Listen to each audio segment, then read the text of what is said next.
Nikita Jaromsky, the Giantix prologue. Rita began to look through her mother's things. Of the few things, she found a dusty diary. She read a little. Much has been described. First, her childhood spent in the estate, first love, marriage, work on the space station and the Giantix. Then it only got darker. The founding of OZG, hacker activities, etc. The last entry made Rita cry. Dear Monica, if you are reading this, it means that I am no longer alive. I have failed. Start over from the beginning what I once started. P.S. I love you. With love, your mother, Baroness Ayla de Brilly. Rita burst into tears. It turned out that her mother loved her very much. To distract herself from sad thoughts, Rita looked out the window. A beautiful view of the sea opened up. Monica decided to take a photo of the landscape. After taking the photo, she opened the gallery on her phone. What she saw there brought the girl into a state of animal horror. A grave cold went through her body. Fear and helplessness. The photo showed a beach, the sea, and a ghostly silhouette of a girl looking at her right from outside the window. The ghost was hovering above the window from the outside. The ghost was wearing a white nightgown. Black hair and eyes full of sorrow and rage. The face reflected a feeling of hopelessness, grief and anger. In a word, a very creepy sight.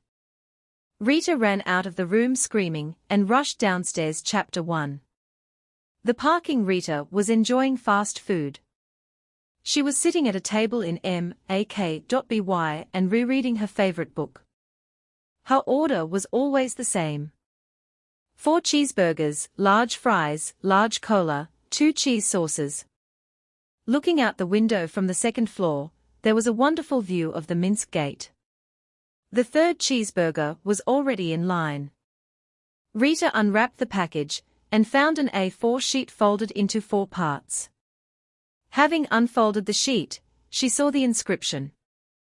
Subterra Parkadu. What is this? Some kind of note or someone's joke. How did this get into the cheeseburger? It looks like it's written in Spanish. Rita opened Google Translate on her phone and translated the inscription. Underground parking. There really was a parking lot in Galileo, where she was. Parking, so what? Maybe this note got there by accident. Rita's first reaction was the desire to make a scene. But she didn't like to swear, and she had a soft character.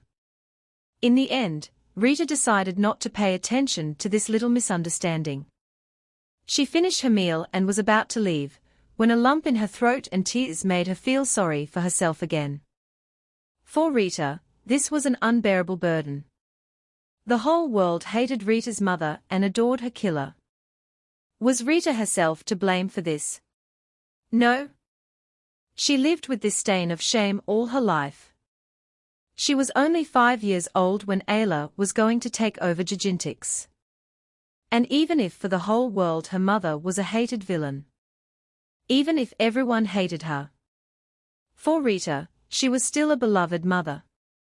At least, Rita tried to convince herself of this. Another part of her also hated Ayla, like everyone else. As a graduate of the history department of BSU, the girl knew that the world had not changed much since the 2020s.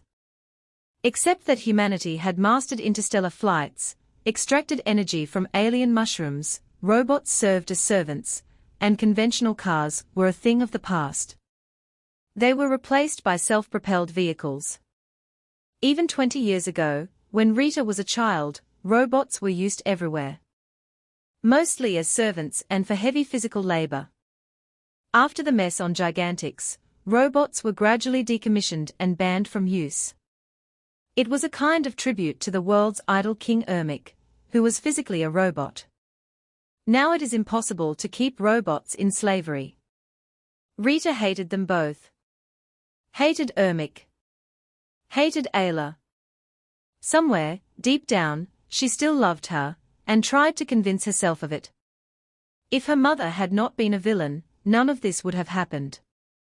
She would not have to carry this burden of guilt. Rita was a capricious child. Disobedient. She knew for sure that it was because of her that her mother had committed such atrocities. Rita herself was to blame for everything that was happening now. If she had listened to her mother, she would not have abandoned her, would not have gone to war with Ermic, and the whole world would not have hated Ayla. These thoughts were deeply rooted in Rita since childhood. The guilt complex and the feeling of inferiority made her constrained and insecure.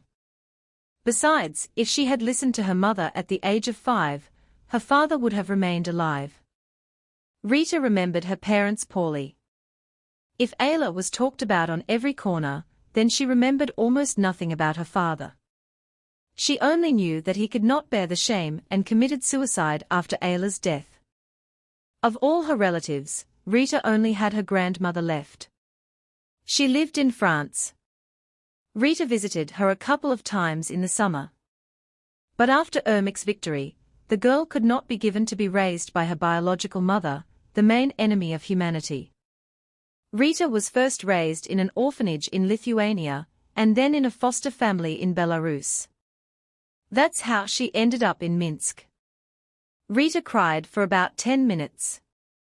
After the hysteria passed, she looked at the note again. Subterra parkadu. What does this have to do with parking? There are self-propelled vehicles in the parking lot. It makes sense.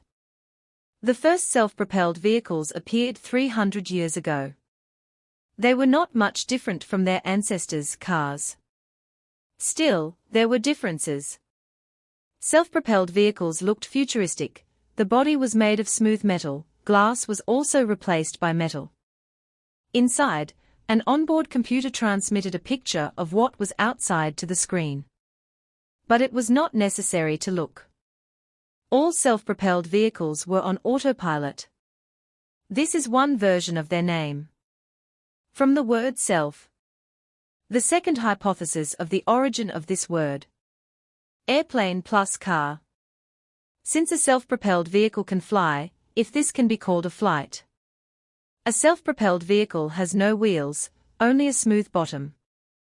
A self-propelled vehicle hovers above the ground about a meter above the surface, and is capable of accelerating to 700 km/h. Many car brands have migrated to the self-propelled vehicle market. You could see BMW, Mercedes and other types of cars. Thoughts about cars brought Rita out of her stupor. It was time to go home. What kind of car does Rita have? A yellow Porsche Cayenne, a no car. If it's a Porsche, continue reading this chapter. If it's not a car, go to chapter 2. Rita put the note in her pocket and went to the parking lot. It was dark and creepy. There were many cars of different brands. She opened the door of her yellow Porsche when suddenly someone covered her mouth. Rita was too scared to scream or move. The killer had stabbed her at least 10 times in the liver and kidney area. He also cut her throat. Rita died from her wounds. This daring murder caused a public outcry in many countries. Rita was buried in her wedding dress, but the groom never showed up to say goodbye to the deceased. Only Grandma Eliza came to the funeral. 54 years later, the monument on Rita's lonely grave was destroyed by vandals. Congratulations, you killed the main character. Next time, be careful with your decisions. Chapter 2. The mysterious note. Since Rita didn't have a plane, the girl went home on foot. Luckily, her apartment was only a few blocks away. On the way, she stopped by the store for some beer. Due to her internal complexes, the girl had developed an alcohol addiction. She had been drinking for about 7 years. It was rare that she managed to drink civilized. Usually, Rita got completely drunk. The next day, she suffered from a hangover. This was repeated day after day. Eventually, due to constant fumes and a half-dead state in the morning, Rita lost her job. There was little money left. Rita's drunken behavior was also the reason for frequent quarrels with her boyfriend. Despite this, he proposed to her 2 months ago. The girl was so happy that she had already bought a wedding dress. Rita went into the store and reached for her favorite beer, Oliveria 10. The only question that tormented her now was how much beer to buy. 2 may not be enough, and 2 may not be enough. More precisely, she will still drink it all to the last drop, but she will have a terrible hangover in the morning. How much beer should Rita get? 2 liters or 4? Having taken the beer, the girl returned home. Having settled comfortably on the couch, she turned on the TV. Nothing interesting was shown. Having pressed the buttons on the remote control a couple of times, Rita opened an archived recording, a stand-up by Zoya Yarovitsina. A rare recording for the year 5094. She was just writing her thesis on the topic of European culture of the 2020s, and this video was part of her research. Rita was enjoying the beer and laughing at the jokes of the stand-up, when suddenly the phone vibrated. A notification had arrived. She unlocked the phone and saw that her fiancé Vadim was writing. Rita was just about to write to him. But instead of the usual cute emoticons and words like "Hi, honey, I miss you, honey," the girl saw only one dry phrase. "I don't love you. We need to break up. I'm sorry." She wanted to start sorting things out, but stopped herself in time. What's the point? What difference does it make why he left her? She doesn't care. She's cold. Rita tried to convince herself of this. She silently added Vadim to the blacklist. She had just run out of beer, and her catch-up had turned on. She needed more beer. She also scrolled through her VK feed and saw the following entry. Today at 1910, in the underground parking lot of the Galileo shopping center, a daring murder was committed. An unknown girl was killed. Presumably, the owner of a yellow Porsche Cayenne. No documents were found for the victim. There were multiple stab wounds on the body of the murdered woman. Presumably, 10 stab wounds in the liver and kidney area. Her throat was also cut. The victim died from her injuries. The surveillance cameras did not record the attacker, since they were out of order at the time. An interesting fact is that the killer left a note in the victim's pocket. The note reads, "Castello de Ravino." Rita felt cold inside with horror. She felt sorry for the girl. It was even more creepy, because she was nearby at the time, and was having lunch at a McDonald's. If she had gotten it into her head to go to the parking lot, Rita could well have been in her place. A photo with a note was attached to the entry. Rita took out her note and compared them. The notes were identical, except for the inscription. Rita opened Google Translate and entered the inscription. The translation from Spanish did not give any results. From Italian either. But it does mean something. Too bad there is no translator bot at hand. And then it dawned on her. That's right, it was Esperanto. The translation from Esperanto was as follows. Grandma's castle or Grandma's castle. Rita dropped her phone. She finished her beer and thoughtfully stared at one point, as if recovering from the shock. Then she burst into tears. Grandma's castle. That's what Rita called her grandmother Eliza's estate as a child, even before the tragedy with her mother. How long ago it was. Having come to her senses, the girl began to understand that this message was addressed to her personally. It was no accident that she found a note in a cheeseburger. And this is the phrase. Grandma's castle. Only Rita could know this phrase, no one else. Something strange was going on. And why was the first note in Spanish, and the second in Esperanto? The girl opened the translator, and entered Subterra Parkadu in Esperanto. Translation: underground parking. Then she entered it in Spanish, the result is the same. Now Rita understood. The first note was also written in Esperanto, and not in Spanish, as she thought earlier. It's just that the phrase underground parking sounds the same in both languages. She needs to contact the police. No? If she goes to the police, she may never find out what this mysterious message is. After all, the message is personally for Rita. She needs to digest all these events. The beer is gone. We need vodka here. There is a 24-hour store nearby.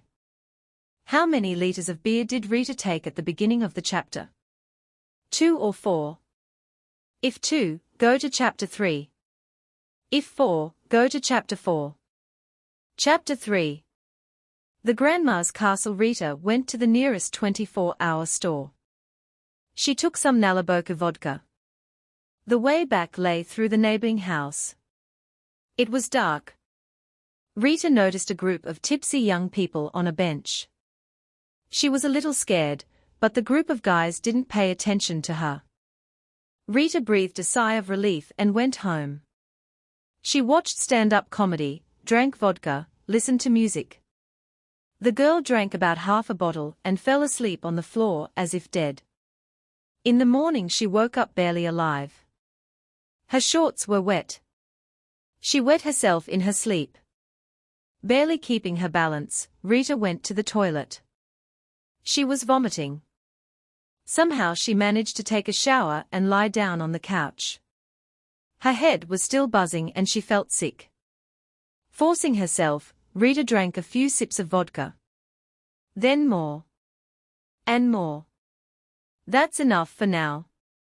She needs to lie down. She opened VK and started scrolling through memes. At some point, she came across the following entry. Yesterday, around midnight, 3 young men in a state of alcoholic intoxication raped a girl. The girl was also in a state of alcoholic intoxication. After the rape, the victim returned to her apartment and started a fire. As the victim explained, she started the fire out of a sense of revenge on her ex-lover. And then she jumped out of the window. At the moment, the victim is hospitalized. Rita was confused.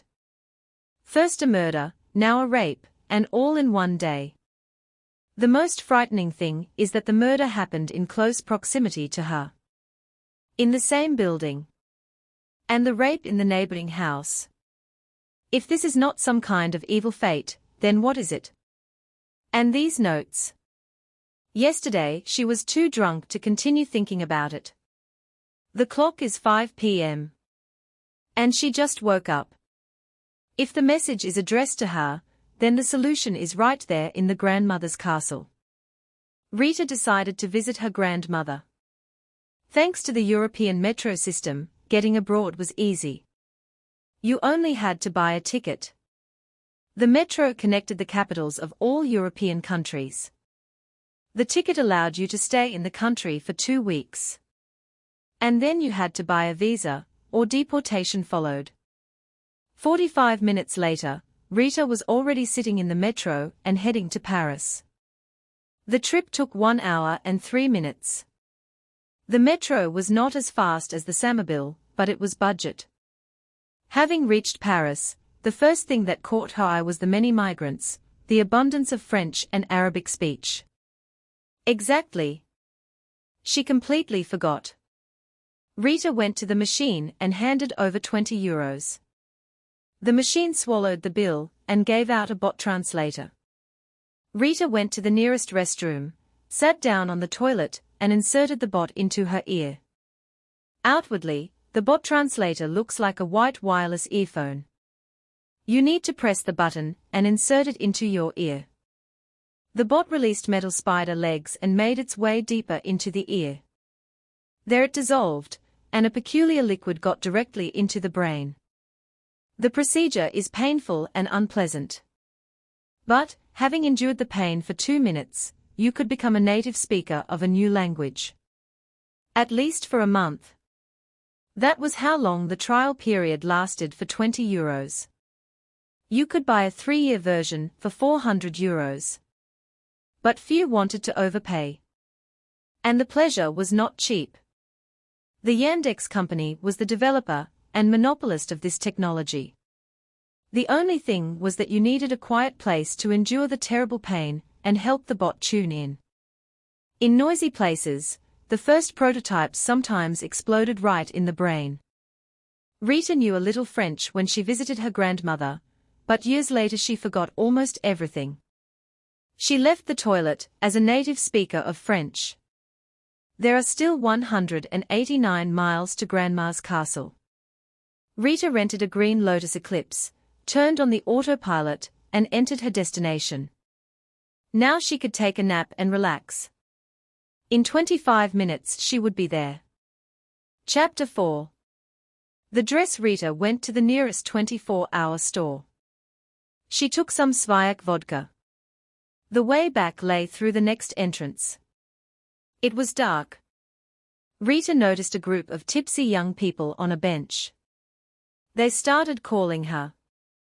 Rita quickened her pace, but she didn't have time. They caught up with her. Rita had been raped for several hours. First the breakup, then the news of the murder. It seemed that nothing could ruin this evening. But now she was being raped, one after another, by 3 unpleasant guys. She wanted only one thing: for it all to end quickly.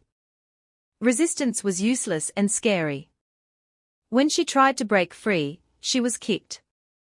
A couple of hours later, the exhausted girl returned home. Beaten, in torn clothes, humiliated and broken. The vodka was also taken away. There was too much pain in her soul that she couldn't even scream. She took her wedding dress out of the closet and set it on fire. The dress was burning, and Rita was laughing hysterically. The fire spread to the furniture.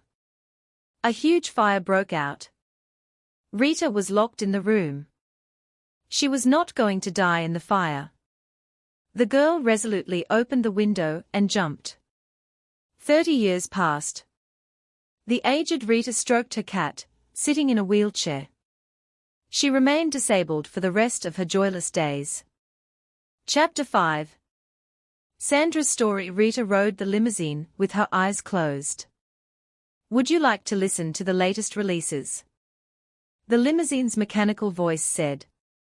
Yes, the girl responded.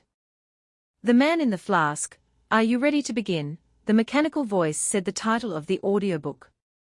Yes, let's go, Rita responded. The voice began to read. The boat was sailing slowly, but in the right direction. The cold wind pierced my thin body through and through. Darkness all around, no one around. No, I'm not alone. My old friend, the moon, lights the way through the old forest. The treetops are so strong that it seems they will stand for many more thousand years.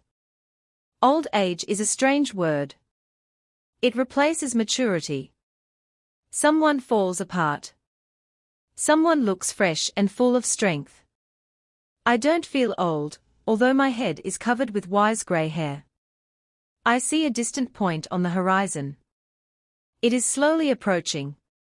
I will wait until the boat is very close. It could be empty. It could carry a carefree wandering fisherman. Perhaps there was wine in it or empty fishing nets. Nothing. Nothing. I know your secret, decrepit wooden old woman. You keep inside you someone younger and more beautiful than you.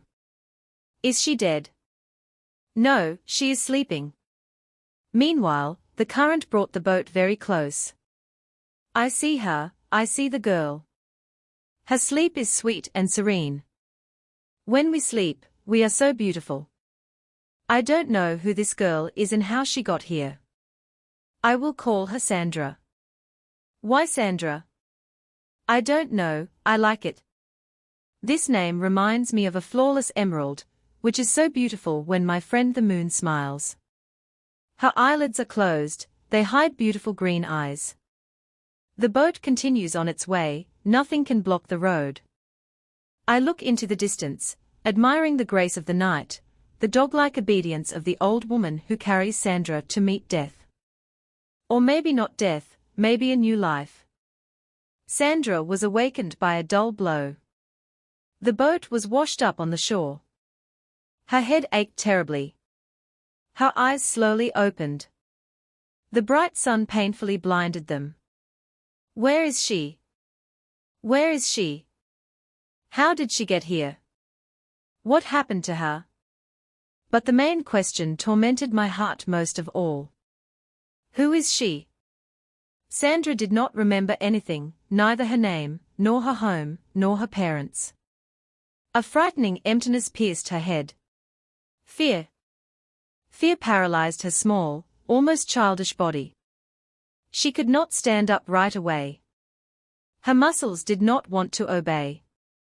The girl saw a sandy shore, completely overgrown with grass, an old boat that had brought her here. A road leading into the distance, dividing the forest into two, surprisingly even parts. Tears of fear and despair filled Sandra. Where was she? Where were her mom and dad? And did she have them? What should a child or a teenager do if they found themselves alone in an unknown place?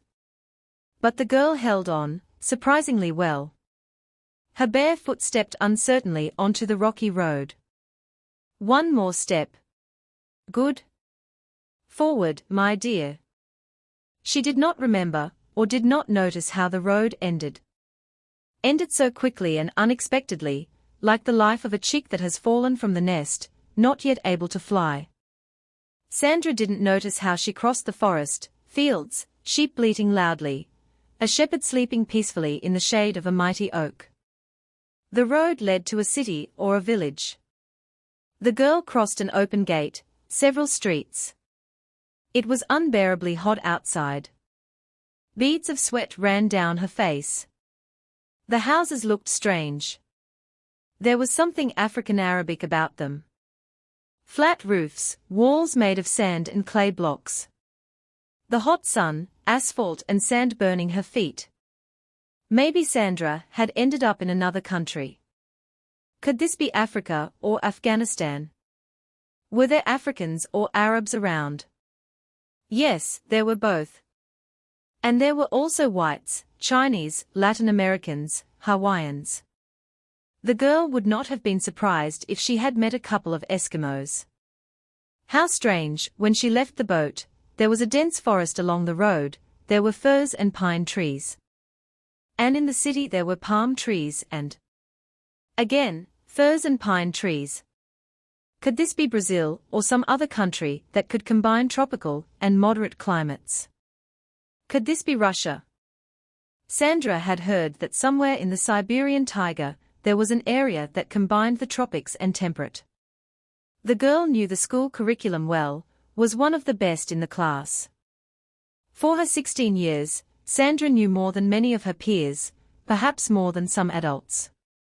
Since childhood, she knew English and French, and of course her native Spanish. Amnesia is a strange thing.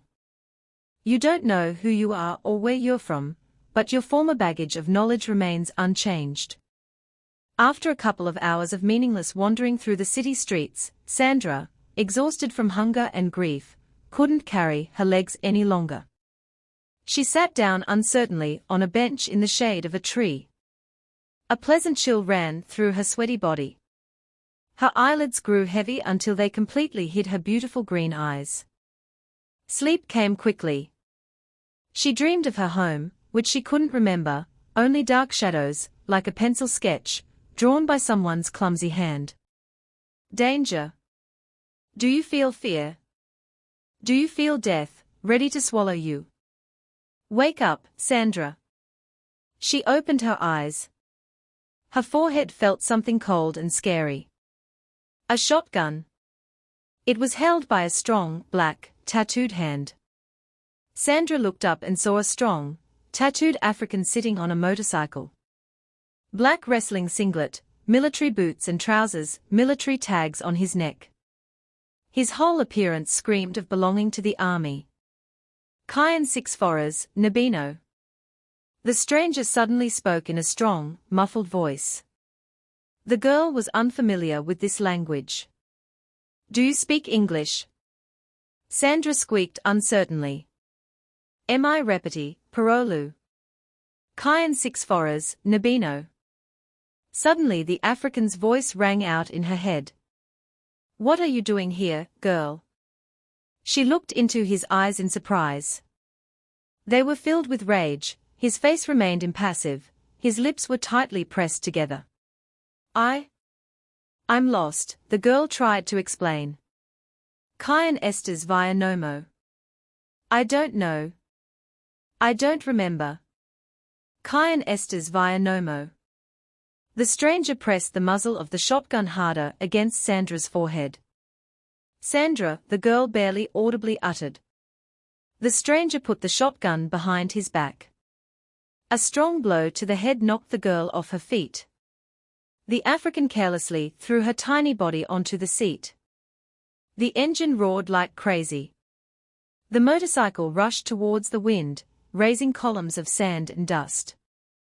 A lot of graduates had gathered in the stuffy corridor. Everyone was trying to finish this idiotic exam as quickly as possible. A girl was sitting on the floor far away from everyone.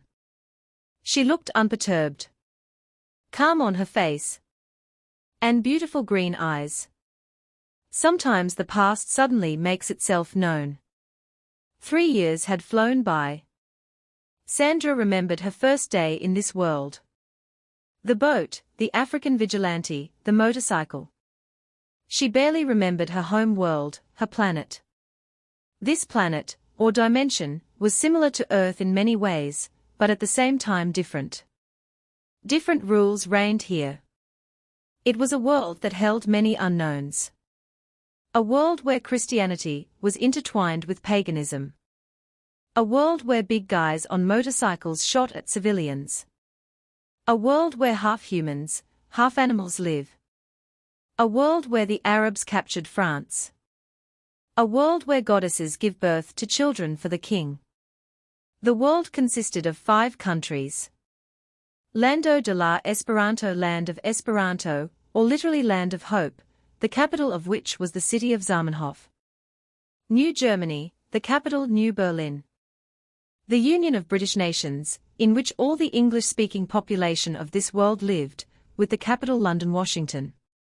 China, with Beijing, where all the Asians of the dimension lived. The Arab Kingdom, with the capital Abu Dhabi. Arab France, with Paris. The Arab population of France displaced the native French. The French founded a reservation in the west of Lando de la Esperanto. The capital is Marseille. The world also contained 2 peoples who were never able to formalize their statehood. The northern tribe, children of the goddess of the 4 elements, and the eastern tribe, children of the wolf goddess. The rest of the world is a lifeless desert. The door opened. A tall man in a suit called the next name. Sandra Elino, 1934. The room was dimly lit. The examination committee looked at Sandra carefully. This was the penultimate final exam. Behind her were mathematics, Esperanto, French, geography, biology, military art. This time she had to take history. The history of her country, Lando de la Esperanto. That day, 3 years ago, a lynch mob took the girl to the police. From there, by court order, she was sent to an orphanage in one of the small towns of the province of Urbo de la Forto City of Strength. After studying there for some time, the teachers noticed the girl's unrivaled high intellect. She was sent to the Prince of Leon Gymnasium in the city of Urbo de la Sagjo City of Wisdom. Where are you going to go? The muffled, smoke-filled voice of an old woman from the committee rang out. To the French department. Prince Dominique Academy in Urbo de la Sargo. Tell us about the administrative and state structure of our great country. Lando de la Esperanto consists of 5 provinces. Zamenhof, Urbo de la Sargo, the French Reservation, Urbo de la Forto and New Lynch. Urbo de la Sargo was founded by Prince Dominic, the son of the king and the goddess of wisdom. He was the first of the royal family to deny his divine origin. The prince turned the city into a cultural center, a center for the development of science and education. He was the first to attempt to study the abilities granted by the gods. Subsequently, Prince Dominic, having studied the history and customs of other worlds, brought Christianity to our lands. The French Reservation was founded by refugees from France, which was filled with Arabs. New Lynch and Urbo de la Forto were founded by Laura, the goddess of war, and the first wife of the king. Their children were so harsh and thirsty for war and murder that the king forbade the lynch mob to participate in the political life of the state.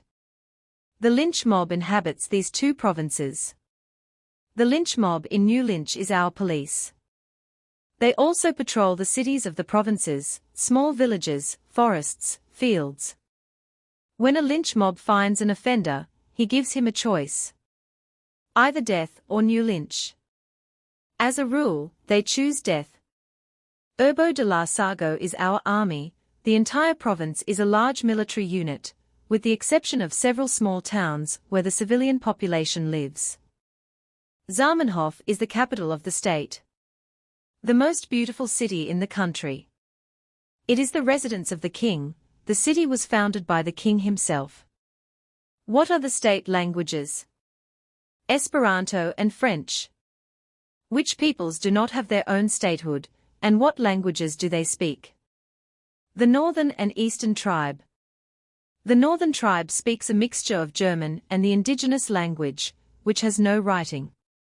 The beastmen of the Eastern tribe speak the language of the country they live in. The wild ones speak their animal language. The last and most important question. Tell the biography of the king. The supreme god Sky married the goddess Earth. From this marriage the prophet, the god of the past and the future, was born. Sky called guests and each of the gods gifted the child with a part of their power. He was gifted by fire, water, air, earth. The lower gods also gifted him hypnosis, telepathy, telekinesis and the wolf goddess. The prophet grew up and began to gain power.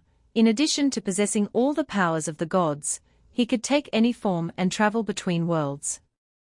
Soon the gods realized that the prophet was more powerful than them all. Sky offered his son to take his throne. The prophet had a kind heart. He did not strive for power. Soon he left the sky and came down to earth. He wandered among people until he fell in love with a beautiful girl. She gave birth to his son Wilhelm. The prophet lived with his family in the form of a man, in New Germany. War broke out. Wilhelm was not the prophet's only child. The prophet, the son of heaven and earth, the god of the past and the future, was the father of two tribes. In the north, the goddess of the four elements protected her children. In the east, the wolf goddess and her half-humans, half-animals.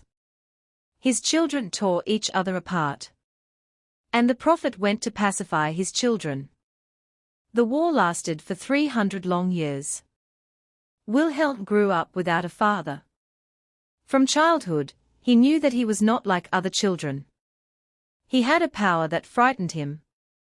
The boy could possess the power of the four elements. He could hypnotize, read minds, move objects at a distance, and could transform into any animal at will. When Wilhelm grew up, he left his country and settled in the desert. After many years of hermitage, he founded a village, which was visited by people from other countries. The village became a city, and new cities kept appearing. This is how the country of Lando de la Esperanto appeared. Wilhelm became its king. He knew Esperanto well, and this language united all people speaking different languages. He took the nickname Fenestro, which means window in Esperanto. It symbolizes a window to a new life. Wilhelm Fenestro, the son of the prophet, inherited the immortality of the gods. He has been our king for 10,000 years. The commission deliberated for a while and gave a verdict. Excellent. Raymond squeezed the gas handle tighter and tighter. The police motorcycle was rapidly approaching the city. He did not want to miss the fun. The siren would soon sound. Bullets would fly, pleas for mercy, tears, groans, screams. He liked to cause pain. But despite his stern appearance, Raymond was less bloodthirsty than his brothers. The descendants of the goddess of war often tortured their victims, played with them. They would skin them alive or cut off their legs to watch the poor fellow struggle and howl in pain. Raymond would put a bullet in their head. It was as if opposing principles were fighting inside him. On the one hand, he strove for justice and mercy. On the other, he wanted cruelty, murder, the bodies of his fallen enemies. Raymond was a purebred vigilante. He was not one of those who were suddenly found to have green blood. This blood had been flowing in his veins since birth. He was born and raised in New Lynch. From childhood he was brought up in Spartan conditions, brought up as a warrior. He graduated from the School of Courage, served in Urbo de la Forto, participated in the Arab-French War. Raymond was a mulatto. His father, a 2-meter African, was a general leading the army to meet the Arabs. Raymond saw from afar the back of his father, running in the front ranks, shouting at the top of his lungs a call for victory. And we won. This battle went down in history. The Arabs ran away in cowardice, as if they had seen a pack of wild dogs. But, unfortunately, the lynch mobs were not the only wild dogs. During another raid into the eastern lands, the group led by Raymond's father was ambushed. There were more of them than usual. The beastmen tore the lynch mobs apart. Raymond cried for the first and last time. His stern heart did not accept tears even in childhood. When he, beaten half to death, and other boys were thrown into a pit with rotting corpses. After killing her father, she discovered a talent for poetry. The following lines were floating in Raymond's head. I need a red marker, to depict the blood spilled by brother's flower war, mother of it. Green field, yellow foliage, tired girl kisses lips. Bloody boot, black regulation soldier, commander who is right.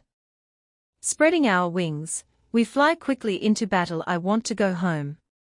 To the shoulder of my beloved, dear his mother, a white woman, modestly bore the rank of lieutenant, and held the position of a military psychiatrist. What use is a psychiatrist to these psychos? Nothing can help them. They want to kill. The motorcycle crossed the city line. Here it is, home. For some, New Lynch was home. Someone was constantly looking around. These were ordinary people. Doctors, bankers, teachers. What united them? They were united by one word. Criminals. Those who, for one reason or another, broke the law. Statistically, the probability of breaking the law is higher than dying in an accident. What makes Lando de la Esperanto the safest country in the world? The law. The laws in the country are so strict that there are almost no violators left. The law prohibited littering in the street, swearing, talking loudly. As soon as a violation is detected, vigilantes take over. For any violation, the sentence is the same. They will mercifully offer you a choice. Death or New Lynch.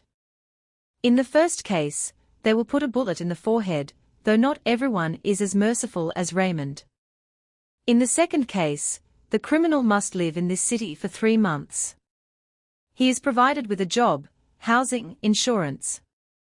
True, very few live to the end. As soon as the offender chooses the second option, the police leave. He is free, he can escape. It would be good to escape abroad. But there is a day, exactly 24 hours to get to New Lynch, no matter what corner of the country he is in. Running is useless. The criminal will be caught, and then it is up to the vigilante to shoot the poor guy or drag him into the city. Vigilantes, like bees, have a collective mind. The countless ranks of their armies really do resemble a beehive or an anthill. Green blood allows them to read other people's thoughts. They read not only each other's thoughts, but also those of their victims. It is impossible to escape. The criminal lived like an ordinary person. He came to work, relaxed at home or with friends, somewhere in a bar or club. After a while, every other day, week, month, or maybe every day a siren howled. The lynchers went hunting, and the city was drowned in blood. They killed everyone they could find. Only the lucky ones who hid well survived for 3 months. They were granted freedom. The siren freed Raymond's mind from unnecessary thoughts. He could already feel with his skin. It had begun. Lion Finestro read the Bible. 7 years ago, the 20-year-old prince became a Christian priest.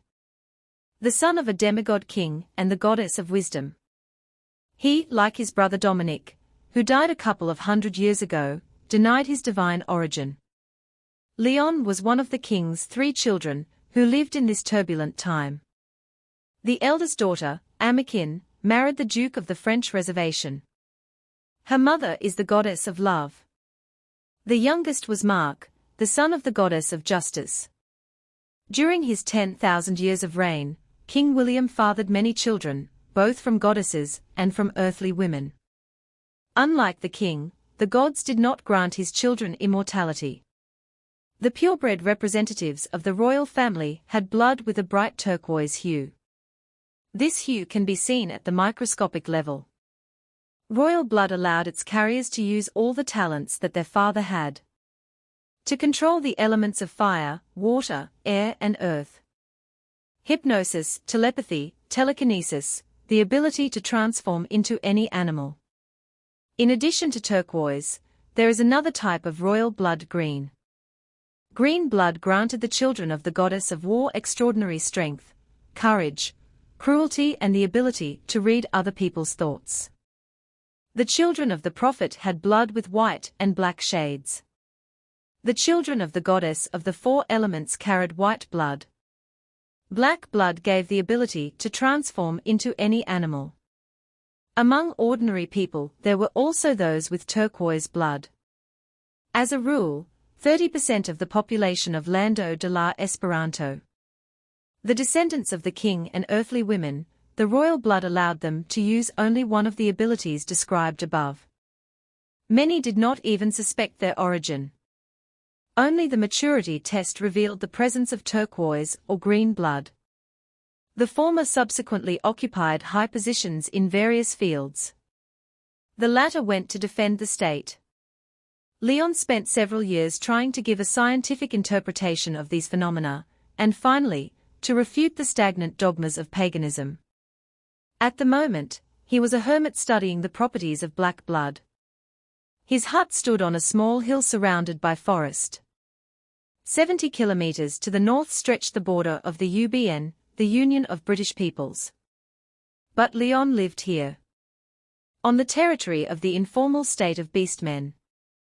Insomnia tormented the priest. Leon remembered Zamenhof, his father, teachers. He had never seen his mother. The wise goddess did not consider it her duty to raise her earthly offspring. What does she look like? I am sure she is still young and beautiful. Sleep came unexpectedly. Naked girls surrounded Leon.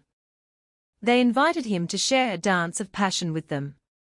One of them gently placed grapes in Lion's mouth and passionately ran her index finger over his lips. Through his sleep, the prince felt a piercing gaze on himself. He opened his eyes. 4 naked girls stood before him. Their bodies were covered in tattoos. You came here in vain, you do not belong here, Leon said angrily. This is not your place on our earth, human. The girls snapped. And the battle began. Directed waves of fire burned 2 girls. One of the survivors turned into a she-wolf, the other into a tigress. With a quick jump, they crossed the room, ready to sink their teeth into lion's throat. Leon looked confidently into the eyes of the she-wolf. "Kill her," rang out in her head. A wooden wall rose between them and the prince. He heard a howl, a roar, and finally a squeak. Leon lowered the wall. Both were dead. The school bus arrived in the small village of Ravino Espinal Revi to dream. The village was located at the foot of the mountain. The graduates had come a long way, and now they had to climb to the top. "Is this the adulthood exam?" Luke asked the examiner. "This is just the beginning," the man answered, slightly wrinkling his forehead. It was time to name the top 5. Jean Suro 1734, Luke Elo 1734, Sandra Elino 1934, Jane Suro 1634, Jean Suro 1734a. The inhabitants of Lando de la Esperanto did not have surnames as such. The billion-strong population of the largest country in the world was classified according to a few simple criteria. Citizens born in the country had the prefix Sir esp. Sir on. Immigrants and otherworlders had the prefix LLESP. L from. Yes, Sandra was not the only person who somehow ended up on this planet or dimension. People from all over the world ended up here without remembering their past lives. According to the Statistical Bureau, there are between 30 and 70 million of them worldwide. According to the rules of word formation in Esperanto, male prefixes end in the letter O, while female prefixes end in in. 17 denotes the citizen's age, 34 is the city and province number. In this case, Urbo de la Sargo. If several citizens had completely identical names, prefixes, origins and ages, they were assigned letters of the alphabet. In those exceptional cases when the letters of the alphabet ran out, the citizen was assigned another letter. It could look like this: Jean Suro 1734 AB, or Jean Suro 1734 ABC. At the top was the temple of the prophet, the son of heaven and earth, the god of the past and the future. The guys hesitantly entered. For some time they walked in a positive mood, but the deeper they went inside, the more tense the situation became. The temple turned out to be larger inside than outside. It was like a labyrinth. Ultimately, all 5 were cut off from each other. The mood worsened. Sandra walked along the dark corridors, not making out the road. Suddenly, she saw some light. It was a hedgehog, glowing dark blue. Sandra came closer. The hedgehog ran away and stopped. Sandra made a second attempt. The result was the same.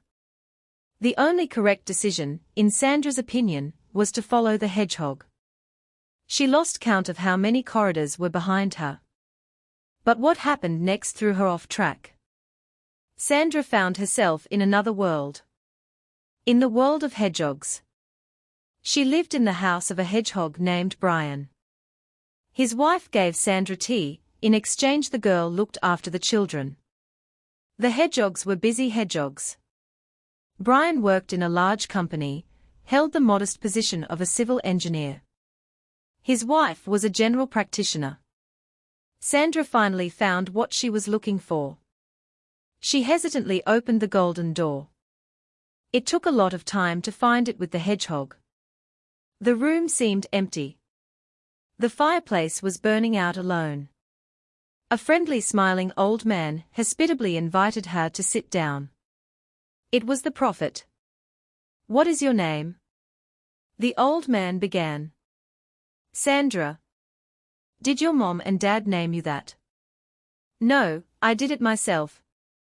This name reminds me of a flawless emerald, which is so beautiful. When my friend the moon smiles," the old man finished. "How do you know?" Sandra asked awkwardly. "I am the son of heaven and earth." The prophet put his hand on the girl's head. Sandra remembered everything.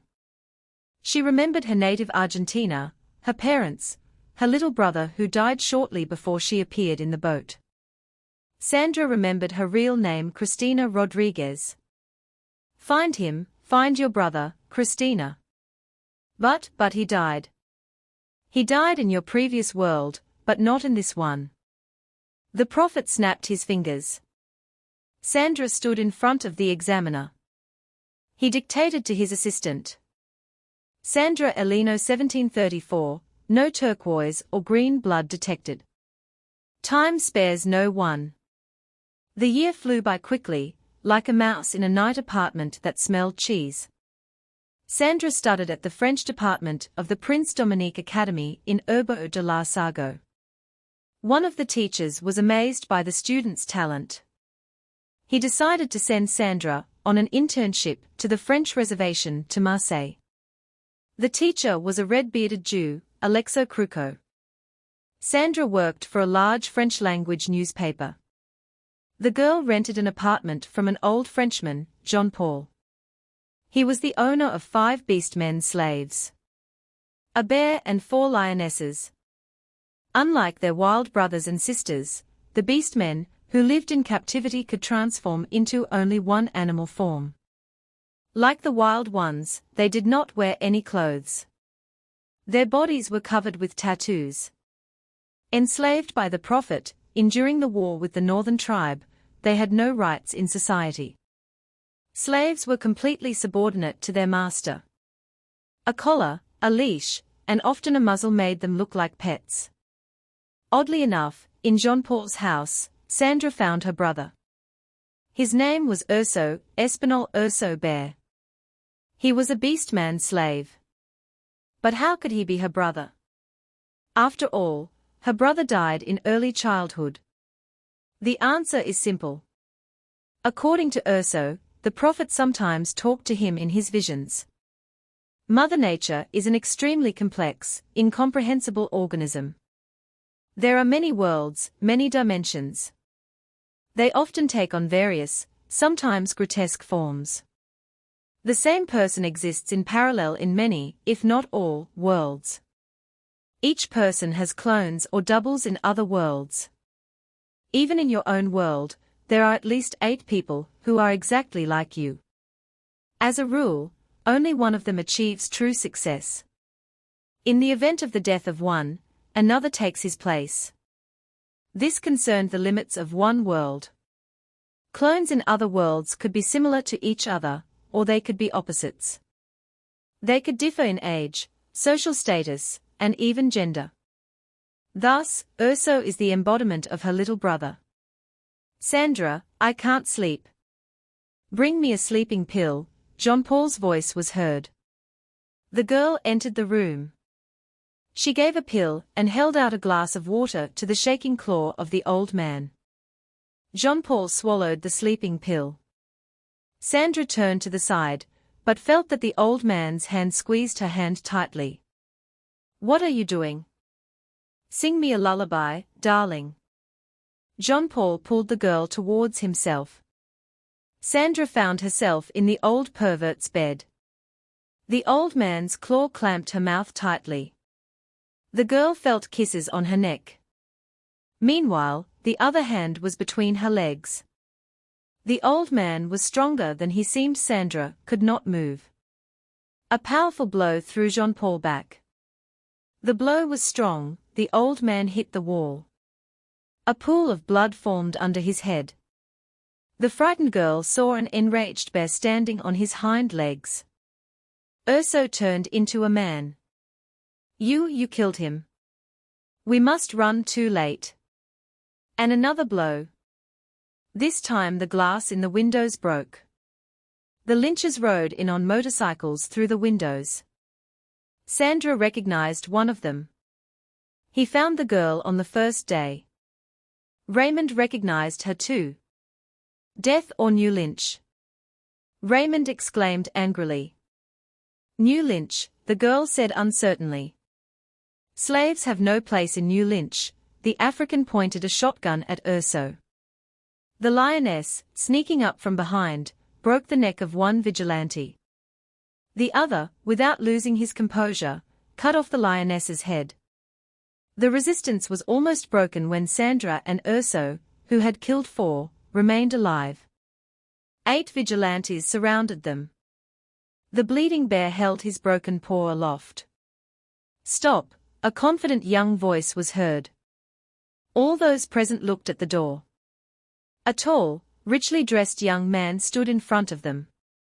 The vigilantes pointed their weapons at the stranger. An invisible shock wave scattered the vigilantes in different directions. Sandra recognized the young man. It was Prince Mark.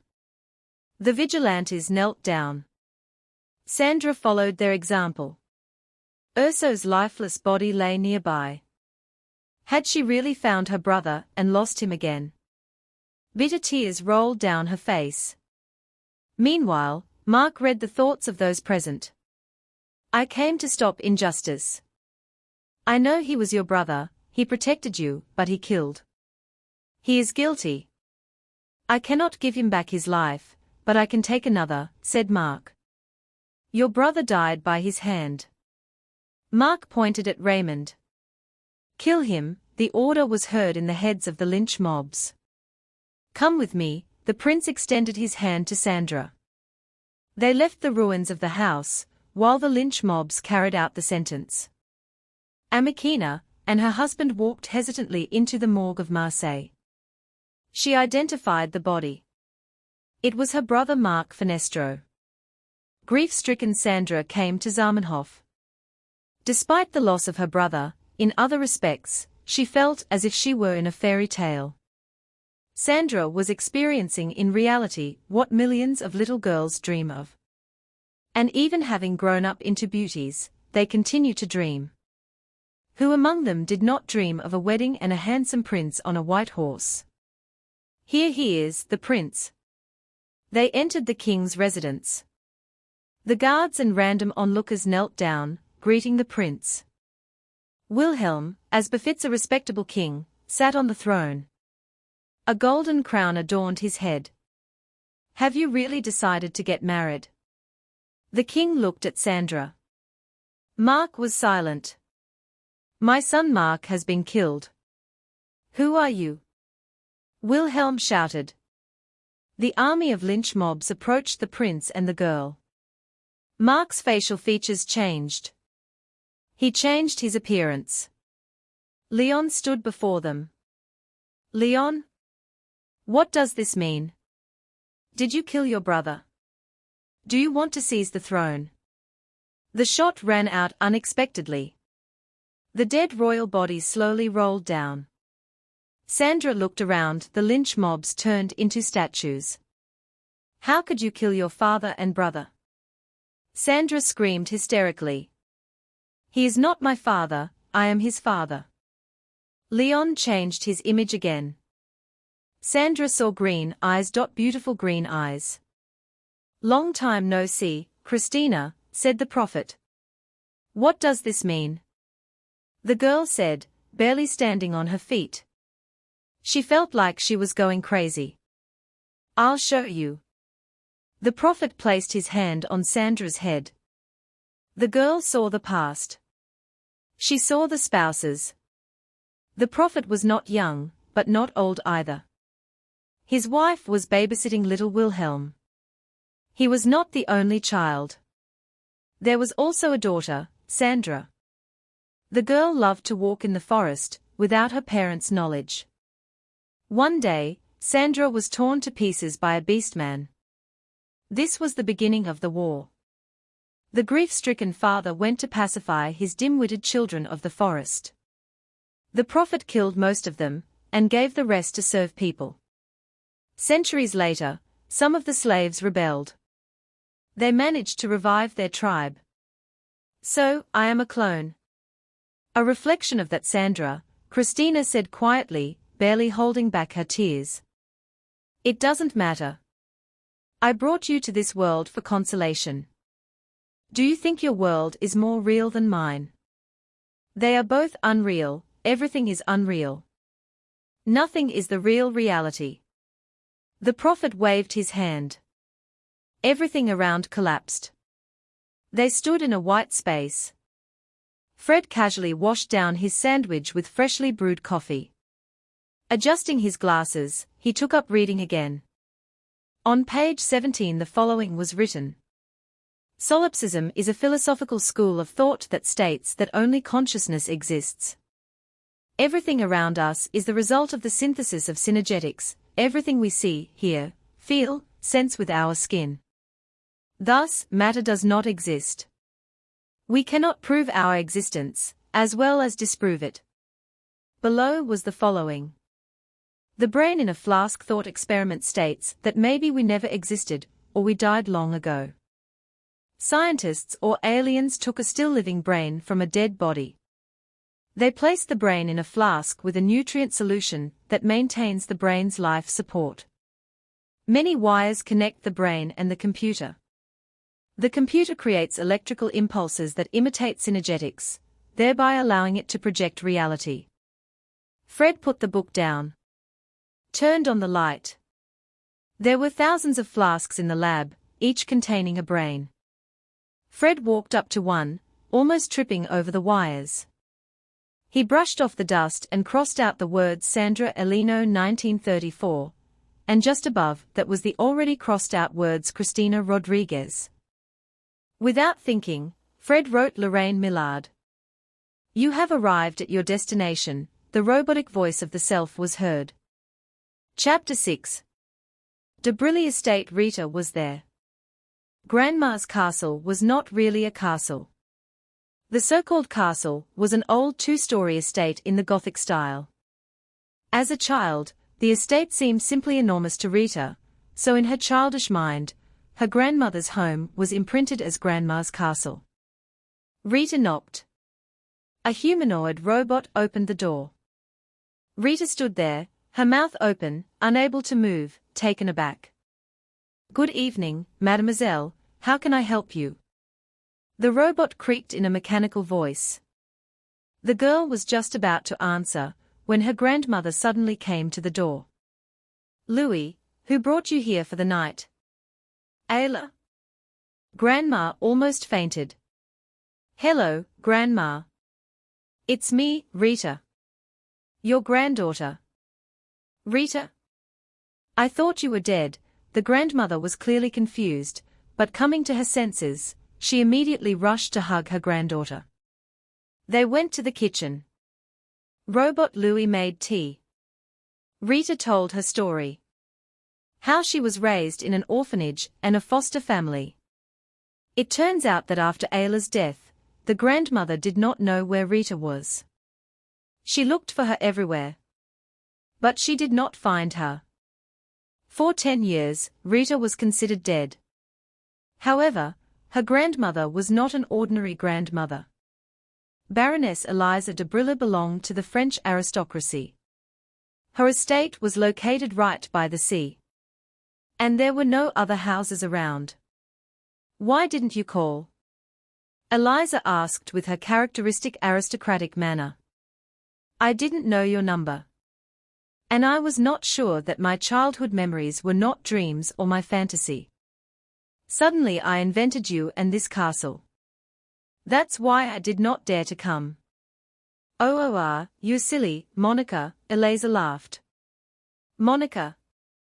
My name is Rita. That's why I couldn't figure it out. Then I realized that they renamed you in Russia. You didn't think that a native Frenchwoman really had a Slavic name, did you? I don't live in Russia, but in Belarus.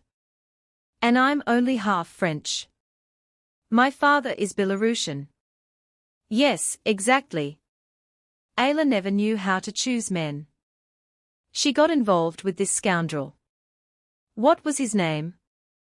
Artmony. Artem. And what's your name on your passport? Margarita Artemovna Kryachkovskaya. Monica de Brille sounds much better. It's your real name. You were baptized with this name. Look, if you want to be Rita, that's fine, but I'll call you Monica. Okay. Where did you get the robot from? They were banned. Say it louder. Do you want your poor granny arrested? Madame de Brilly almost choked on her tea. But there's no one here except us, Monica laughed. You never know, the walls might have ears, Eliza explained moralizingly. Grandma, I won't be staying long, I'm leaving in the morning. No way. Stay at least for a week, the poor old lady has so little entertainment and no one to talk to. Okay, let's do it for a couple of days. Deal? I made a pantry out of your nursery. Make yourself at home in Ayla's room. Louis will show you the way. Dinner will be in half an hour. The robot took Rita's things and led her up to the second floor. The old wooden door opened with an ominous creak. It was not yet dark, but Rita understood that sleeping in this room would be creepy. The old brick walls and pyramid-shaped ceiling were eerie. How could she not have noticed as a child that it was so gloomy here? Do you need anything else, madam? Louis asked helpfully. No, thank you, the newly minted Madame de Brilly answered quite confidently, and with a certain aristocratic charm. Apparently, the very atmosphere of the estate allowed her to feel like an aristocrat. In that case, I beg your pardon. I must take my leave. Dinner is waiting for me, the robot answered in a mechanical voice. You may go, you are free. Thank you, madam. The robot left. Rita began to examine her mother's things. Of the few things, she found a dusty diary. She read a little. A lot was described. First, her childhood spent in the estate, first love, marriage, work on the space station and Giantix. It only gets darker from here. The founding of OZG, hacker activities, etc. The last entry made Rita cry. Dear Monica. If you are reading this, it means that I am no longer alive. I have failed. Start over from the beginning what I once started. P.S. I love you. With love, your mother, Baroness Ayla de Brilly. Rita burst into tears. It turned out that her mother loved her very much. To distract herself from sad thoughts, Rita looked out the window. A beautiful view of the sea opened up. Monica decided to take a photo of the landscape. After taking the photo, she opened the gallery on her phone. What she saw there brought the girl into a state of animal horror. A grave cold went through her body. Fear and helplessness. The photo showed a beach, the sea, and a ghostly silhouette of a girl looking at her right from outside the window. The ghost was hovering over the window from the outside. The ghost was wearing a white nightgown. Black hair and eyes full of sorrow and rage. The face reflected a feeling of hopelessness, grief and anger. In a word, a very creepy sight. Rita ran out of the room screaming and rushed downstairs. Grandma! Rita screamed. Why are you screaming like that? I may be old, but I'm not deaf. TAAM, a ghost, Rita stammered, pointing with an icy finger covered in horror to the second floor. Sit down and calm down. This is your mother. HH. Well, not quite alive. My poor thing. I understand that you are afraid of her now, like Eva was afraid of Norton. Like who? I don't understand what you are talking about. Oh, you don't know this story. Make yourself comfortable, my little one. I'll tell you a story now, Eliza said affectionately. Louis, where is dinner? Damn you. The Baroness barked at the robot. Eliza began her story. Eva looked out the window from behind the curtain. A cool autumn evening had already arrived. The lights of multi-story buildings were lit here and there. It was time to go into escapism a little. Walking along the crowded street of the Blue City, Eva thought about how cold it was inside. Her husband, although reluctantly, sometimes let her go for a walk alone. Evanescence's Going Under was playing in her headphones. The only musical group from another galaxy that she knew. About 30 years ago, scientists discovered a planet remotely similar to theirs. The local Aborigines call it Earth. A strange name, Earth, and that's it. No imagination. It has not yet been possible to establish contact with the local tribes, since the locals live only on the physical plane of existence, and apparently have no idea about the astral, mental and other subtle planes. Only a few individuals calling themselves magicians have made contact. But Earthlings do not tell their own about interaction with the Lubovians. They are in a hurry. They are afraid that they will be taken for crazy. Eva lived in City No. 10, which people also called the Blue City, because the city's energy was blue. The city was located in the very north, on the edge of the planet. To the west were the Green City and the Red Valley. There were about a dozen smaller cities, fortified with walls. The walls protected from sandstorms and wild inhabitants. In addition to the cities, the planet of love was a desert. The planet itself was an ideal parallelogram of dark yellow color. The desert and the cities were located at the top. Inside the planet or on the edges, as scientists assured, there was no intelligent life. Although every now and then on TV they showed city lunatics, or exalted ladies, foaming at the mouth, proving that the planet of love is actually round. Eva tried to walk as quickly as possible, but not because she did not like walking. She liked to walk along the evening streets and dream about something while it was not too cold. Something else was bothering her: too many people, and everyone was rushing somewhere, as if they had gone crazy. Every now and then, she had to speed up her pace, then slow down. Otherwise, someone could crash into her. For example, a cyclist. Having finally reached the bar 25, she opened the door. The visitors dropped what they were doing and stared at Eva.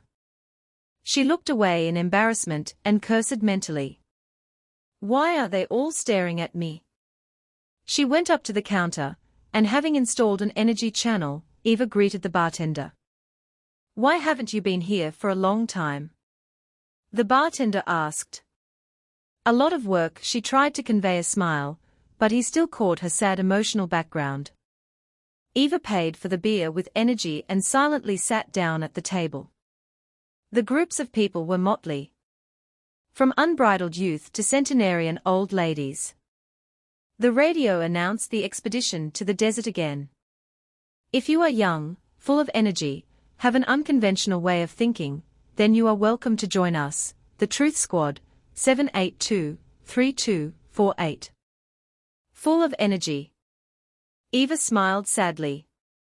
Her energy wallet was full, just enough to last a month.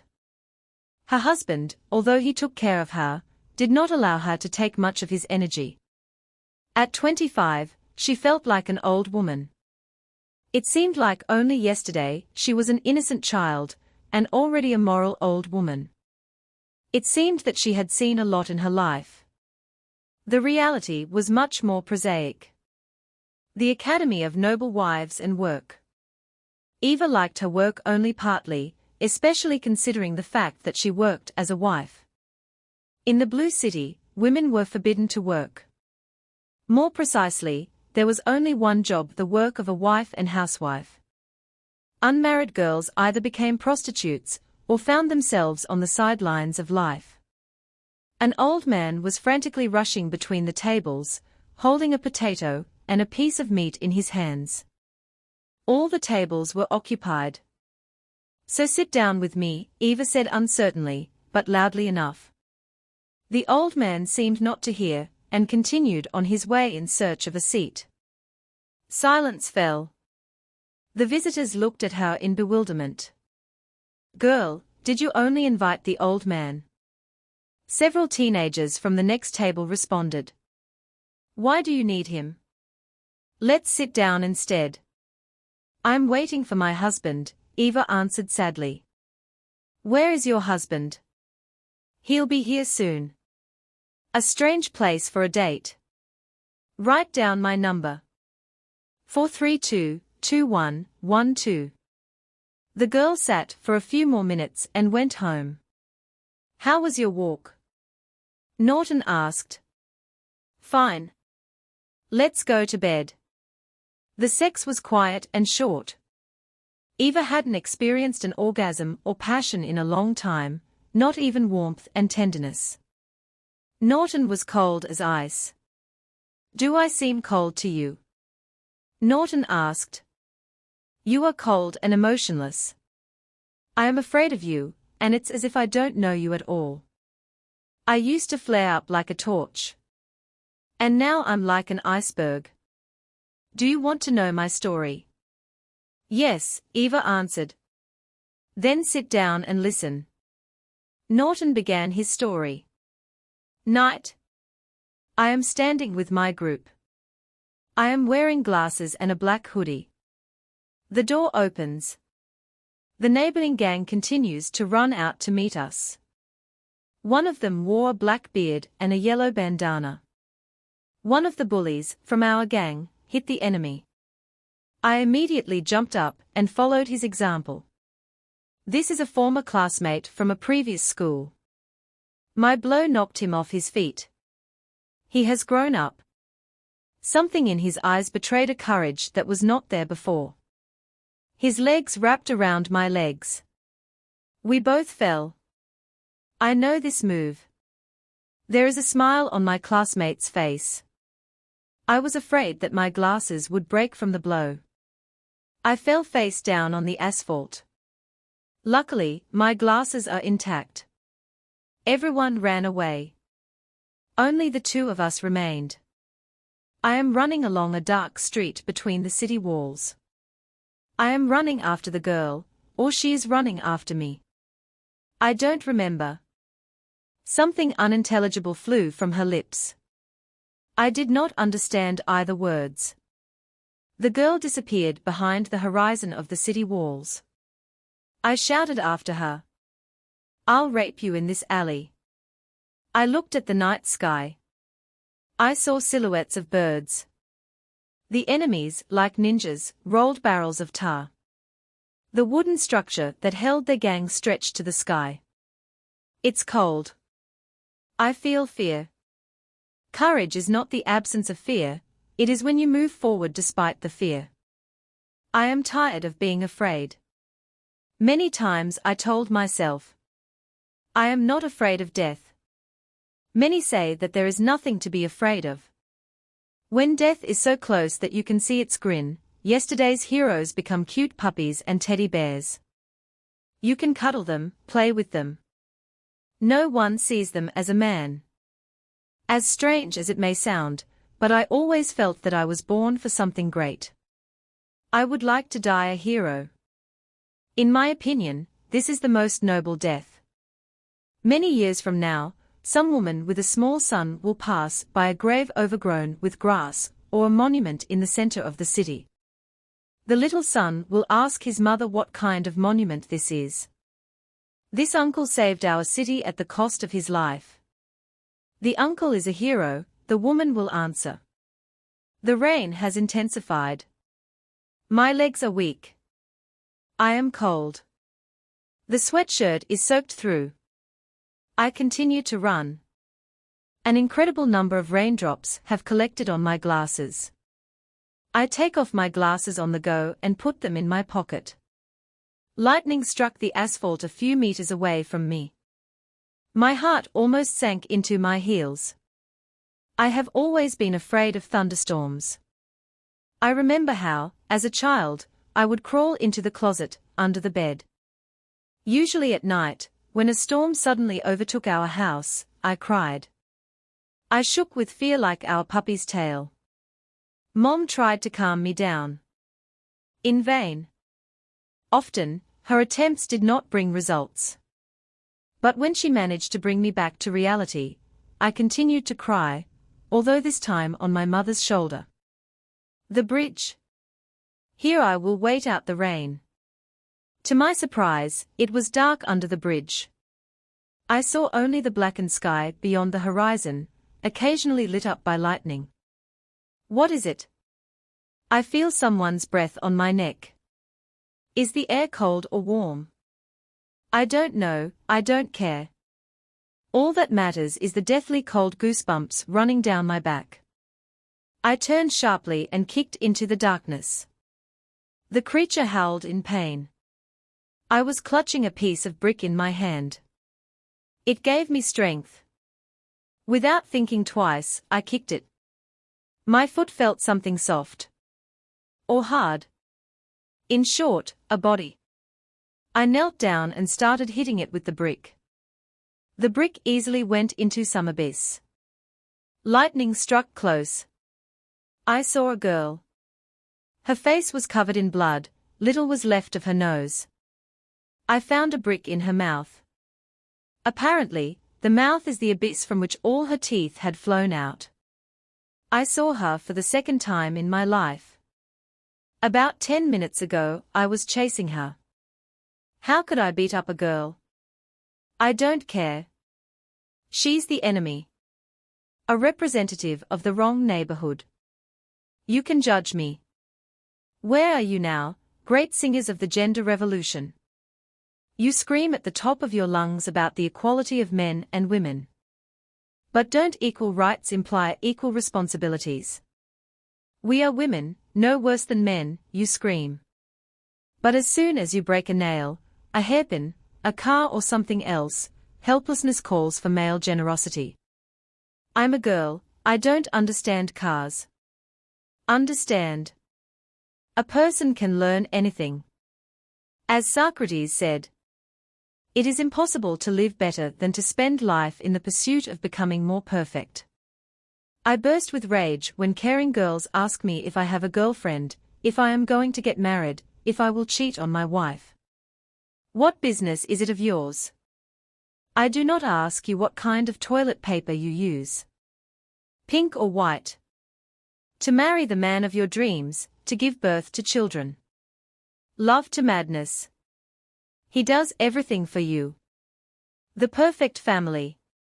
The children don't drink or smoke, no tattoos or tunnels, every day, returning from school, college, work, they bring a huge bouquet. The grateful offspring crawl on their knees, kissing their feet.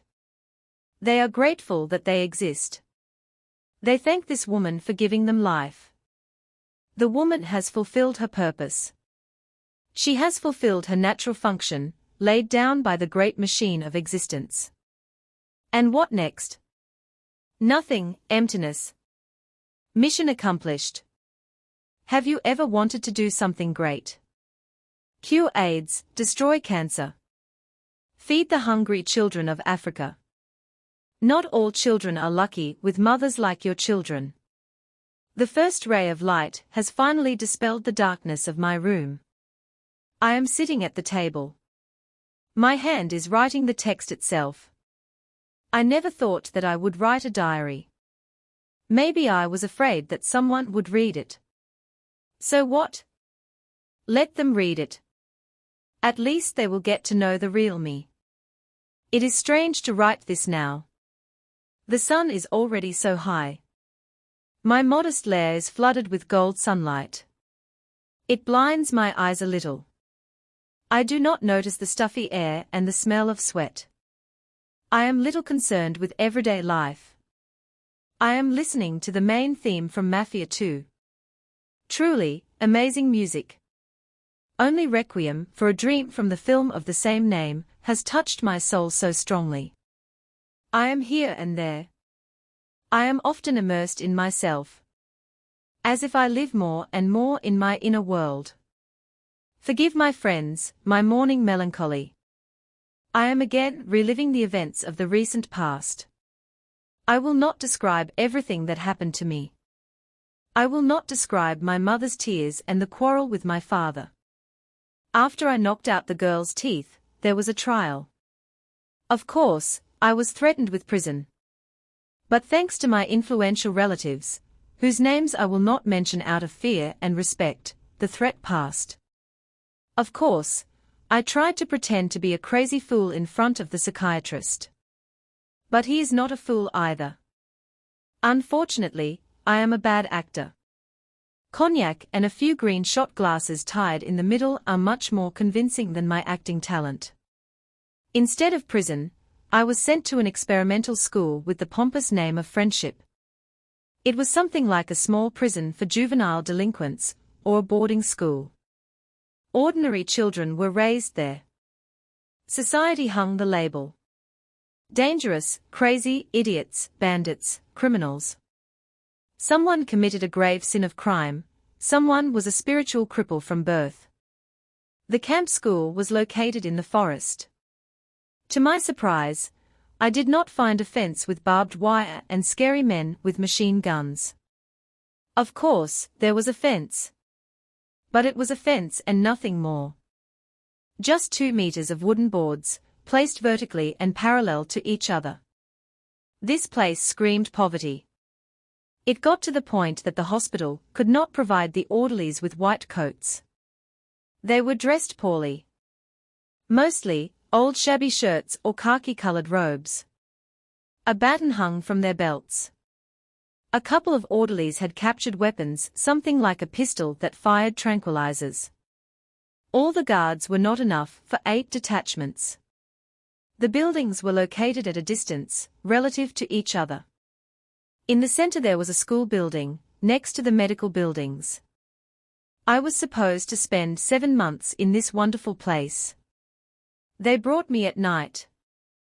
They gave me underwear and sent me to sleep. 3rd Detachment, rise. Great things await us, a rough male voice was heard. I reluctantly raised my head from the pillow. I slowly looked around at the inhabitants of room 501. The oldest was 17. He extended his hand to me. Slender. I mentally laughed at his nickname. As I found out later, he was madly afraid of Slender, for which he got his name. He often wet himself at night. It was the smell of fresh urine that hit me so brightly in the nostrils that first morning in the camp, but then I did not understand it, and did not attach any importance to it. He loved the girl very much, but she did not pay attention to him. And then Slender presented her with a gorgeous gift, a cat's head. Just a few days ago, this head adorned the body of a cat that liked to sleep on the girl's legs.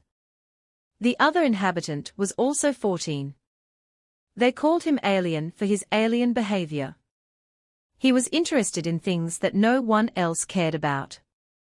His conversations seemed strange and boring to everyone.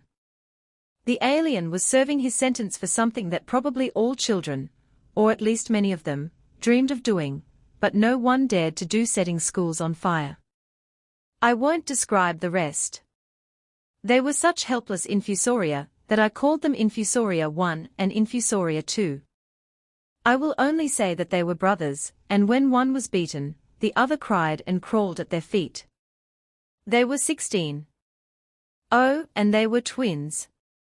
I don't know what they did to get here. I think all they could do was cry and helplessly cuddle up to each other.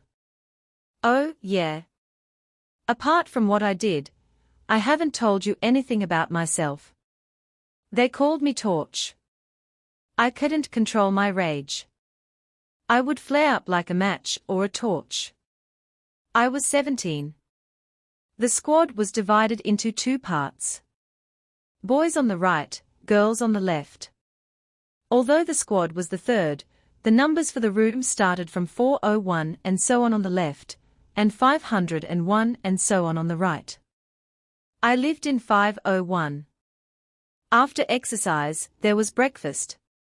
Slender, Alien, and I sat together. The infusoria never parted. Sitting at different tables was unthinkable for them. A dark-haired guy in a grey t-shirt sat down in the only free seat. Without saying hello, he silently devoured his breakfast. The alien quickly ate his rice porridge. Taking out his phone, he turned on the flashlight.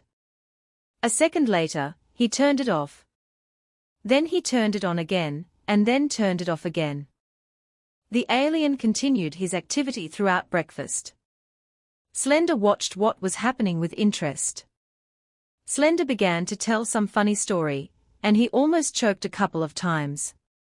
He spoke quickly. His high voice seemed a little disgusting to me.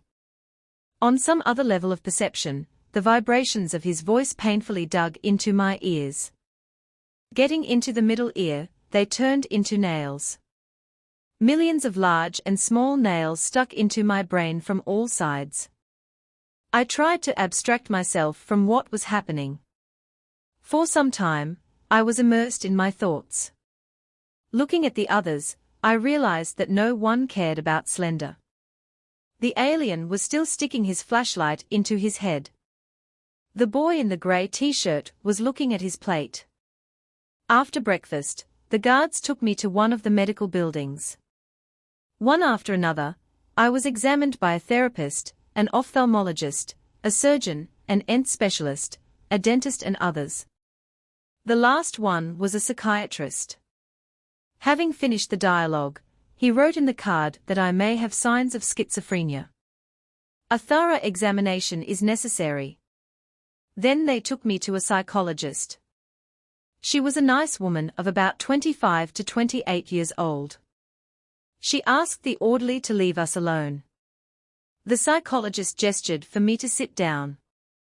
"So you beat up the girl, right?" she asked, smiling. "Yes, why?" "I don't know, so, if I understand you correctly, you just hit the girl." "No, I didn't just hit her. I cut her whole face open."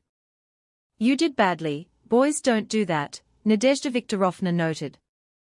"So what? How and what?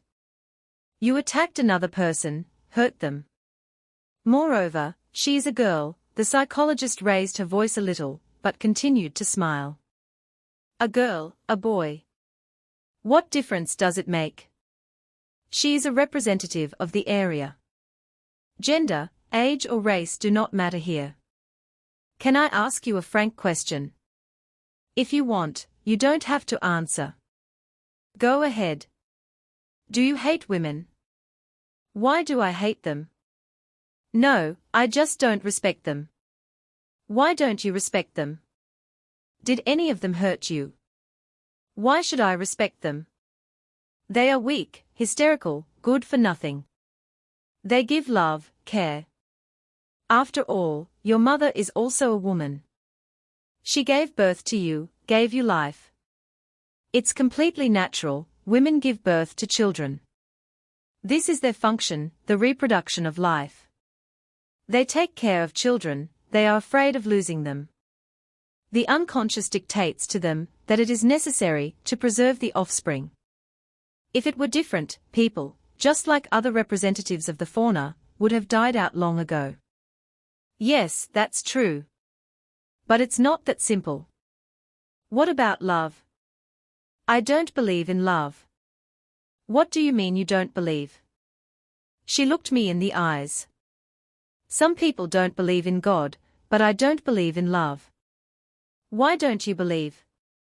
You've obviously thought about it for a long time. No, I haven't thought about it at all.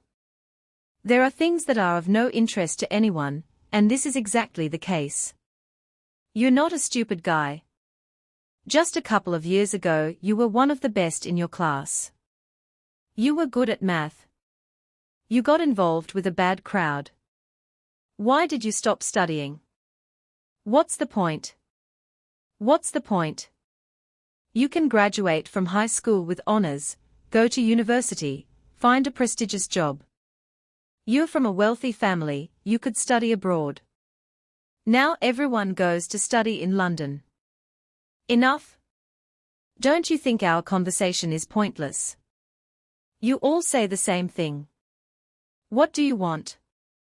You can trust me, it won't come out of these walls. Okay, if you ask, I'll tell you.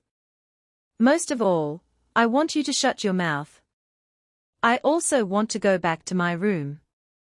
I think that's enough for today, we'll continue tomorrow. The orderly took me to the building. Nothing interesting happened all day. I lay on the bed, listened to Slender's whining, then listened to the alien's existential perception of existence. It got more interesting in the evening. I couldn't even imagine that such establishments host discos. Although, this is an experimental camp, the first of its kind. There were a lot of people on the open area. The orderlies stood at a distance, and seemed to take no part in what was happening. Slender, Alien, and I stood near a tree, not daring to come closer. Slender said that he didn't want to dance. He came to see how the girls twitched. The Alien, apparently, didn't care. He looked at the sky indifferently. I got tired of it. I started making my way to the center. I entered one circle, then another, but they quickly scattered. Finally, a slow dance started playing. I quickly looked around. Everyone was in pairs or with friends. I didn't want to talk to unnecessary people. I saw a girl. She was standing alone. Slightly blonde hair and pink shorts. Through a grey t-shirt with a pink inscription, I saw her nipples. I headed towards her. Having walked halfway, I felt my breath. Only now did I realize how my heart was beating. My legs felt like cotton wool. They stopped, they grew into the asphalt. I turned back, but ran into the Alien and Slender. Slender squeaked, something like for me to go to her. I turned back. I felt a strong push in the back. I flew the entire way that I did not dare to go. I ran into the girl with my whole body, almost knocking her off her feet. "Hi, let's dance," I said hesitantly. "Okay, let's dance," the girl said, looking up at me. I felt a little arrogance in her voice. She put her hands on my shoulders.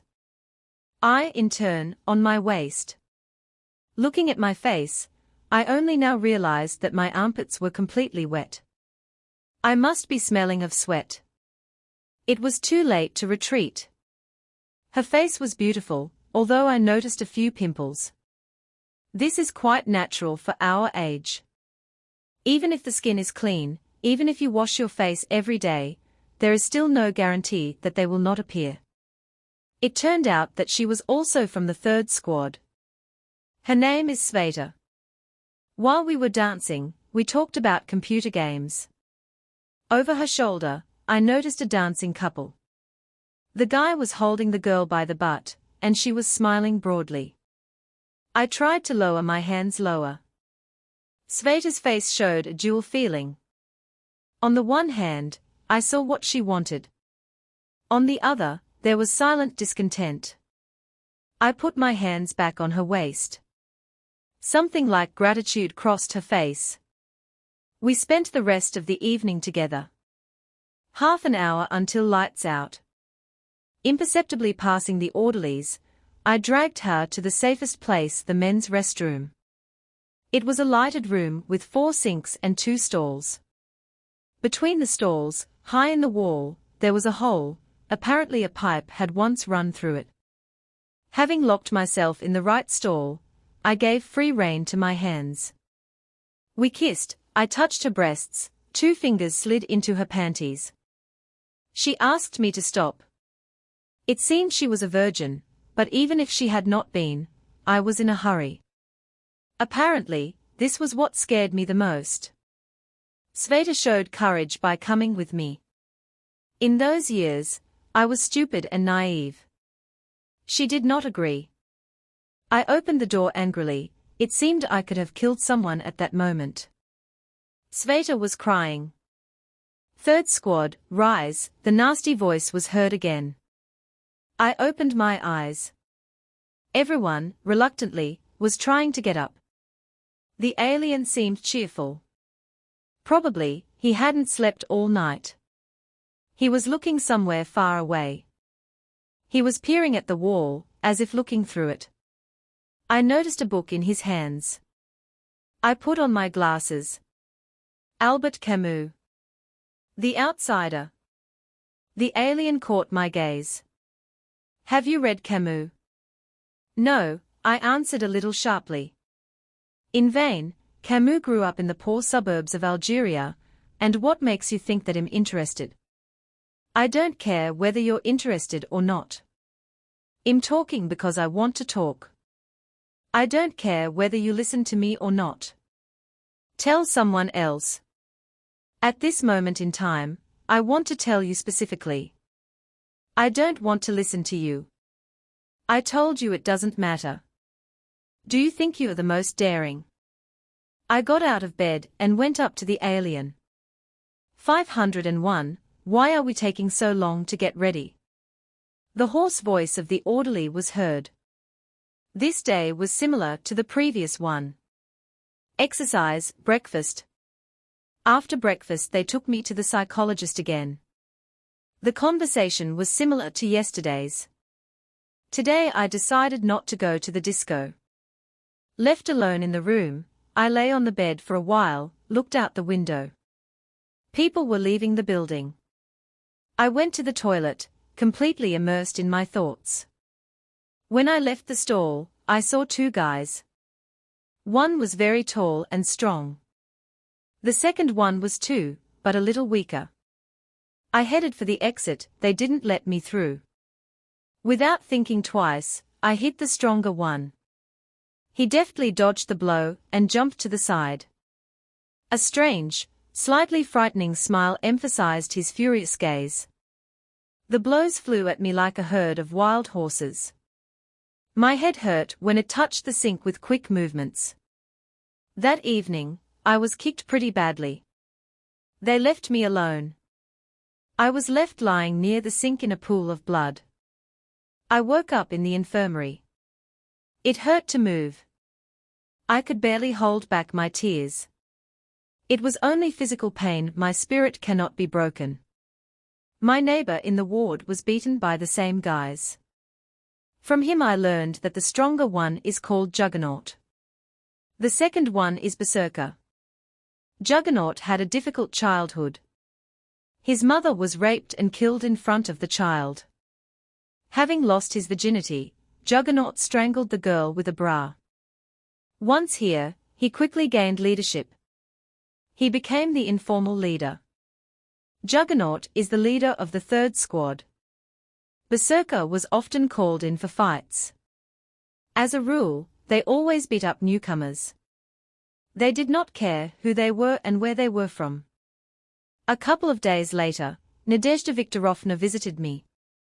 Our dialogue was not as harsh as before. After leaving the infirmary, I looked into her office more and more often. A few months later, we slept together. Nadia said that this was wrong. She is a psychologist.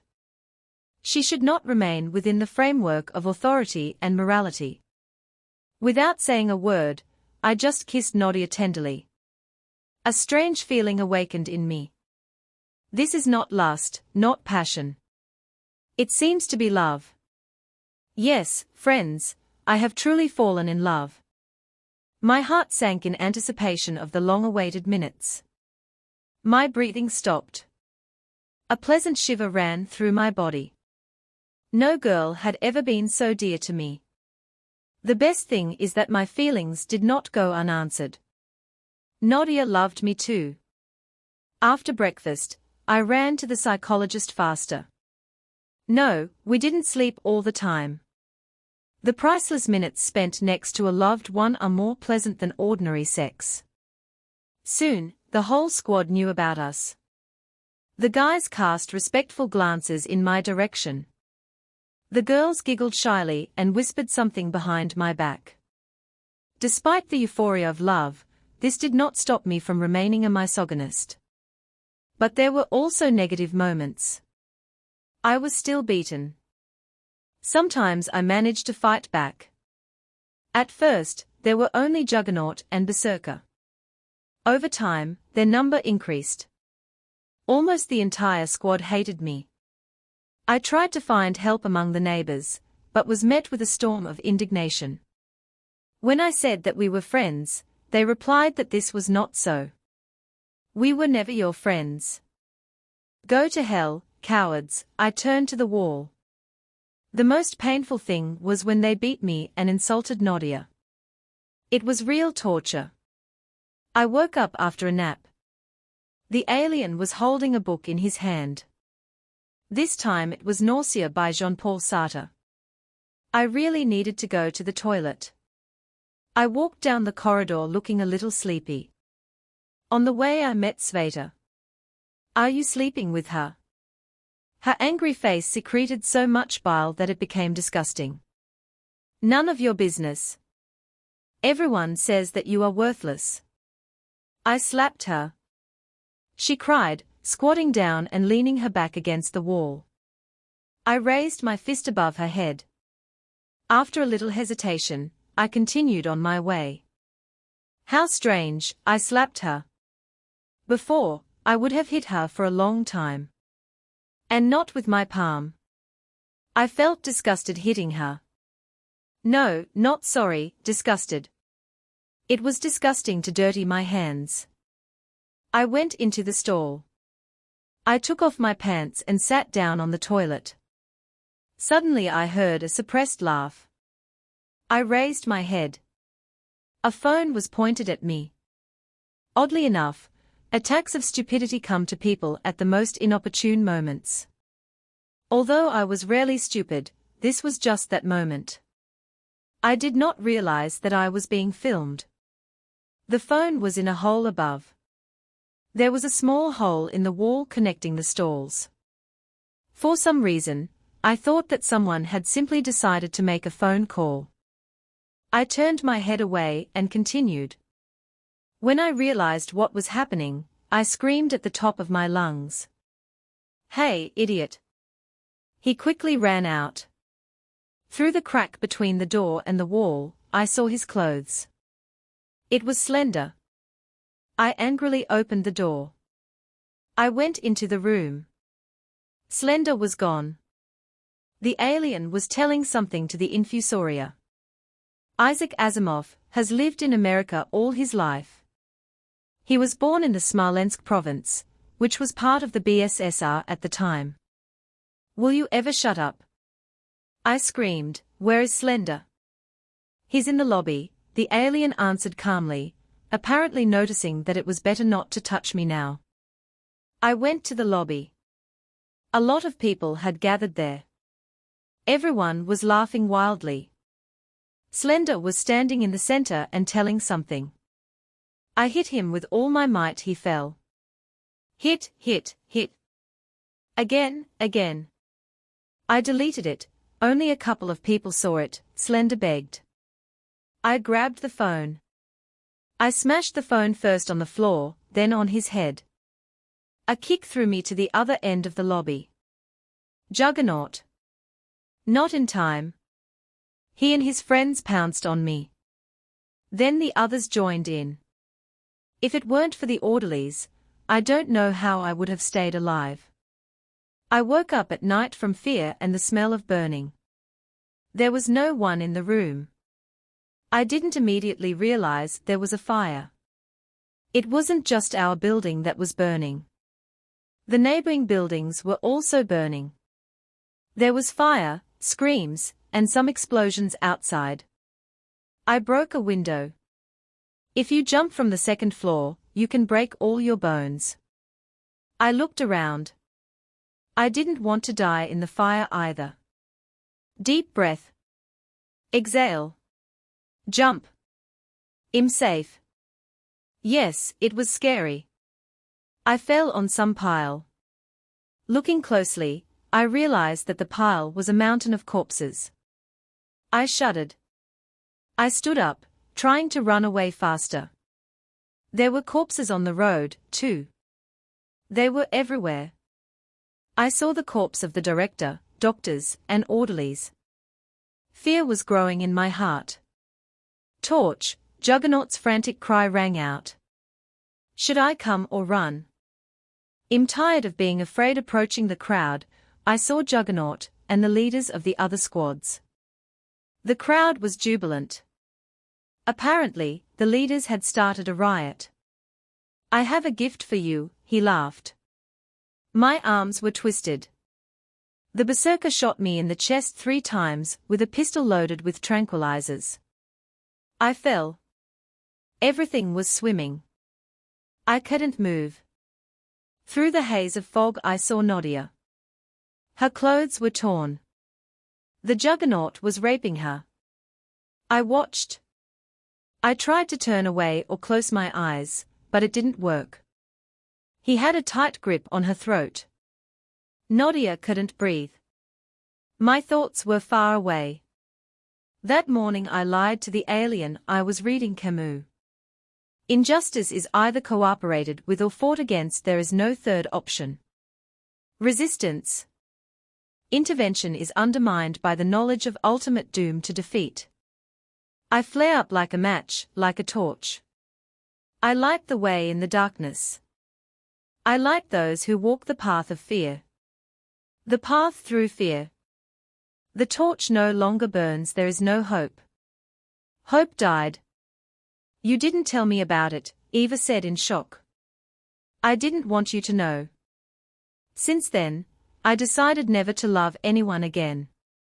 The next morning, Eva cooked breakfast and got Norton ready for work. She was alone again. There was still a lot of housework to do, but the girl quickly threw on her coat and went outside. The road lay through the park. At least there weren't that many people here, and there was no need to hurry. After walking a couple of blocks, she found herself near a white 3-story brick building called the Research Center. Having climbed the stairs to the 3rd floor, the girl found herself in an office. So you want to join our team? The man asked. Yeah. Are you married? No. So you're a prostitute. If you join the team, you'll have to give up this nastiness. I understand, Eva responded. After some psychological testing and a medical examination, she was found fit to work in the squad. We are leaving in 3 days. The expedition will take from 3 weeks to several months. Take warm clothes, it is very cold in the desert at night. There is one more thing. What is it? You see, what is the matter? There have never been women in our squad. It is against the rules. Do you want me to beg? Not at all, girl, what are you saying? But we would gladly accept a small donation to our fund. And I would close my eyes to your gender. Let's say 300 units of energy. Eva looked at her energy reserve. 127 units. I don't have that much, excuse me, I'll go. Wait. There is another way to solve it. Come on, undress, you are used to it anyway. Eva returned home and first of all washed away the dirt and humiliation that she had to endure in the office. She felt broken and depressed. Eva had cheated on Norton, her husband. Never cheated, never. Until this day. Love, a wife must love, the phrase of the teacher from the Academy of Noble Wives was spinning in her head. 10 years of the academy, graduation party. And then the wedding. At the graduation party, she saw Norton for the first time. This is your fiancé, the director of the academy blurted out coldly and quickly. 10 years of the academy, 5 years of marriage. What had she ever seen in this life? Nothing. Emptiness, coldness and hopelessness inside. Norton returned in the evening. At dinner, Eva said, "Let's run away, I can't do this anymore." "What are you talking about? Are you on your period? Look at this world and this society. Everything around is dull and ordinary. We have love, is that not enough for you?" Norton installed an energy channel in Eva's Anahata chakra, and directed some energy of love.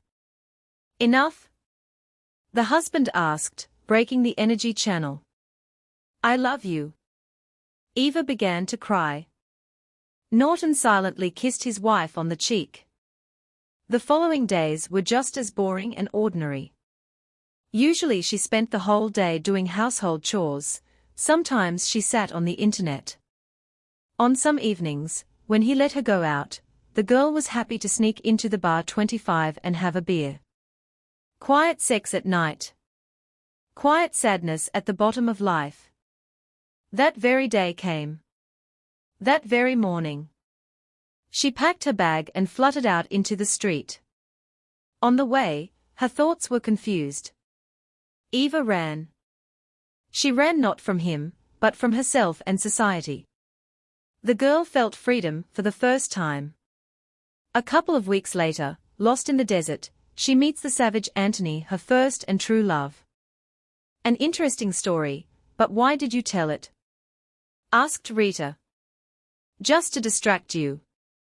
And the message of the story is that sometimes you need to be brave to do what you want, despite the circumstances. It's time to sleep. I will not return to this room. I am scared. Can I sleep with you? You are not a little girl anymore, Monica, the grandmother said condescendingly. No, I do not want to. Please, I will go home. You are at home. The other rooms are being renovated. Let's do it this way, Louis will stay with you in the room. If something goes wrong, he will protect you. But I will sleep naked, he will embarrass me. Are you out of your mind? He is a robot. Yes, you are right, Rita justified herself, realizing what she just said something stupid. Rita turned off the light and went to bed. Louis was standing near the door in the room. She liked to sleep completely naked. When she went to bed sober, she undressed completely. Such sleep was pleasant and deep. The body completely relaxed. Now she couldn't relax. Rita was oppressed by the gloomy atmosphere, the creepy photo of the ghost, the presence of the robot. All these factors together did not allow the girl to fall asleep. In addition, she just remembered why she came. She would have to tell her grandmother about the notes tomorrow. Sleep began to creep up a little. Suddenly the closet door opened sharply, with a terrible crash. Rita jumped up and wanted to scream. But she pulled herself up in time. This was her mother. Yes, she had become a ghost. We need to find a way to talk. Mom, please don't scare me, Rita said plaintively. There was no answer. The girl tried to fall asleep again. She had already begun to fall asleep. The previously opened cabinet door slammed shut, again with a bang. Rita screamed and jumped up to the robot. Louis, Louis. Answer me. The robot stood there, not reacting to external stimuli. Its yellow eyes glowed in the darkness, and drove Monica into even greater horror. Rita opened the door, and ran into her grandmother's room. She was sleeping like a lion, and could not be woken up. There was little choice. Rita returned to the room, and no longer tried to fall asleep. She lay with her eyes open and felt how her psyche was cracked. The feeling of horror and grave cold did not leave her. Rita's attention was drawn to a plastic bottle that stood on the table and moved slightly. At some point, the bottle suddenly soared into the air, flew across the room and hit Rita in the face. The girl screamed and burst into tears. Pulling herself together, she turned on the light and began taking pictures of the room from different angles. She opened the gallery on her phone and began looking at the photos. Each photo captured the ghost of a woman. Behind the angry face and sad eyes, her mother's facial features were barely recognizable. But why did Rita only see her through the phone? Why was her mother trying to scare her? Louis was still standing and looking at the wall, not reacting to what was happening. Monica saw chalk on the table. She had seen this in movies. You need to draw a circle around your axis with chalk and the spirits will not be able to approach you. In a panic, Rita bent down and drew a circle on the floor with chalk. But in her frightened state, Rita's brain did not take into account one important detail: she did not draw a circle around her axis, but just a circle on the floor. Then she took a chair and sat on a chair in the middle of the circle. She knew that she could not leave the circle until the morning, so she took the empty bottle that hit her in the face for a small need. We need to check where the ghost is now. With shaking hands, Rita took a selfie. What she saw scared her even more. Her mother's ghost was standing next to her in a circle. Now she realized that she had drawn the circle not around the axis. And now the circle was acting in reverse. The spirit should not have entered the circle. And now it was the other way around, it could not leave the circle. From an excess of emotions, Rita began to smile psychopathically. Her psyche was too exhausted, too strong negative emotions. Rita, like a doll, lowered her head and fell asleep sitting in a circle in the middle of the room. The dream was strange. Rita was a little girl. She and her mother were running through a field of forest flowers and laughing. The sun caressed them with its rays. The blue sky filled the world with bright colors. Everything was easy and serene. Mom was wearing a white dress. She was not a scary ghost. Mom was young and beautiful. Rita felt happiness and the taste of childhood. Listen to me carefully, Monica, Ayla suddenly spoke.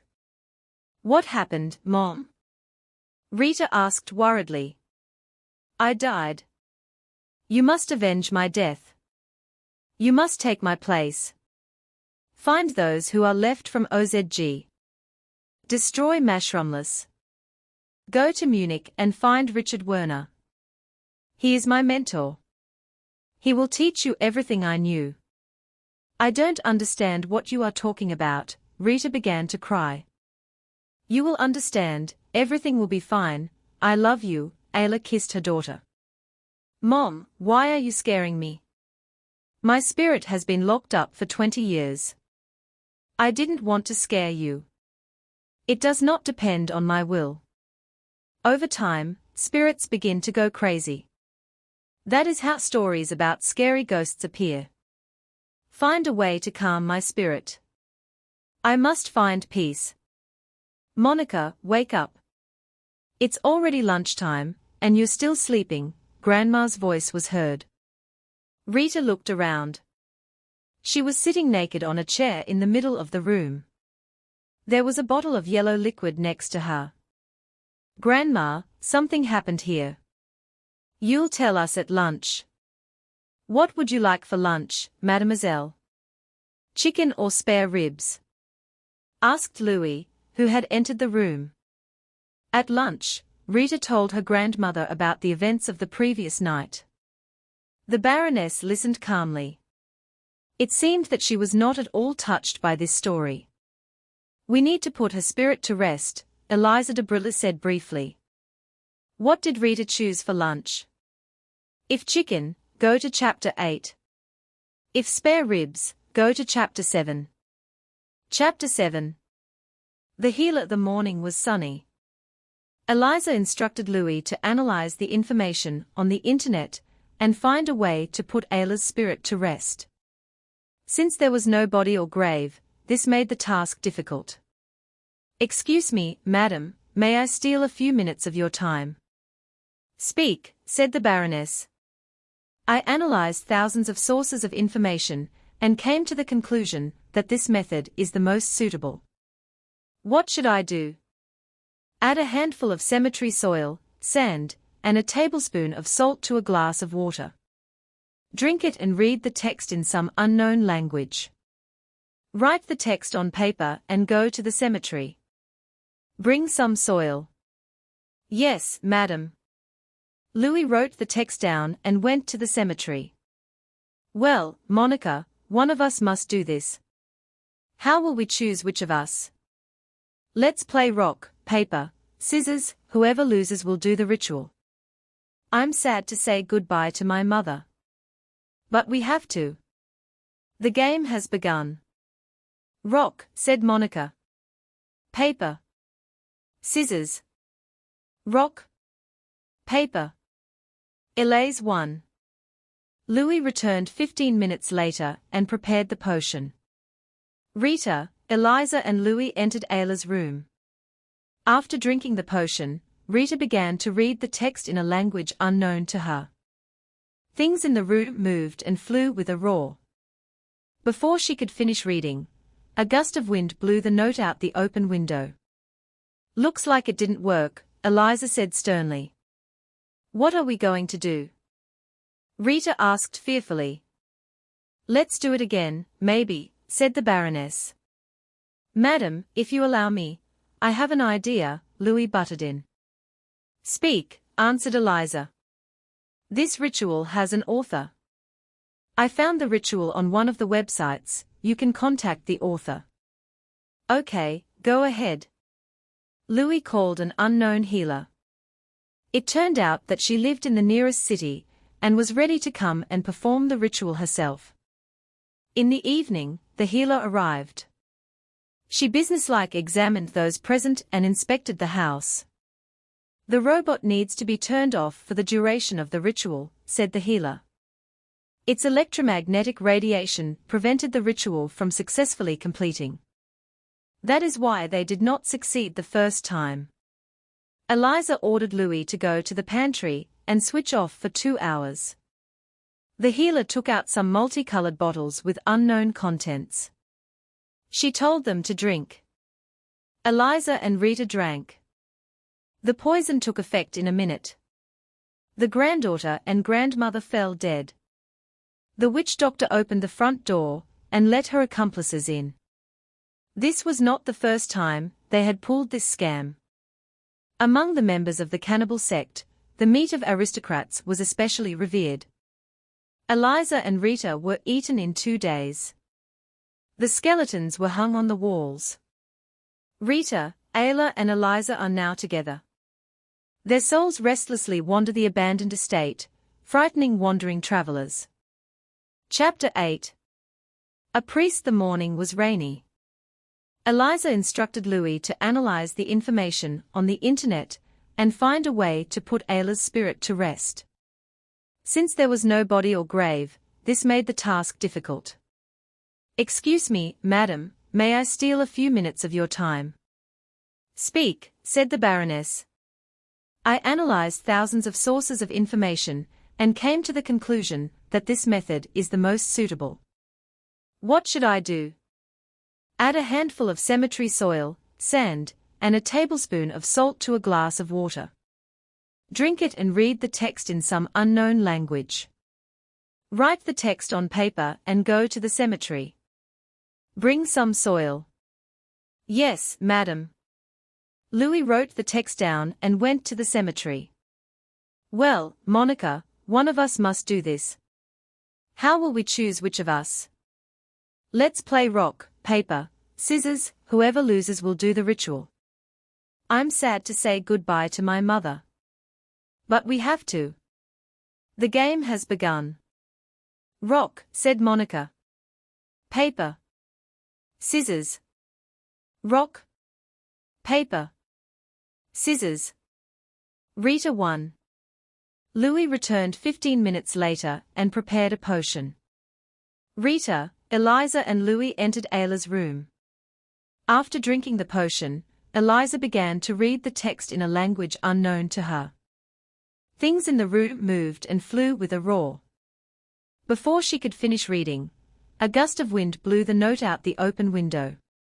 "Looks like it didn't work," said Eliza sternly. "What are we going to do?" asked Rita, frightened. "Let's do it again," said the Baroness.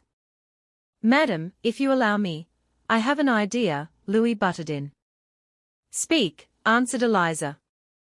"This ritual has an author. I found the ritual on one of the websites. You can contact the author." "Okay, go ahead." Louis called the unknown healer. The phone number was unavailable. "I have another idea," Louis said. "What idea?" asked Monica. "You can contact the church and invite a priest."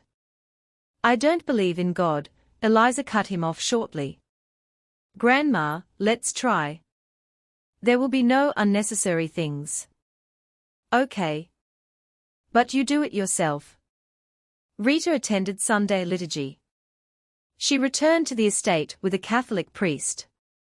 The priest inspected the estate and blessed the rooms. That night passed peacefully. Ayla's spirit could no longer penetrate the estate. But whether Ayla found peace is unknown. The next morning was sunny. "What would you like for breakfast, mademoiselle?" Louis asked. What would Monica choose for breakfast? Cereal with milk or sandwiches with processed cheese? If cereal, go to chapter 9. If sandwiches, go to chapter 10. Chapter 9. Crazy Rita spent the next few days in doubt. Should she do what her mother had bequeathed to her? She couldn't handle it. It was too much of a burden for her. She didn't want to do it. And what to do with a new name? Who was she? Rita or Monica? She decided that she had lived her whole life as Rita. And her name would remain Rita. The girl had lived her whole life in the shadow of her mother's fame. The whole world hated Ayla. And this was her chance to fix everything. Rita had 3 tasks. Become a hacker, revive OZG, destroy Mushroomless. What a horror. Was she really following in her mother's footsteps? What did Ayla say? Find her mentor. Apparently, this was the hacker who taught her mother all the intricacies of the hacker's craft. Rita said goodbye to her grandmother and went to Germany. She took the metro to Berlin, then took a plane to Munich. She didn't forget about the new translator bot. After checking with the information service, Rita found out that there was only one person in Munich named Richard Werner. She went to the address. Margarita knocked on the door. A man in glasses, about 45 years old, opened the door. Guten Tag, Herr Werner. Rita greeted. Yes, what do I owe you? The man answered. My name is Margarita Kryachkovskaya. I am the daughter of Ayla de Brilly, you worked with my mother. If you allow me, I would like to talk to you. You look a lot like your mother, come in. Werner treated Rita to coffee and cakes. The girl told her everything that happened in the estate, and how Ayla told her to find him. Did I understand you correctly? You claim that you encountered something paranormal. And you had a dream that you needed to find me. Yes, will you teach me hacking? Hacking? I am a law-abiding citizen. I have never been a hacker. But my mother said. Would you like another cup of coffee? I wouldn't mind. Werner brought more coffee from the kitchen. Oh, sorry, Margarita, I completely forgot. I need to make an urgent call. I'll be out for a bit. Yes, of course, Rita took a sip of coffee. Mr. Werner went into another room and talked on the phone for about 5 minutes. Rita drank coffee and thought about her next steps. At some point, she felt unwell. The world around her seemed to be floating. The sounds were loud and unclear. The visual images were blurry and too bright. Did Werner mix something in the coffee? Werner returned in the company of 2 orderlies. They are dressed in white coats.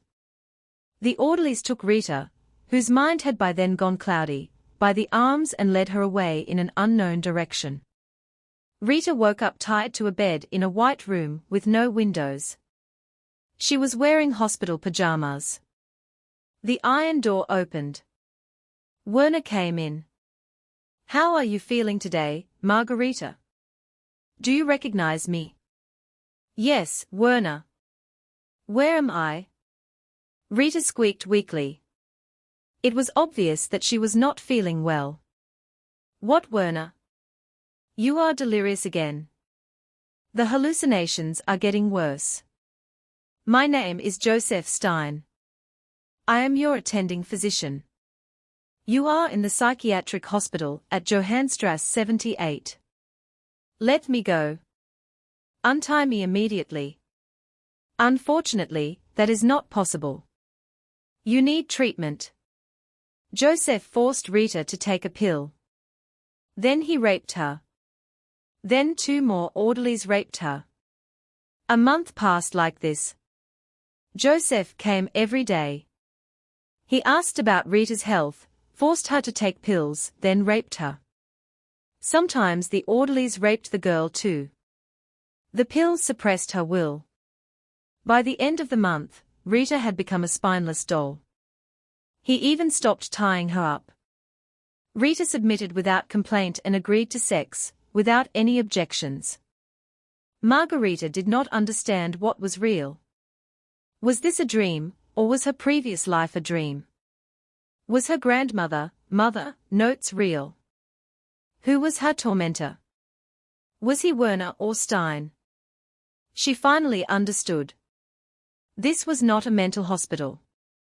Rita realized that she was in sex slavery. In the hands of a ruthless psychopath. It was an ordinary evening. How are you feeling, Margarita? Are the ghosts real? Despite the fact that Werner raped Rita every day, he addressed her only as you. No, they are not real.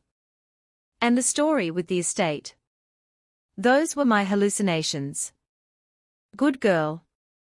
Today is a special day. There will be no sex today. Joseph held the book King Ermic under his arm. What are we going to do today, if not have sex? Rita asked, puzzled. I'll read the story of how your mother died. I know this story. The whole world knows. No need. It hurts me. Why are you tormenting me? Oh, my dear Margarita. Don't you have any idea? No. I loved your mother. I looked at her with lust and passion.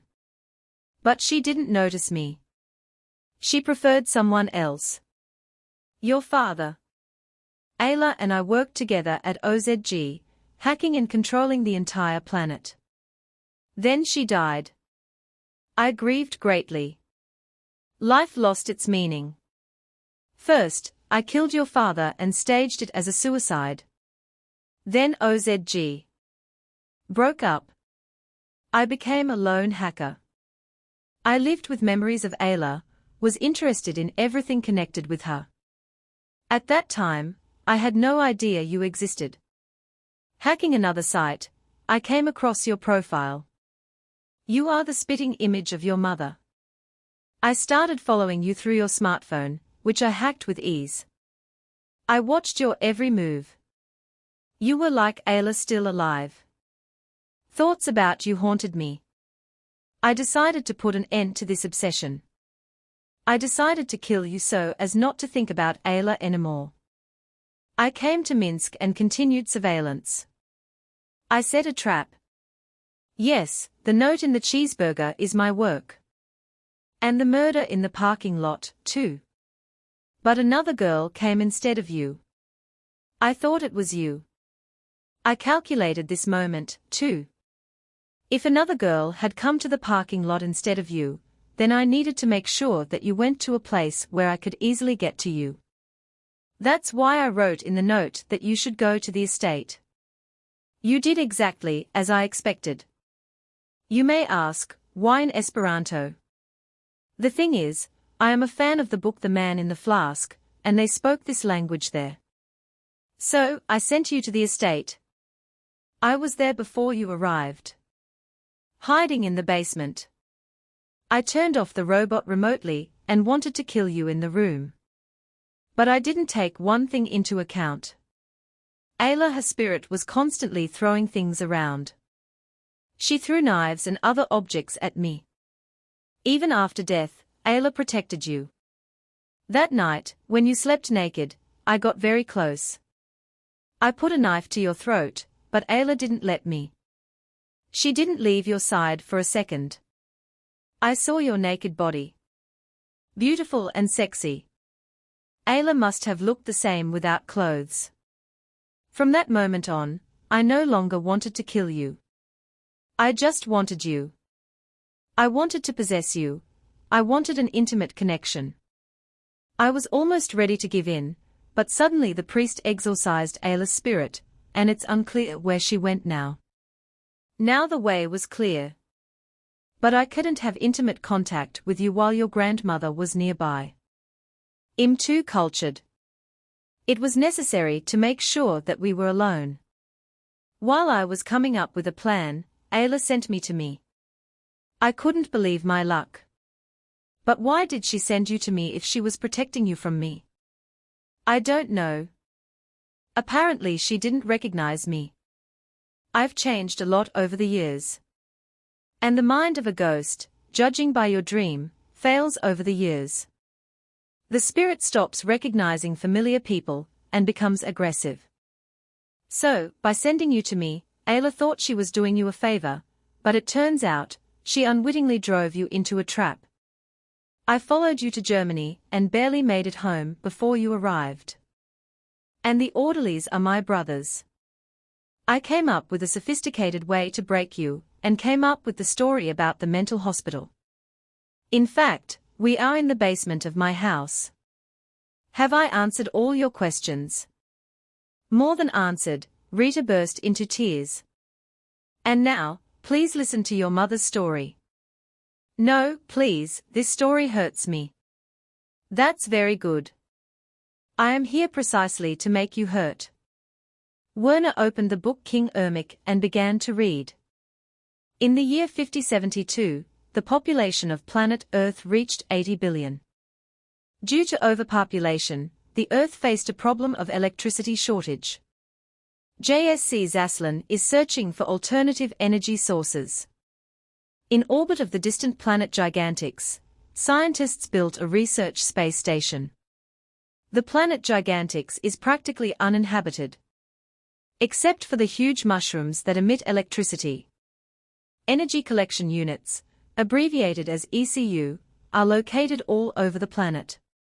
ECU collect energy from the atmosphere emitted by mushrooms and redirect it to the station. And from there, the electricity is redirected to Earth. Professor Raymond Ivanovsky and his new assistant Ayla were flying on a ship along the surface of Giantix.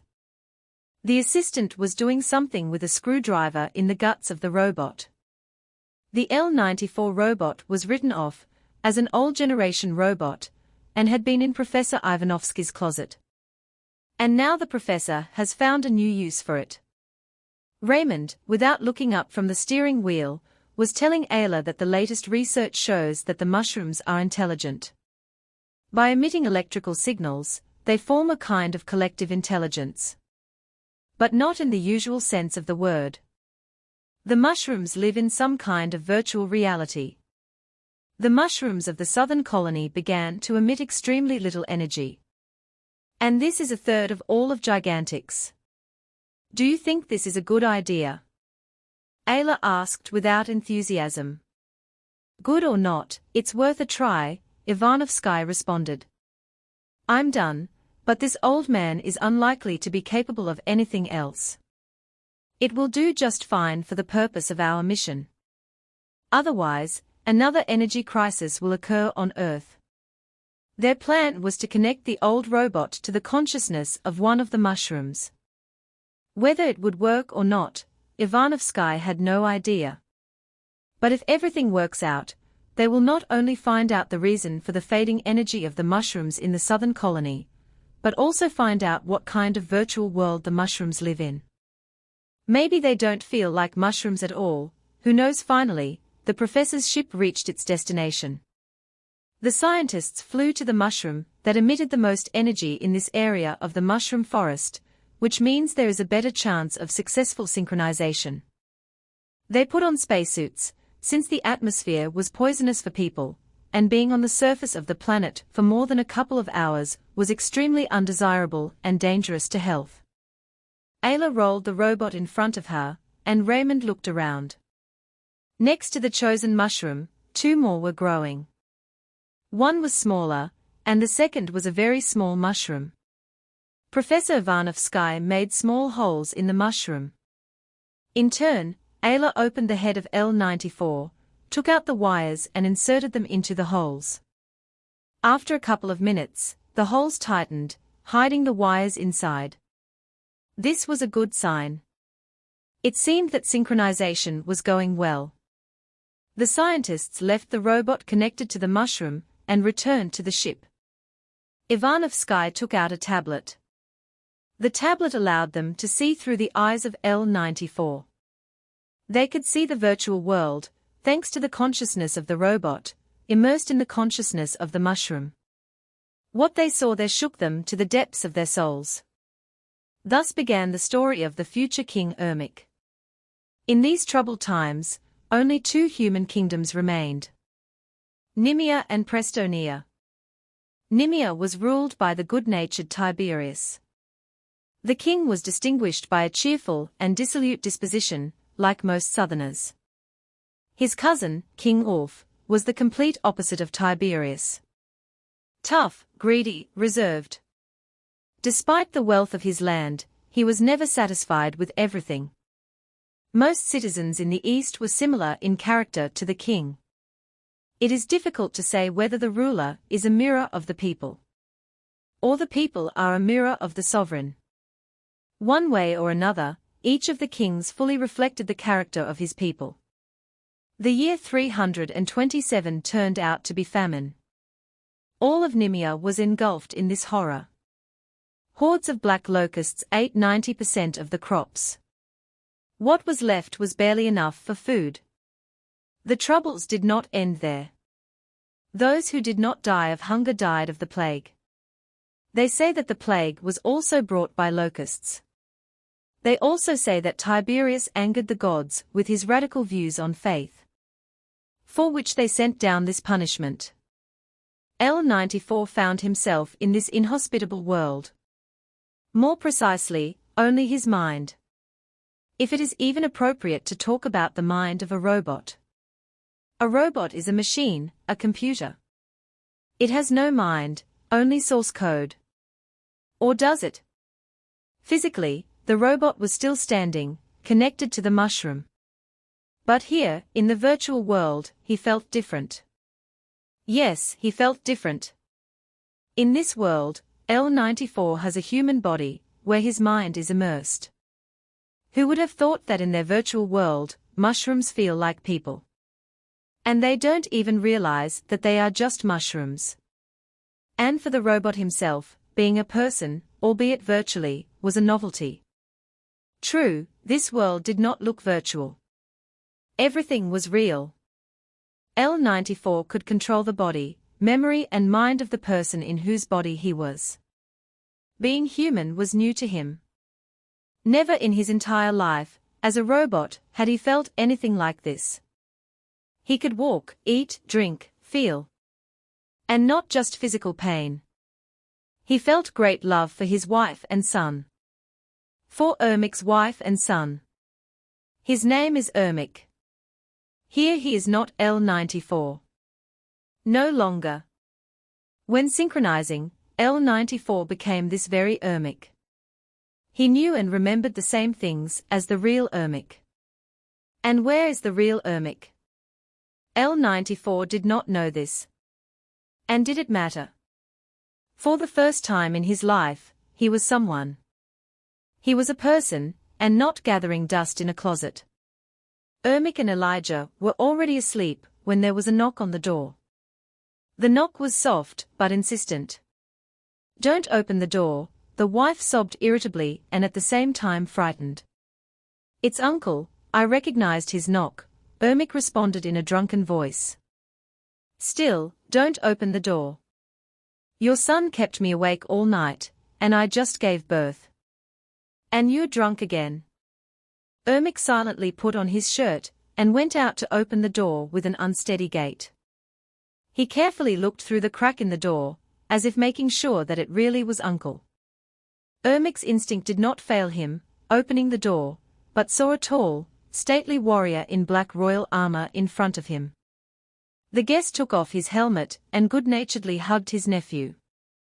"Hello, Uncle, I'm glad to see you. Ilaya is already asleep, so be quiet. Sorry that it's so late. I have a terrible headache, otherwise I wouldn't bother you." Godric looked at his nephew with his blue elven eyes.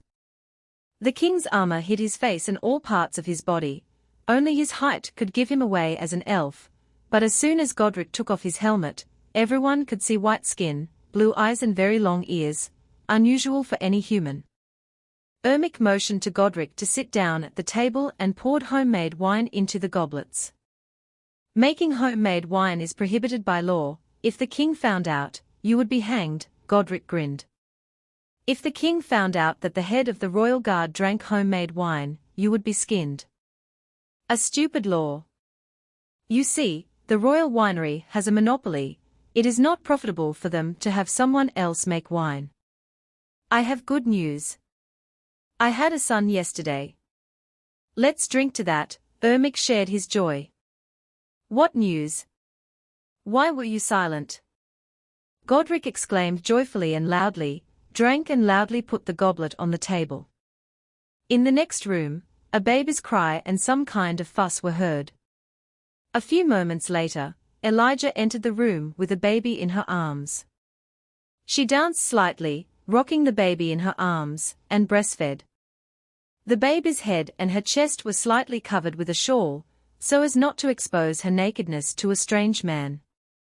Hello, Godric, Elijah squeezed out coldly. Ermic, you're drinking again. We have an honored guest, the husband justified himself. Hello, Elijah, the elf responded good-naturedly. Well, what is the name of your heir? We named him Godric, Elijah answered before her husband. What? A dog?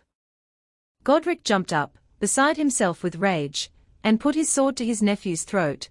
How dare you name a child in honor of the king of Elfsgrad? The baby began to cry, frightened by the loud sounds. Elijah hurriedly retreated to another room. Calm down, uncle, Ermic answered calmly, you are scaring your son, and we named him after you. Forgive my anger. Godric softened slightly, put away his sword, and sat down at the table. Ermic filled the cups. Ermic, what were you thinking? The elf did not calm down. To call a Nemean by an elven name, consider it a death sentence. He will be teased all his life. Do not ruin his life.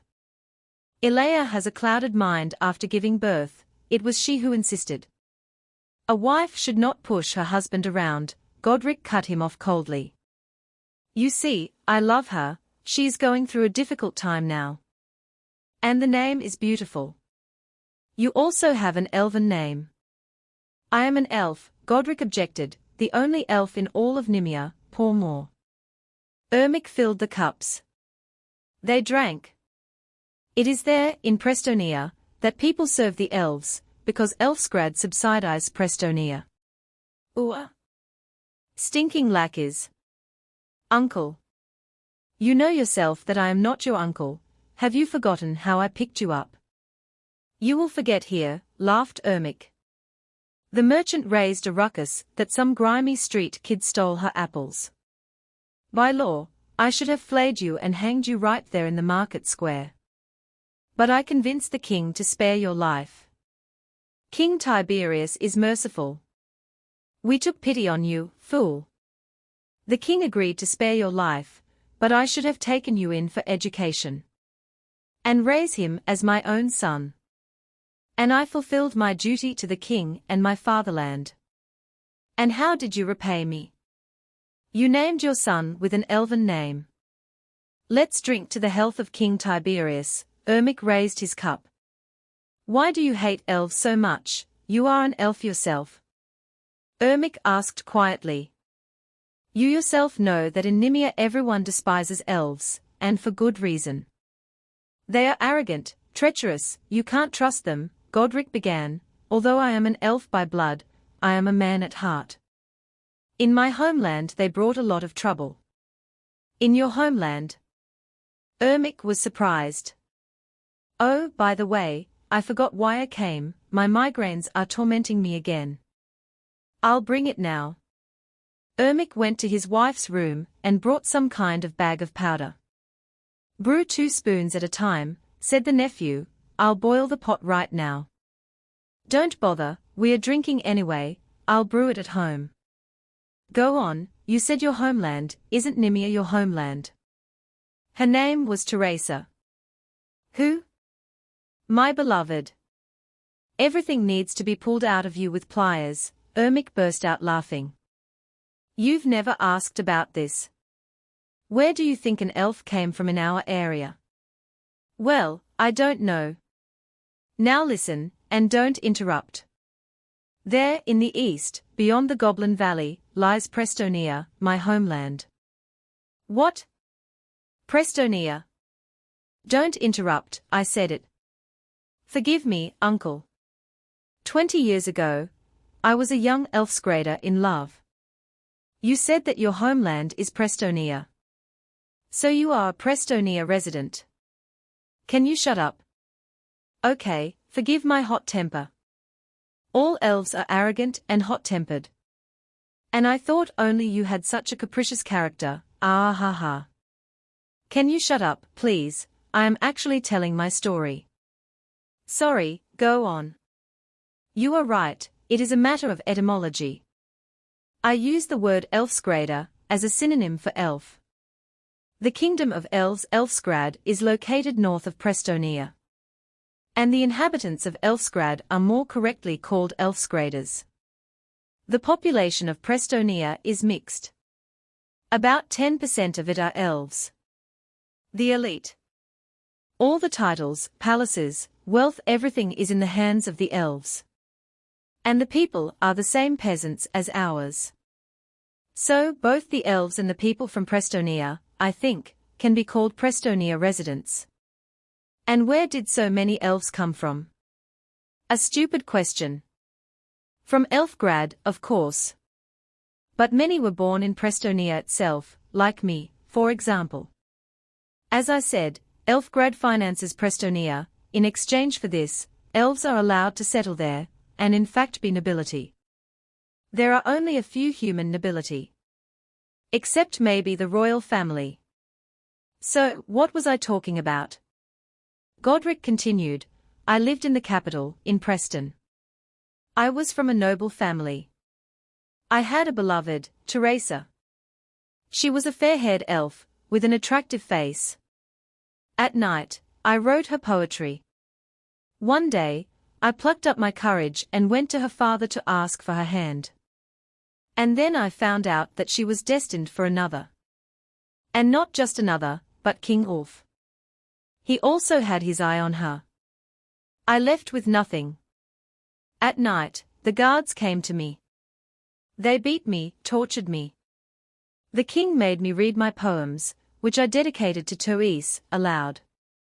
Ulf laughed and said that even the rams in the pasture wrote better poems than I did. I was facing the death penalty.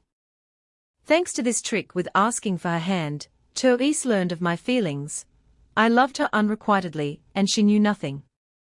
Having learned that death awaited me, she somehow miraculously persuaded the king to spare my life. Apparently, referring to the fact that it is appropriate for a king to show mercy sometimes. But the king there is not like ours. At that time, the king of Nimia also got married. Ulf ordered that I be made a slave. And he sent me to Tiberius as a wedding gift, as a slave. For the amusement of the public. For the Nimians, elves are a curiosity. King Tiberius was friendly to me. After only 2 years, he granted me freedom. And he offered me to serve in the royal guard. So I gained freedom and rose to the rank of chief of the guard. You have an interesting life, forgive me, uncle, it's late. Yes, of course. I've been sitting too long again, although wait. Did you forget to say something? Yes? That's my bad memory. I got carried away and forgot why I came. Here's some medicine, the pain will go away. No. I came with a specific purpose. What is it? The king is sending me at the head of a detachment. We are going to Prestonia.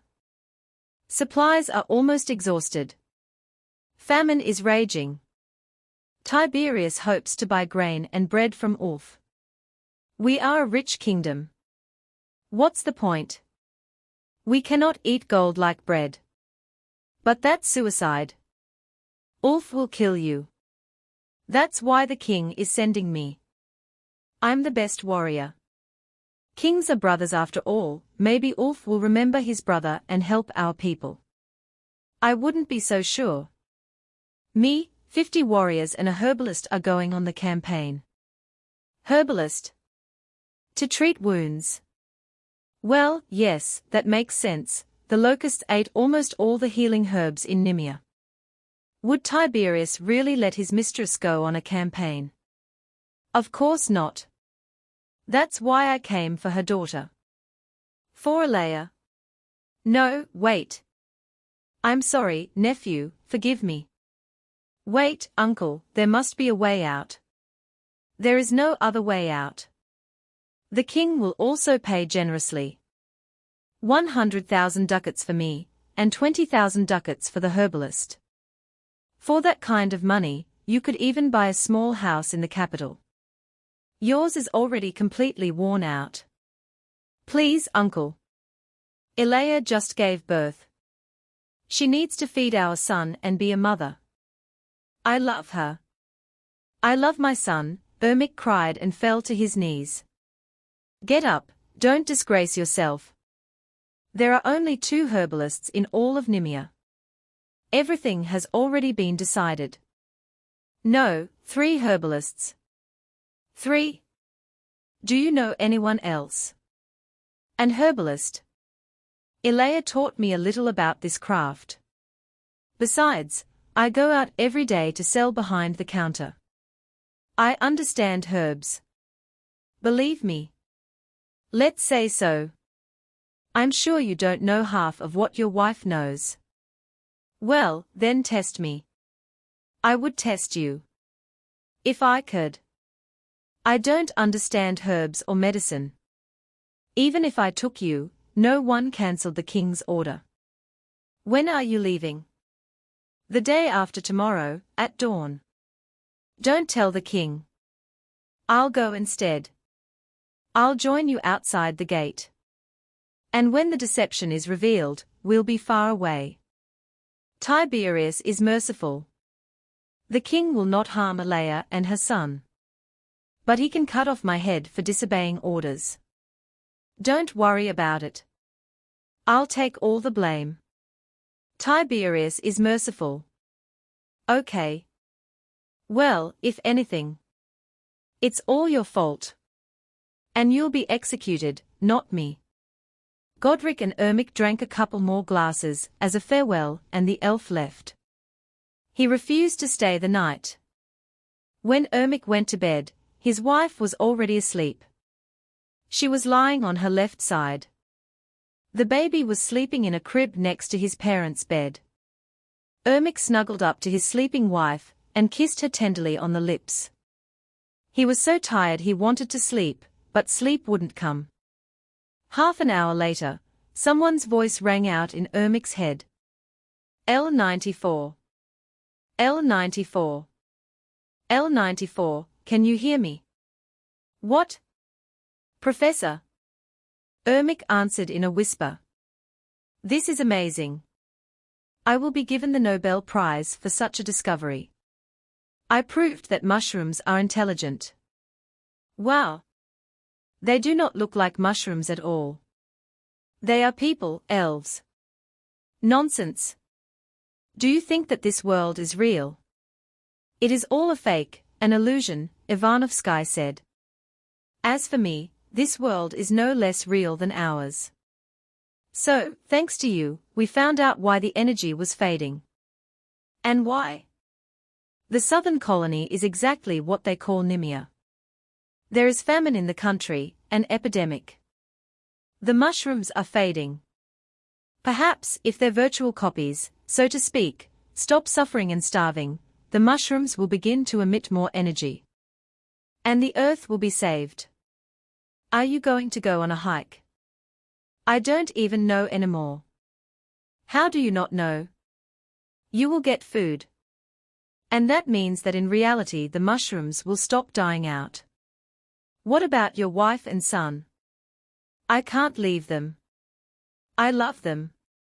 Wife and son? Are you nuts? You don't have a wife or a son. You're just a robot. A robot. A piece of iron. Is that clear? And besides, this world is not real. How do you know what is real and what is not? This world may not be real. They may not be real. I may not be real. But my love for them is real. Enough? You talking nonsense. I liked you better when you were iron. You are iron. You're playing this video game too much. I can turn you off at any moment and you'll go back to your closet. No, I found a family. For the first time in my life. Don't deprive me of my happiness. Then listen to me. I'm tired of explaining how unreal this world is. We need to restore energy. Okay, let's approach it from the other side. Look, there's a famine now. Food supplies are running low. You must go on a campaign and convince the Preston King to sell you food. And you will be fine. And us. Everyone. You understand, don't you? She is nursing. They need food. If you love them, take pity on them. Go on a campaign. That's it, end of communication. The next morning, Ermic woke up with a terrible headache from a hangover. The baby woke up several times during the night, his wife fed him. So he almost didn't get to sleep. Good morning, my dear, Ermic kissed his wife. Good morning, my love. I have to go to the market. Don't go anywhere, stay with us. But today is market day, on other days I won't be able to sell as many herbs as today. Don't go today. And don't go anywhere. I heard your conversation. Don't leave me. Don't leave us. Look how cute he is. Elea gave Godric to her husband. You see, I have to. Otherwise, Uncle will take you away. He won't, I'll talk to Mom. It won't help. Well, why are you like this? Elea started crying. Don't you really care about me and your son? That's not true, darling. I love you very much. Promise that you won't go anywhere. I promise, Ermic hugged his wife. The whole day went well. A happy day. They laughed. They were happy with each other. They remembered the day they met and other pleasant moments. His wife could barely stand on her feet from hunger. The baby cried more and more often. Apparently, the milk is completely empty from hunger. And yet it was a happy day. They were all together. And let it be, if they have one day left to spend together. Let it be the happiest day. No matter how happy the day was, the dark night was coming. Elea slept on her husband's chest. Ermic looked at the ceiling and tried to collect his thoughts. He didn't want to leave. He didn't want to abandon them. He was worried about them. But the milk was completely empty. They were starving. Something had to be done. If not him, then they would take her. It was time to go. Ermic kissed his sleeping wife, kissed his son. He got dressed, looked at them one last time and slammed the door. 3 miles to Nimsk. Dawn in about 20 minutes. While Ermic walked, he thought again about whether he was doing the right thing, about his love for his family, and his hopeless situation. Ermic sat down near an oak tree and looked towards the city. At dawn, the gates opened and he saw the Royal Legion led by his uncle. Godric was riding a horse and leading another horse. Godric was riding a black stallion, and a white horse had been prepared for Ermic. L94 smiled to himself and thought that it was so symbolic. A white horse as a symbol of Ermic's purity and innocence. He had gotten into this mess against his will, and all of this had been forced upon him. Ermic mounted his horse and the legion moved north. By evening, they had reached the mountain range. This is the natural border of Nimia. They had not even left their kingdom during the day. There is only one way to leave Nimia, through a secret tunnel that goes through the mountain. It is impossible to cross the mountains in the usual way, they are so steep. The tunnel was closed with a titanium door that opened only from the side of Nimia. Thus, no one could enter or leave the country. The door is allowed to be opened only by written order of the king. The guard looked at the papers that Godric gave him. The document had the seal of King Tiberius. The document is genuine. The guard gestured for the patrol to open the door. He lit a torch and went ahead. For about an hour, the warriors of the Royal Legion walked along the dark narrow tunnel, following each other. In the end, they reached a spacious room that was carved into the rock. Ahead was the same titanium door that no enemy could break through. The guard ordered the door to be opened, and now the legionnaires left their kingdom.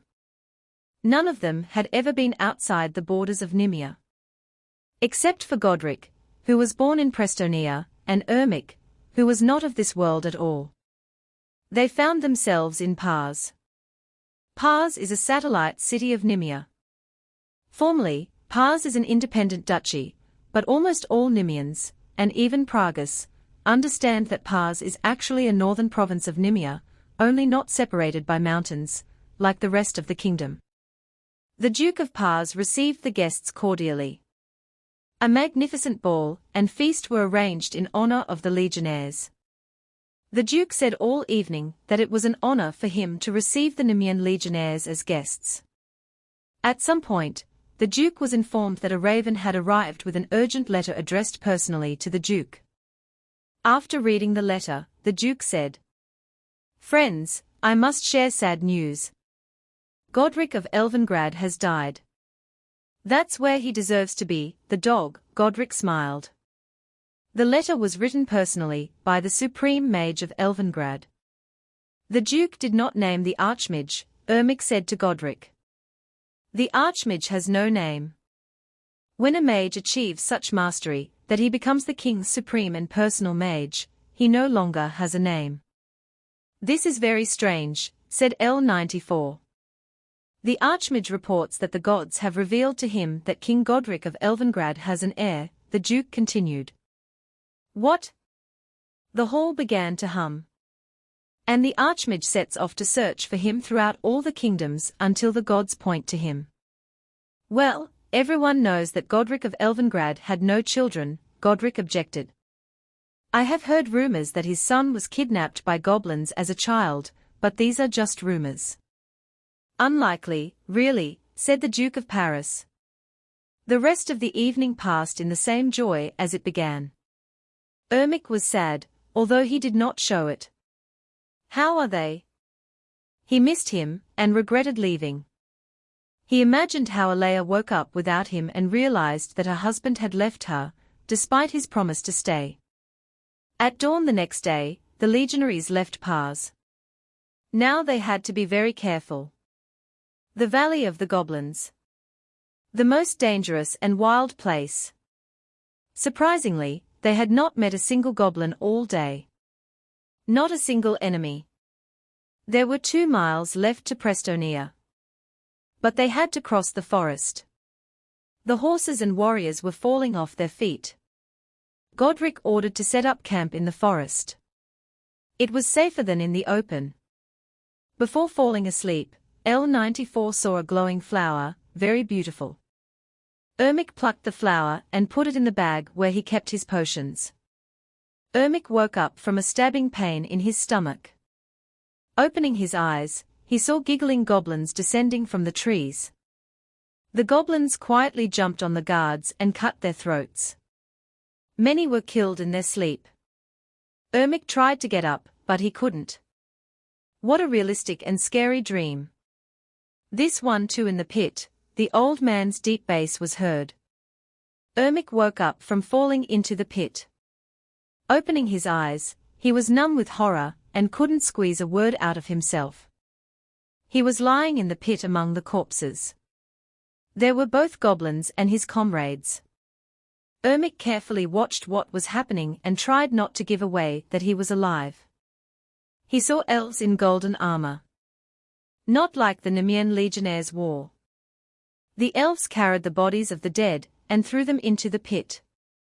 The process was led by an old bearded elf in rich clothes. He was clearly not a soldier. His posture and ability to hold himself revealed his noble origin.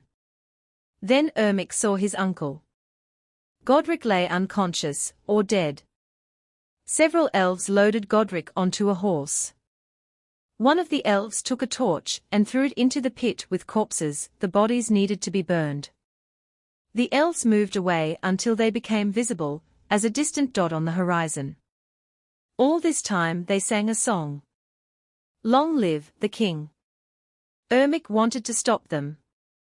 He wanted to scream. To save his uncle from them. But he did not. He was too weak. Too scared. He could do nothing. The fire was growing stronger. He had to get out. Ermic tried with all his might to get out. And, in the end, he crawled out of the burning mountain of corpses. The wound on his stomach was not serious. L94 took powder from his bag and healed the wound. He needed to rest. He was exhausted both physically and mentally. He did not have the courage to stop these elves and save his uncle from them. In any case, they were elves.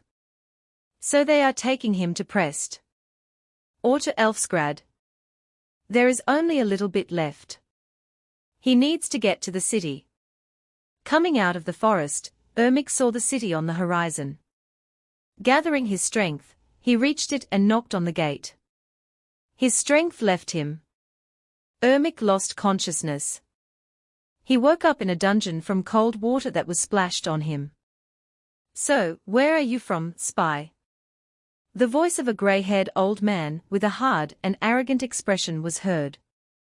I am not a spy, King Tiberius sent us. What? My dear brother sent you to spy on me. Ermic received a blow from the whip. A year has passed. During this year, many fundamental changes have occurred. Ayla left Ao Zaslan and returned to Earth. On Earth, she founded the Society for the Protection of Mushrooms. Formerly, the goals of this organization were noble. The society fought for the rights of mushrooms. Members of the OSG accused Ao Zaslan of unethical use of mushrooms. In their opinion, the life of a mushroom is equal to the life of a human, and it is impossible to pump energy out of them. But these are only formal tasks. Ayla became the most dangerous hacker on Earth. She managed to hack the virtual world of mushrooms. Due to the failure of the L94 mission, almost the entire southern colony of mushrooms perished. The southern hemisphere of planet Earth was completely without electricity. A terrible crisis broke out. Ayla created a digital copy of herself and loaded it into the internet. A computer virus created by the OSG captured the internet in the northern hemisphere. The OSG broadcast streams from the face of L94. These streams became very popular among Earthlings. The Earth was gradually dying. The energy, even taking into account Giantix, would last for a couple of years. Many Earthlings accepted the OSG offer to digitize their consciousness and transfer it to the virtual world of mushrooms. There is nothing more to catch on Earth. King Yulvi refused King Tiberius' request to sell food. Because of this, 99% of the population of Nimia died of hunger. And taking advantage of the situation, Yulvi declared war on Nimia. The Prestonians conquered Pars. But they were not destined to overcome the mountains. From now on, Yulvi bore the title of King of Preston, Duke of Pars. The employees of Ao Zaslan faced a difficult choice. The mission failed. Half of the Earth is de-energized. A third of the mushrooms are destroyed. New mushrooms must be grown at all costs. But how? Power on Earth is now in the hands of the OSG. A powerful enemy is the most dangerous hacker on Earth. She has all the power. Soon, millions of Earthlings will arrive in the mushroom world. And this will disrupt the planet's ecosystem. Doesn't Ayla understand that millions of consciousnesses brought in from outside will completely destroy the mushrooms on Giantix? And this is the organization that is supposed to protect them. If Ayla wins, the chosen Earthlings will move to the mushroom world. The Earth will perish without energy. Over time, they themselves will perish. And the mushrooms. 2 planets will die out. But she thinks that they will be able to peacefully exist on Giantix. If Aslan wins, what then? Let's say they stop Ayla. A mass transplant of consciousnesses will not happen. The problem of energy shortage on Earth remains. New mushrooms need to be grown. But how? A population boom needs to happen in the virtual mushroom world. New people and elves, even goblins will appear. And perhaps this will provoke a new growth of mushrooms. And in 2 years Aslan will be able to restore the energy level on Earth. So, 2 problems need to be solved. To prevent Ayla from bringing new consciousnesses, and to increase the demographics, putting an end to hunger and plague. How to solve both of these problems, when the future of not only Giantix, but also the Earth is at stake? They have only one tool, L94. Over this year, Ermic's life has also changed dramatically. After terrible torture, King Ulf put Ermic in prison. Every day he had to work in the mines. Having learned about his wife's betrayal, Ulf cut off her fingers, from which she suffered from pain. Preston doctors could not ease her suffering.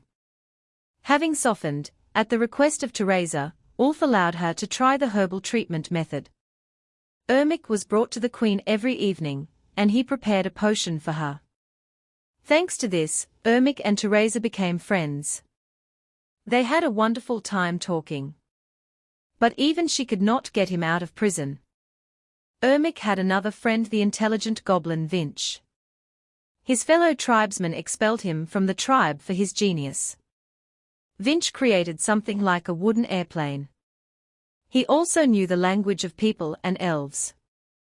Vinch, like Ermic, was imprisoned without any guilt, by the will of the cruel King Ulf. Meanwhile, Professor Raymond Ivanovsky wasted no time. He had been unable to contact L94 for the entire year. He could only observe. There was no connection due to another Ozg virus. Raymond thought for a long time about how to stop Ayla and raise the demographics. Seeing that Ermic and Queen Teresa had become close, the professor came up with a plan. He needed to seize power. Ermic should become the king of both Prestonia and Nimia. But how could he do that when L94 was just a prisoner in prison? If he killed Yulvi, power would pass to Teresa. And Ermic was on friendly terms with Teresa. Ivanovsky could not directly influence the virtual world. But he could do something in the physical world. Raymond decided to act radically and kill King Yulvi. He figured out the mushroom that was Yulvi. For 6 months, several ships burned the mushroom every day. But it was not an easy task. It is very difficult to burn such a giant. But he managed it. And now the fateful day has come to declare himself. He finally destroyed this mushroom. Managed to write a script to contact L94. And prepared a gorgeous gift for Ermic. Ermic was sitting in his cell and talking to Vinch. I thought I knew a lot about herbs, but I've never seen a flower like this before. Ermic twirled the glowing flower he found in the Goblin Valley before the attack in his hand. Wow, where did you get the flower of truth? The flower of truth. These flowers grow in our valley. Very rare. If you make a potion from it, the one you give it to will agree with any of your statements. Will believe that it is true. And that this is exactly what needs to be done. I didn't know about that. This is real power. The king died this morning. They say he had a heart attack. The queen is preparing to take power. I think there won't be many dissatisfied people. The people love the queen. Meanwhile, the guards came for Ermic to take him to the queen to prepare the potion. While Ermic was being led, Ivanovsky contacted Ermic in his head and told him about the latest events. I am glad to see you, despite my grief, said Queen Teresa. Ermic prepared the potion and anointed Teresa's hands. Meanwhile, a ghostly shadow appeared behind Teresa and was getting closer. Ermic could not understand whether he was imagining it or not. When the shadow crawled very close, Teresa and Ermic made out Ulf's facial features. Do ghosts really exist? They did not exist before. Thanks to the script written by Ayla, everyone who died in this world turned into ghosts. Ivanovsky explained this. Thousands of people who died of hunger and plague in Nimia have now become ghosts. And it would be okay if they were just wandering around. 2 pieces of news. And both are bad. Ghosts can kill. And there is no weapon against them. The army of ghosts, controlled by Ayla, was moving towards Press to destroy all living things.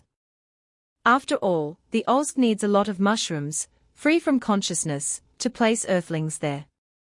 But there was something else, a gift from Professor Ivanovsky, a new script. Mad with rage, the ghost of Ulf attacked Teresa and began to strangle her.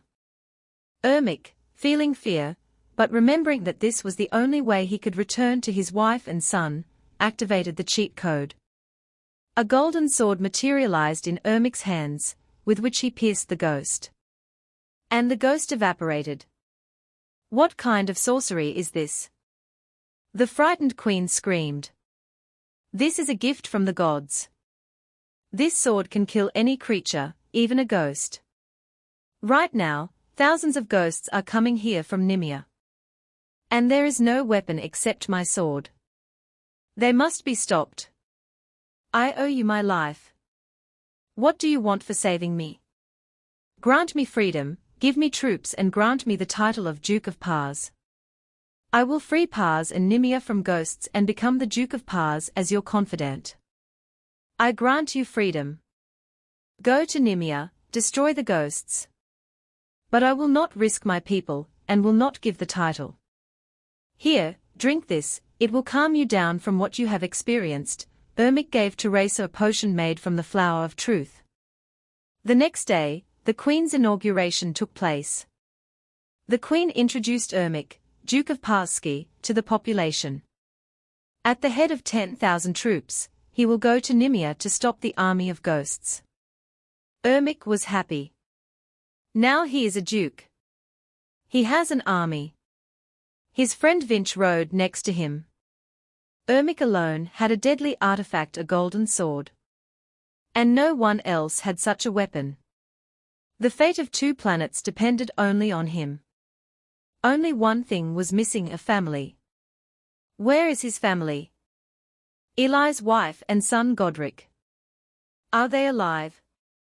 Ermic was calm. Ivanovsky assured that these 2 mushrooms were alive. So they were alive. All that was left was to get to Nimia. If ghosts were scurrying around there, where was his family hiding? Where could he hide from ghosts? The army crossed the Goblin Valley, fighting them off covertly. The goblins were outnumbered, and the Prestonians had no trouble dealing with them.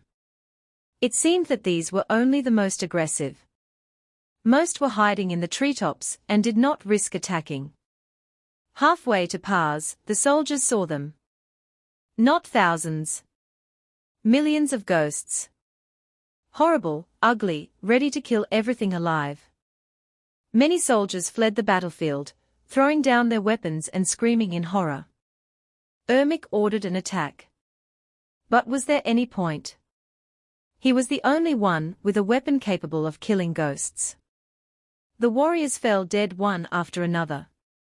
Ermic fought back desperately. If he was killed, He would not be able to save his family, save the Earth and Gigantics. Only now did Ermic notice that he had been wounded many times already. But he did not feel pain, and there were not even any wounds. Professor Ivanovsky's voice flashed through his head. This is another gift from me to you. Now you are immortal. I wrote the invulnerability script. This made the task easier. Now Duke Parsky was not afraid of anything and fought like a lion. There were still too many of them. All the warriors were dead. Ermic fought for 3 days. He could even take a break for sleep or lunch. Now they were nothing more than annoying flies for him. In 3 days, he managed to destroy about 2 million. Having killed the last ghost, the Duke fell from exhaustion. Duke Ermic was awakened by Vinch. You are a real hero. You single-handedly destroyed an entire army. Where have you been? I fled into the forests. I may be an outcast, but I am still a goblin. I still have friends in those parts. Here, I brought you something to eat. We are almost there. Pars was visible on the horizon. Ermic entered his new domain with Vinch. The city was completely empty. It seemed that these ghosts were from Pars. And the Duke had destroyed them all. He was almost home. His family was there beyond the mountains. He should be with them. Many times during this year he had regretted leaving them. There was only one problem left. How to get into Nimia. Build a plane, the Duke of Pars ordered Vinch. 4 days later, the wooden plane was ready. There was only room for one. Vinch flew over the mountains and saw about 500 ghosts. He landed quickly. He opened the tunnel door and ran. If the Nimian ghosts noticed him, they were passive. Maybe they didn't care about him. Vinch reached the Pars door and let Ermic in. The Duke told the goblin to wait in the tunnel for his own safety, and he went into battle. Seeing Ermic, the ghosts began to actively attack. Half a day later, he destroyed the last one, the ghost of King Tiberius. Together with Vinch, they looked around the empty capital. And then the whole country. But Eli and Godric were nowhere to be found. Ermic didn't know what to think. He kept asking Ivanovsky if they were alive. He assured him that they were. The Duke lost all hope. For 2 days he lay in despondency, feeling sorry for himself. All was lost. He would never find them. While inspecting Ermic's house for the 10th time, Winch found a note. Darling, we went by ship to look for you. Ermic came out of his despondency. Where could they have gone? Are they in Presta? But they are not there, Ermic sobbed. The note says that they went by ship. But the tunnel is the only way out of Nimia.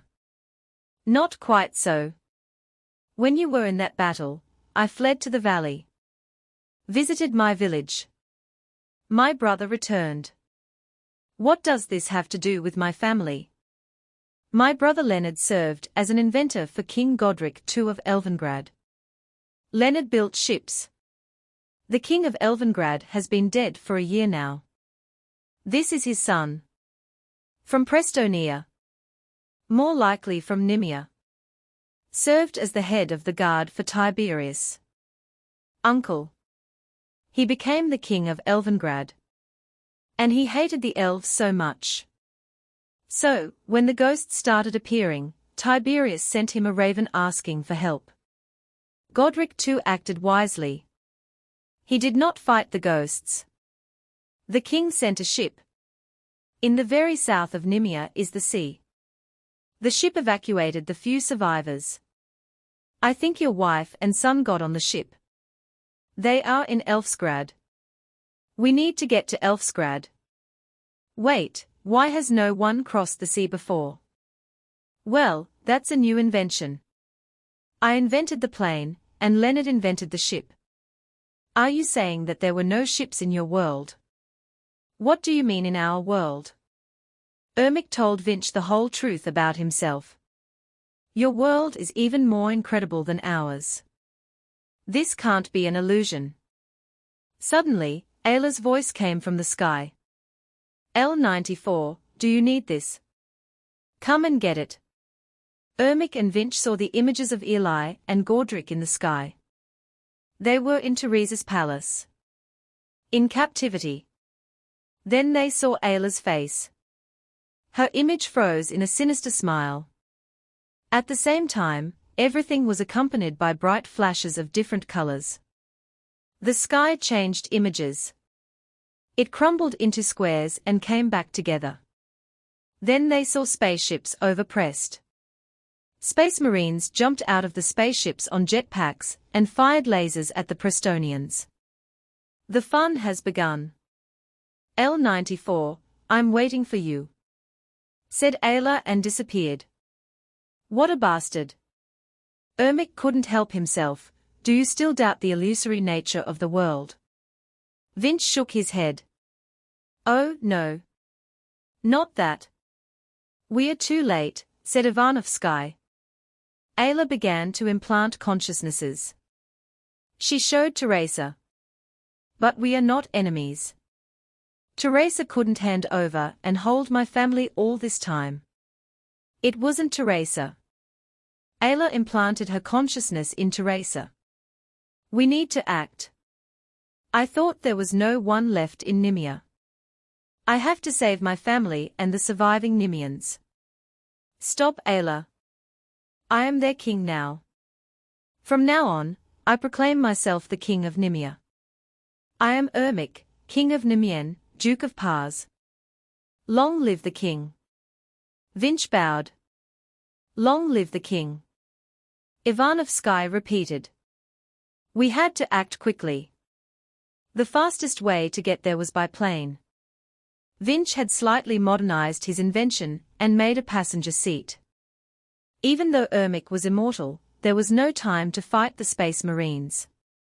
We needed to get to Ayla. Vinch suggested engaging the goblins.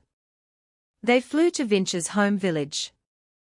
Ermic gave a motivational speech about saving the world and, in addition, showed his golden sword. And Vinch translated everything into the language of the goblins. For the goblins, this was enough. The goblin army, led by a wooden plane, approached the city. Horror was unfolding in Presta. The Space Marines were shooting lasers at everyone in sight. The Prestonians desperately fought back with swords, bows, and crossbows. The forces, of course, were not equal.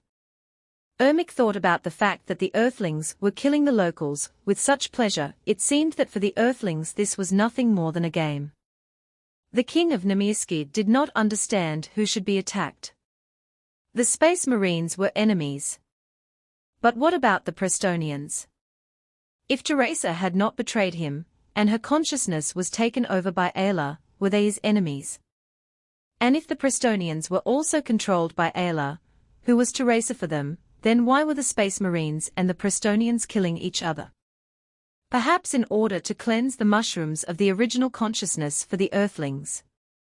Ermic and Vinch landed at the palace. There was chaos all around. The goblins had come to the rescue, and together with the Prestonians they were fighting off the Space Marines. A tall Space Marine blocked the entrance to the palace. Ermic boldly moved towards him, materialized a sword and struck. But the sword passed through the Marine. The king of Nemirsky did not have time to get scared and understand what had happened. A powerful blow to the stomach. And now he had already flown several meters away, and was lying on the ground, writhing in pain. My script does not work on them. Be careful, they can kill you. The words of the professor flashed. Vinch shouted something in the goblin language, and a crowd of goblins pounced on the Marine. Ermic saw Teresa sitting on the throne with a detached look. The queen was guarded by the Preston guards. The guards let Ermic near Teresa, because they knew him well. Where are they? King Ermic asked who. Teresa answered detachedly. My family. My wife and son. I don't understand what you're talking about. They are not here. Don't lie to me, Ayla. Ermic materialized a sword, killed the guards. And in anger, he killed Teresa. Take care of my people. You will be a wise king, the queen uttered her last words, coughing up blood. Ayla was finished.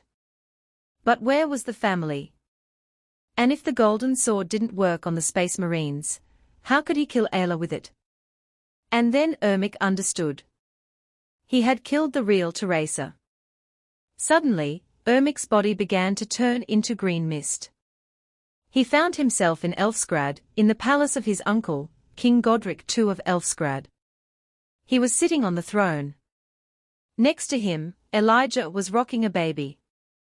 Elijah! Ermic cried out and ran towards his wife. What happiness!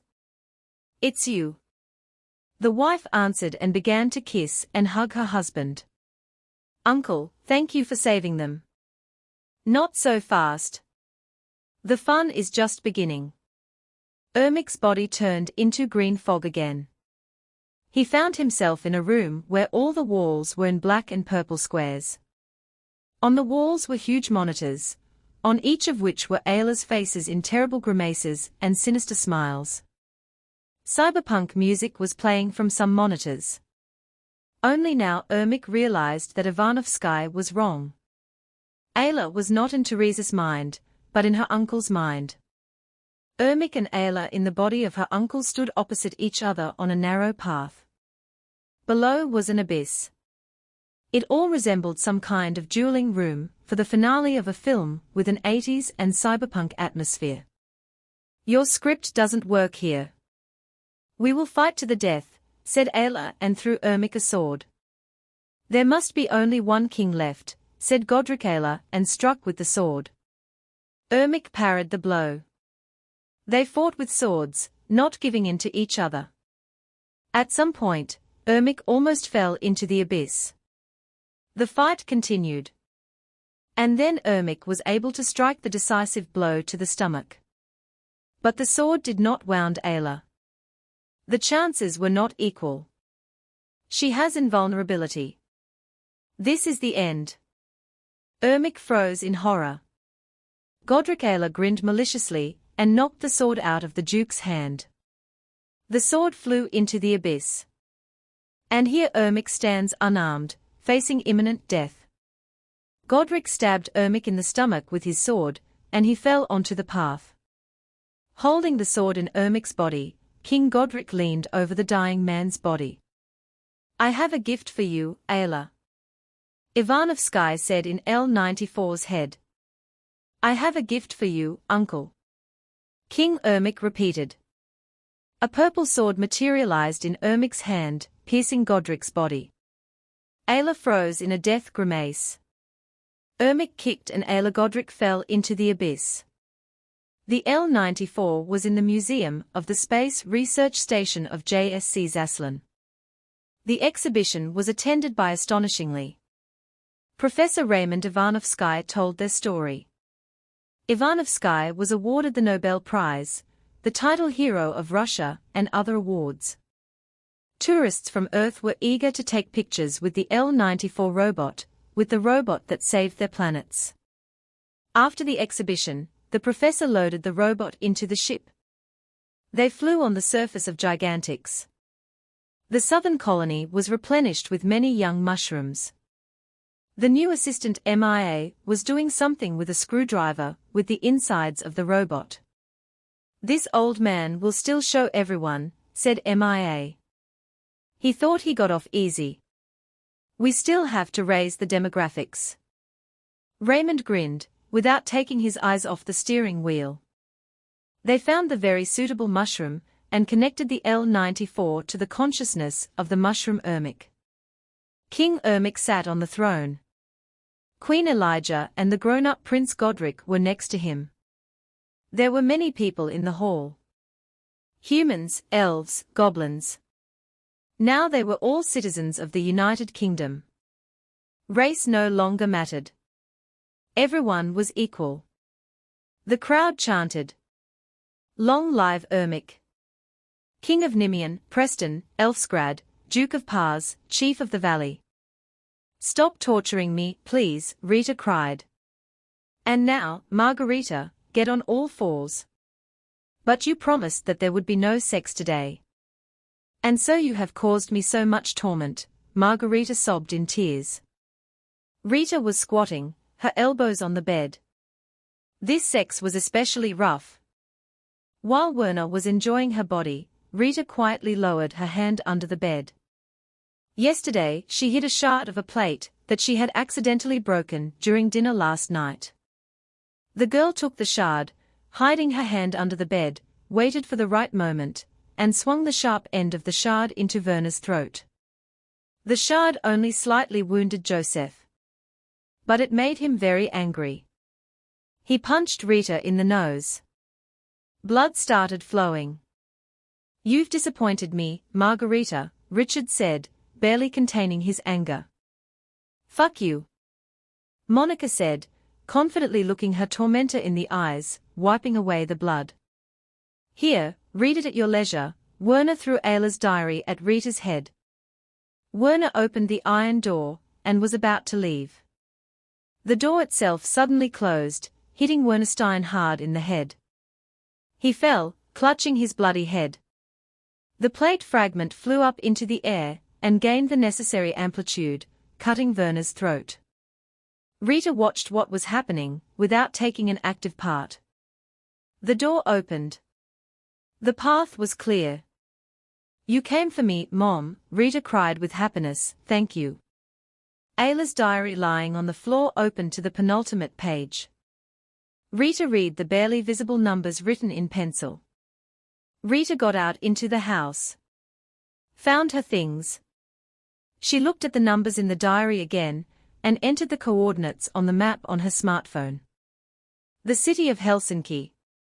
Chapter 10. Rita spent the next few days in doubt. Should she do what her mother had bequeathed to her? She couldn't handle it. It was too much of a burden for her. Margarita didn't want to do it. And what to do with the new name? Who was she? Rita or Monica? She decided that she had lived her whole life as Rita. Weak, helpless, insecure Rita. She decided that the new name would be a symbol of her inner transformation.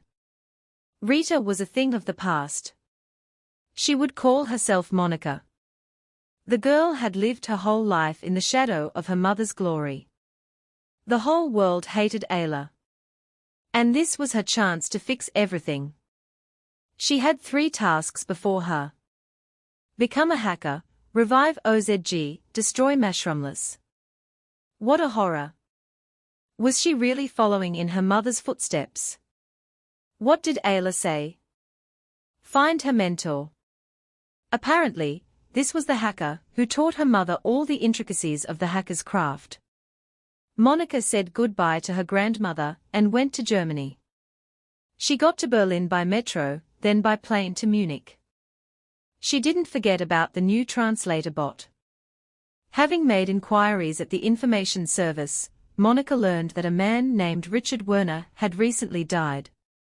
This was the only clue. What to do now? Monica sat down on a bench in the park. She desperately wanted her mother to hug her. To console her like a little girl and say that everything would be fine. Tears appeared in her eyes. She hugged her bag to herself, as if hugging someone. She sat like that for about 10 minutes. Having calmed down a little, Monica saw the spine of a book in the open bag. It was her mother's diary.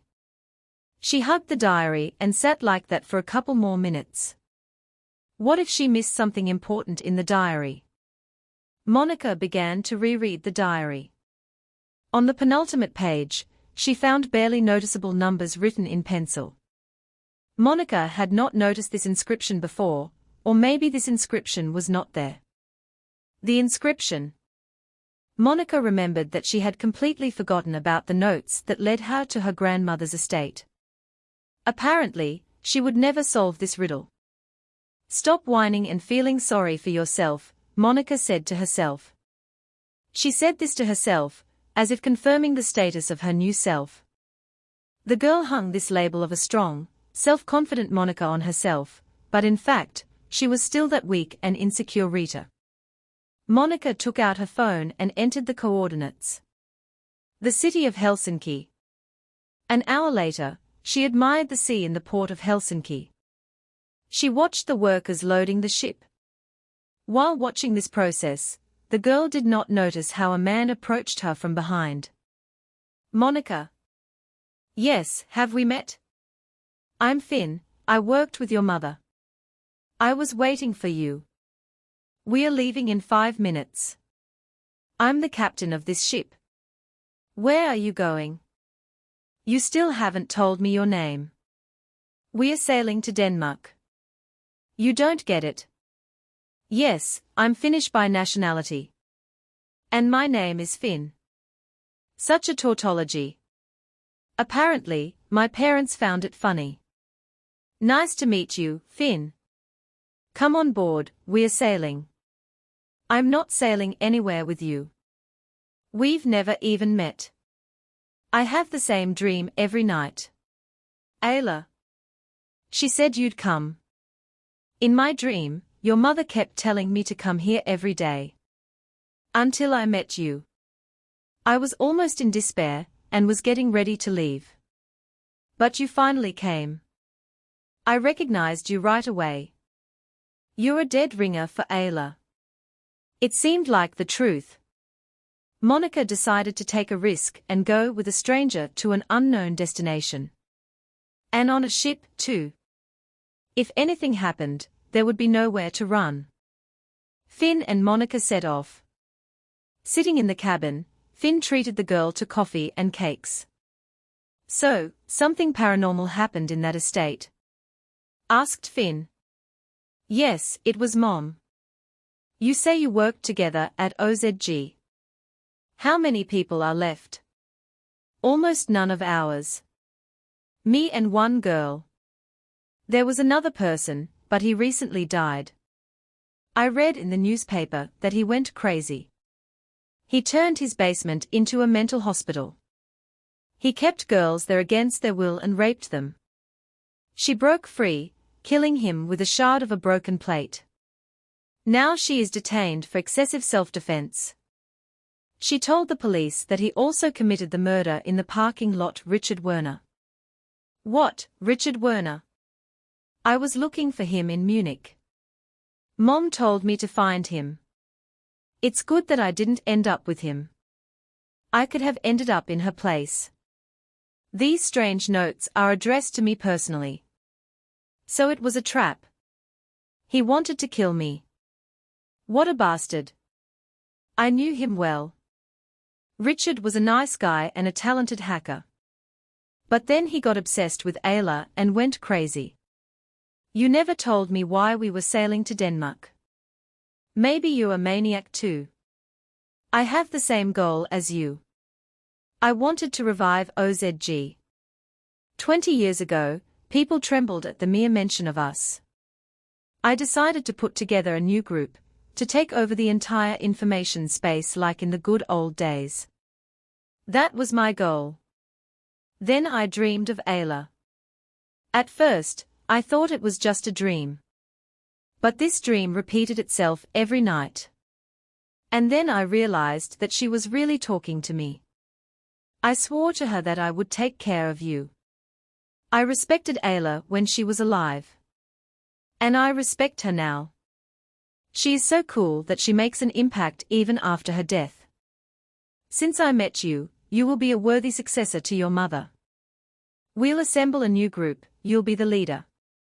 And then, as Ayla bequeathed, we'll destroy Mashrumless. As for the trip to Denmark, we are taking humanitarian aid to Copenhagen. I work for the Red Cross.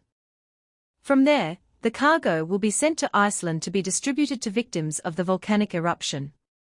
There are medicines, food, warm clothes, books. That's where our mission formally ends. And then what? In Copenhagen, we'll pick up Jana. She and I are all that's left of the old OZG. By the way, she's also Russian, like you. Jana is already assembling a new group. In Copenhagen, she managed to attract a couple dozen volunteers. And then we'll go to our old bunker. Before leaving for her final battle, Ayla provided an option in case she didn't survive. She encrypted some information that was valuable to us. And only your DNA can access it. I tried to hack, but I failed. Ayla was a genius hacker. I'm not Russian. I'm half Belarusian, half French. A baroness, to boot. I hear a note of arrogance in your voice, Baronessa, Finn laughed. He deliberately said Baronessa instead of Baroness, as if in friendly teasing, hinting that Baronessa comes from the word ram. Monica laughed in response. Will you teach me hacking? Of course, OZG does not abandon its own. Besides, you are our leader now. It would be strange if the leader of a hacker group does not know how to hack. Thank you, Finn. I appreciate your help. You said we are heading to the bunker. What is there? I do not know. Perhaps Ayla encrypted the way to get to Mashrumless. Where is the bunker? In America. America. Isn't it too dangerous? There's radiation there. Tell me what you know about America. Well, like everyone else. Almost nothing. I am a historian by education. More than 100 years ago, there was a Cold War between America and Russia. The world was bipolar. The Americans, everyone bragged about their nuclear potential. And as a result, their own missiles exploded in their own country. All of North and South America is now an exclusion zone. Nobody knows what's there now. That's the official version. It's much more interesting. The US Secretary of Defense learned that a nuclear strike on Russia was being prepared. The Americans did not take into account that their defense minister was a Russian spy. He hacked the launch system and detonated it on US territory, preventing the launch. He died along with others in a foreign country to protect the motherland. At that time, Russia activated the shield system and Europe was not affected. This force field over Europe and Russia is a secret Russian development. I'll tell you more. This spy, Ayla's grandfather, is your great-grandfather. This is classified information. Nobody knew about his feat until Ayla hacked the classified documents. Wow, I'm learning more and more about my family. What's there now? The territory is closed. And the radiation. The Americans were so afraid of a nuclear war, and for good reason. There are underground bunkers all over the country. The radiation level has dropped a little over the past 100 years. You can walk on the surface, but it's not advisable. There is complete anarchy there. There are no laws. We have a shotgun and a rifle. You can't go there without a weapon. After the collapse of OZG, I smuggled contraband there. I know some of the locals. Jana is good at propaganda. I'm sure many locals will join us. I thought the territory was closed and guarded. No, you can cross the border without any problems. The USA no longer exists. And no visas or passports are needed, accordingly. It's just a wild land. Like in the days of the Indians. Many criminals from Europe fled there. But Americans are not allowed into Europe, it only works one way. Ayla was wise to place our base there. No one was looking for us there. Thank you for everything, Finn, Monica smiled. It's late, go to bed. Here, read this at your leisure. Then I'll answer any questions you may have, Finn handed Monica the book Ethical Hacking. It seemed to Finn that a spark ran between them, maybe it seemed to him. In any case, he was too much of a starter for her, old enough to be her father. Finn had felt sympathy for Monica from the first day they met. A few days later, the ship arrived in Copenhagen. Local workers unloaded the ship. The crew was replenished with several dozen newcomers. "Hi, my name is Jana," a woman of about 45 years old extended her hand. "Monica, nice to meet you," Monica smiled. Jana looked young for her age. She doesn't look more than 28.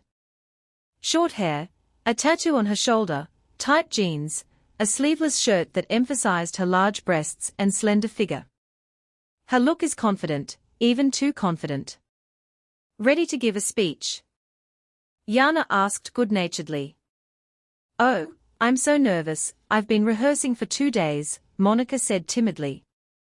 "Don't worry, just relax," Jana put her hand on her shoulder. The new arrivals gathered on the deck. The audience was motley. Mostly young people, but there were old people too. About 60% were women. "Hello. My name is Monica de Brilli. I am Ayla's daughter. I am glad that you have joined us. Together we will revive the great legacy of OZG. We have a lot of work to do. Finn will teach you hacking. Jana is responsible for security. Together we will take over the entire internet. And who controls information, rules the world. But our main task is to fulfill the will of Ayla. We will destroy Mashrumless. Earthlings will see our power. They will respect and fear. Each of you will become a millionaire. Our new organization will become a new force in this world, which cannot be ignored. I am Monica de Brilli, the head of O.ZG 2.0. Together, we are strong. The next 2 weeks passed easily and carefree. Finn taught Monica hacking. She learned more and more new things and learned how to do simple hacks. They were alone more and more often. That evening, when Finn gave her a book, the girl also thought that there was chemistry of feelings between them. Monica fell in love for real. That night, before arriving in the USA, they slept together for the first time. "I love you, Finn," Monica lay naked on his chest. "I love you, Monica," Finn answered, and kissed her passionately. Now she has a beloved man and a best friend. Monica became friends with Jana. Despite the age difference, they quickly found a common language, shared various secrets, discussed clothes and cosmetics. The next morning they arrived in Boston. Since Jana did not waste time on the internet, by their arrival in Boston about 200 people wishing to become members of OZG 2.0 had arrived. The ruins of Boston looked post-apocalyptic. A couple of gangs of marauders wanted to rob Monica, Finn and Jana, who were walking ahead, but seeing a crowd of 200 people behind them, they cowardly fled. The bunker was designed for 30 people. Only Finn, Jana and Monica lived in the bunker permanently.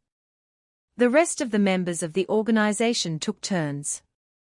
One day the first 20 of the organization's members were in the bunker, another day another, and so on in turns. The rest lived on the ship. Over time, many settled in the ruins near the bunker. Thus, the bunker became not only a secret, but also a very guarded place. Local marauders were killed on the spot. And the marauders stopped trying to rob. 2 months passed. Monica and Finn sometimes quarreled, but they still passionately loved each other. The members of OZG gradually began to control the internet. They had thousands of hacked sites to their credit. And part of Europe and Africa was under their control. Hacking Ayla's computer was a difficult task even for Finn. And now he had deciphered part of the puzzle. "Put your finger," Finn said, and put his own hand on Monica's finger to the reading device. A letter appeared on the monitor screen. Speak it, Monica said to the voice bot. The voice bot began to read in a mechanical voice. Dear Monica, if you are reading this, then you have succeeded. This means that you have already revived OZG and become a hacker. The last task remains to destroy Mushroomless. I am proud of you. So, only robots can connect to the mushrooms without problems. In order to get to Mushroomless, a person needs to digitize his consciousness. This is my development and a secret technology that only I possess. After transferring the consciousness of Earthlings to Gigantics, I sealed the door. And no one knows how to get there except me. Why destroy Mushroomless, you ask? I hate this place. You will do what I could not. Destroy Mushroomless, this will raise OZG to a new level. You will be respected and feared. And mushrooms will no longer be needed on Gigantics. I developed a new technology for energy production, but did not have time to finish the research. You will find them in the attached files. You will be idolized as the savior of the world. The destruction of mushrooms and a new technology for generating electricity will change the world. I hid the entrance to Mushroomless on Tulian, a planet that is a satellite of Gigantics.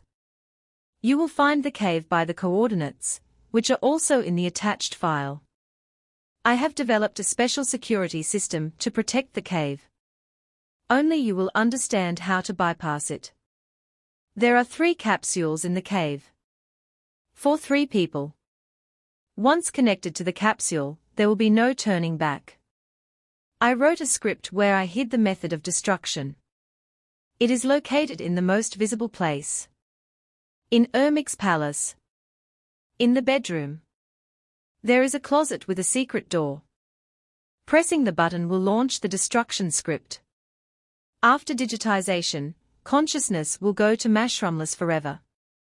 And when destroyed, the executor will die too. You probably think that your mother wants you dead. Your task is to disable the security system and open the door on Thulian. Find 3 people to trigger the self-destruct. They will die. But just don't tell them about it. Good luck, Monica. P.S. I love you and I'm proud of you. Your mother, Baroness Ayla de Brilly. I will not risk any of you. I will go alone and complete the mission. Monica was the first to break the silence. No, you will die. I will not let you do this. What about us? What about our love? Finn roared. Make it simple, find one of the newcomers. They are devoted to you. Each of them will give their life and the common cause for you, said Yana. No. I will go myself. I am the leader, so listen to what I am telling you. Monica shouted. For a whole week, Finn and Yana tried to convince Monica to abandon the mission. But she was adamant.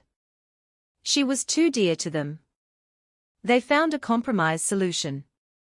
3 of them would go to Taluan. Monica, Finn and Yana. Exactly 3 capsules.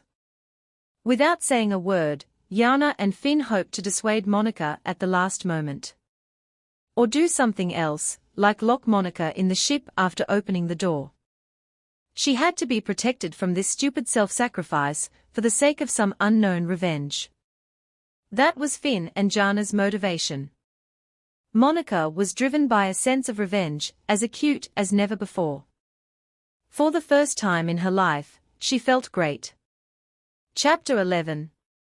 The Guardian. Now it remained to figure out how to get to Taluan. The answer is obvious. On a spaceship. Before Yana joined the old OZG team, she worked at a research space station in orbit of Gigantics. She was engaged in assembling ships that delivered scientists from Earth to X. You could get anything on the black market. Monica gave the order to find ship parts. For 3 weeks, OZG members searched for parts all over America. And not only on the black markets, you could also find a lot from marauders. Some were bought, some were taken by force. After all the parts were delivered to Boston, Jana began assembling. Heavy parts were installed by members of the organization under Jana's leadership. OZG also managed to buy several robots on the black market, which significantly helped in the construction of the ship. Jana and Finn were still trying to dissuade Monica from the mission, but she was adamant. She was determined to die for a great cause. She couldn't send one of her own to die. A month later, everything was ready. Monica was sitting in her chambers in the bunker. The door was guarded by armed men. By this time, OZG controlled the entire world. Now Monica knew what it was like to be the most dangerous hacker on the planet. All power on Earth was now in her hands. Her character became confident and unyielding. Monica was afraid of betrayal. Therefore, day and night, guards stood at the door of her chambers. The members of OZG were fanatically loyal to her. To love and to fear, this is how one could express what Monica's subordinates felt. There was a knock on the door. A guard entered the room. "Excuse me, madam, you have a visitor," the guard said timidly. He was afraid to say something wrong. The guard knew that if he angered Monica, she would order him to be flogged with a whip, or even killed. Executions and floggings were public. Therefore, there was iron discipline in OZG. "He is on appointment." Monica looked sternly at the guard. "No, madam." "Then let him go away, do not bother me over trifles." "Excuse me, madam, but this is Jana, she wants to talk to you." "Call." Monica's face changed its stern features to good-natured. "Hello, sit down," Monica smiled. "The ship is ready. We will leave for Taluan tomorrow. But I did not come to talk about this. I have something important to tell you." "What is the matter, Jana?" "The thing is, you do not know the whole truth about me, Monica. My name is not Jana. And I'm not Russian. I'm French, like you. My name is Liara." "Liara? What a beautiful name. Is it by any chance named after Liara T'Soni from Mass Effect?" "Yes, exactly. In 2009, this game was very popular," said Liara. "Why didn't you tell me the truth?" "That's not all. My name is Liara de Brilli. I'm Ayla's sister. Once upon a time, your father and I loved each other. Then we broke up. He married Ayla. But we continued to sleep in secret from Ayla. Then Ayla and I flew away to work at X. There I found out I was pregnant. In the 9th month of pregnancy, I told Ayla the truth. She seemed to forgive. Gave birth on X. This child is you. When you were a month old, Ayla kidnapped you and took you to Earth. She told Artyom that it was she who gave birth to you. This was her revenge for her husband's betrayal. At that time, she founded OZG. I tried to talk to her, to bring you back. But Ayla threatened that if I did not disappear from their lives, she would kill you and Artyom. Knowing her character, I understood that this was not an empty threat. I left for Russia, and started a new life under a new name and identity. After 3 years, her resentment passed a little. Ayla invited me to work at OZG. But she did not let me see you. From then on, Ayla and I were connected only by business relations. No one knew that we were sisters. After Ayla's death, I looked for you, but could not find you. Then I found you in a foster family. But they didn't give you to me. In their eyes, I was a criminal. Ayla managed to forge all the documents that she was your mother and erased all mention of me. I was not allowed to take the DNA test. Even the greatness of OZG was of little help. I wanted to kidnap you. You were already 12 years old. I saw how happy you were and how pleasant your time was with your adoptive parents. If I had appeared, I would have been a stranger to you. I decided to leave everything as it was. How do I know that you are telling the truth? Did you make up this story to dissuade you from flying to Taluan? No, it's the truth. Believe me. You are my daughter and I love you. Liara burst into tears. My mother is dead. Get out. Monica, listen, Liara continued to sob and gently took Monica's hand. Security. Monica screamed. The guards entered the chambers and took Yana away.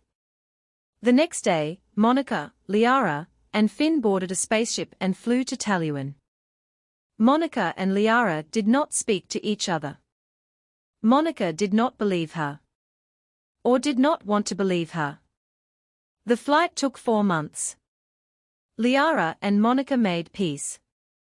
But they did not raise the topic again. When Liara tried to talk about motherhood or dissuade her from the mission, Monica began to scream and swear. She did not want to listen to anyone. No matter how long the flight lasted, time flies quickly. They flew to the orbit of the planet. Monica was lying in bed with Finn. You're a good guy, Finn, Monica said and kissed her tenderly. I love you, Monica. Monica was silent. She expected that he would not get out alive. And should she say these last I love you? Monica wanted to say it, but she could not squeeze a word out of herself. Taluan was a desert planet. If there were mushrooms on Gigantics, then on Taluan there was nothing but sand and a network of caves. The ship landed at the coordinates from the attached file. Monica, Liara and Finn came to the surface in protective spacesuits. The spacesuits were old, so they looked strange. The spacesuit was like a first diving suit. It was difficult to move. Especially on the sand. Breathing tubes, about 1 meter long, ran from the helmet to the shoulders. They were approaching the cave.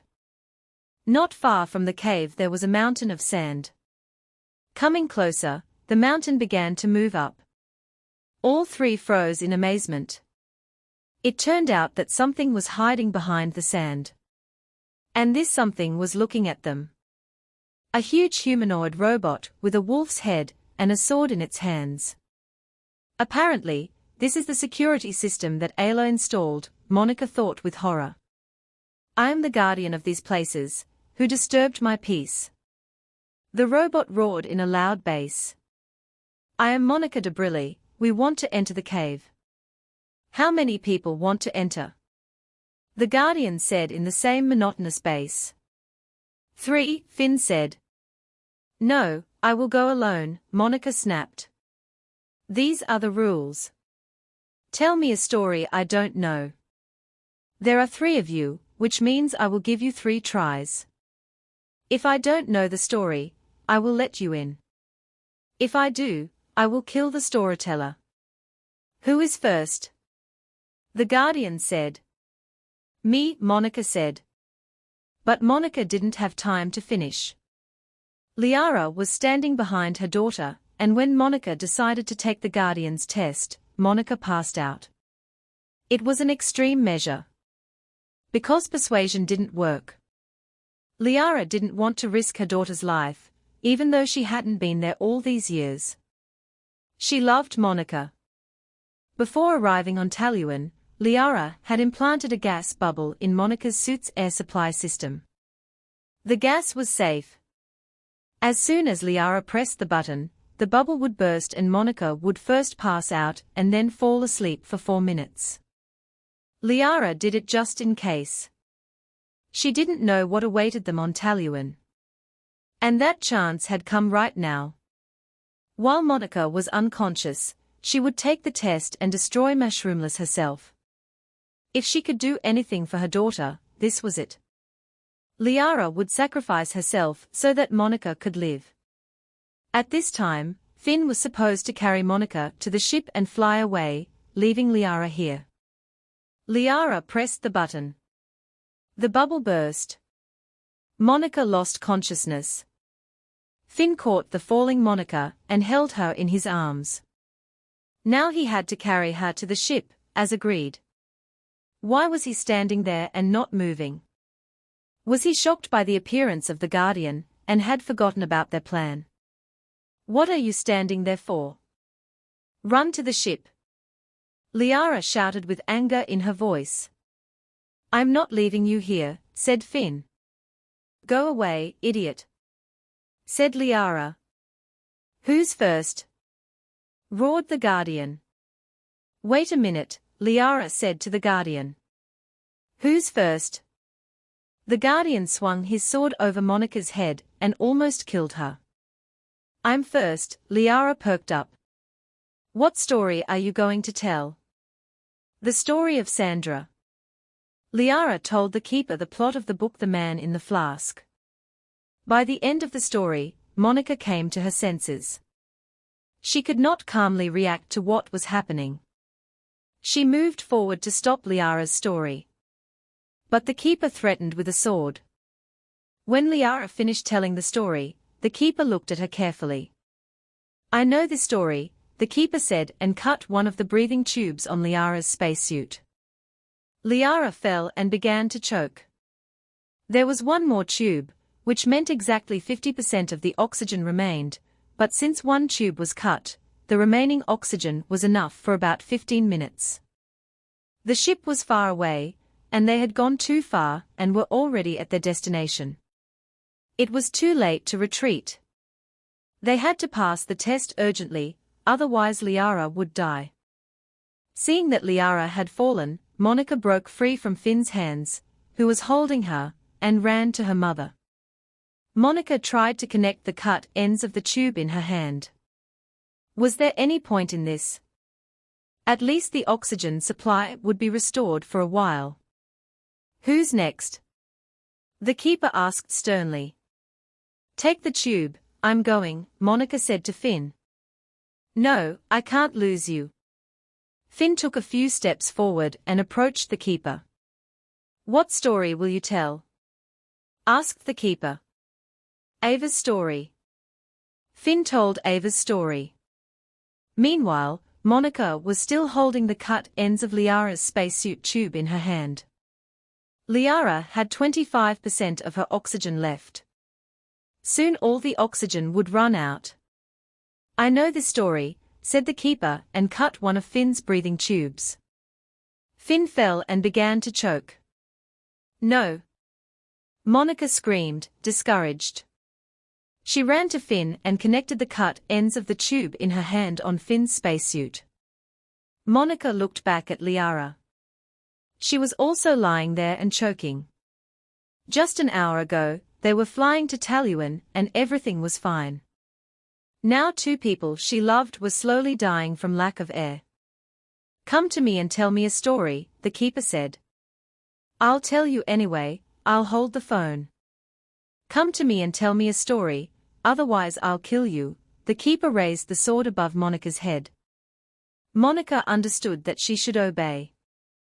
If he killed her, she would no longer be able to save either Liara or Finn. Monica let go of the phone on Finn's spacesuit and approached the keeper. What story will you tell? The keeper asked. The story of the birth of Zero. The decision came instantly. Monica remembered that Ayla wrote that only she, Monica, could bypass the security system. Monica remembered the story that Ayla told her, as a child instead of a fairy tale. Monica began her story. Characters. Consciousness, the product of infinite consciousness. Second consciousness, the product of consciousness. Third consciousness, the product of the second consciousness. Infinite consciousness, the primary consciousness. The totality of all consciousnesses. Equilibrium, the balancing forces of the universe. Keeper keeps the secrets of the universe. Soul, an energy informational entity without a body. Ailey, the first incarnation. A peasant. Ayamhair, Ailey's husband. A fisherman. Children. Ayamhair and Ailey's children. Dwyer, Ailey's sister. A neophyte magician and Indian sage fish are simply talking fish Vikings invaders Antoine II incarnation, a poet, a nonconformist Stone the third incarnation Dog the fourth incarnation Stoker the fifth incarnation Scientist sixth incarnation, biochemist priest seventh incarnation Technocrat eighth incarnation, magician police, passers-by, bandits, guardian angel space, beyond the three-dimensional universe consciousness. Who am I? Second consciousness. Who am I? Third consciousness.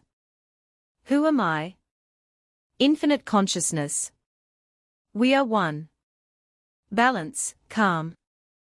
Guardian. What are you up to again? Consciousness. Nothing, boring.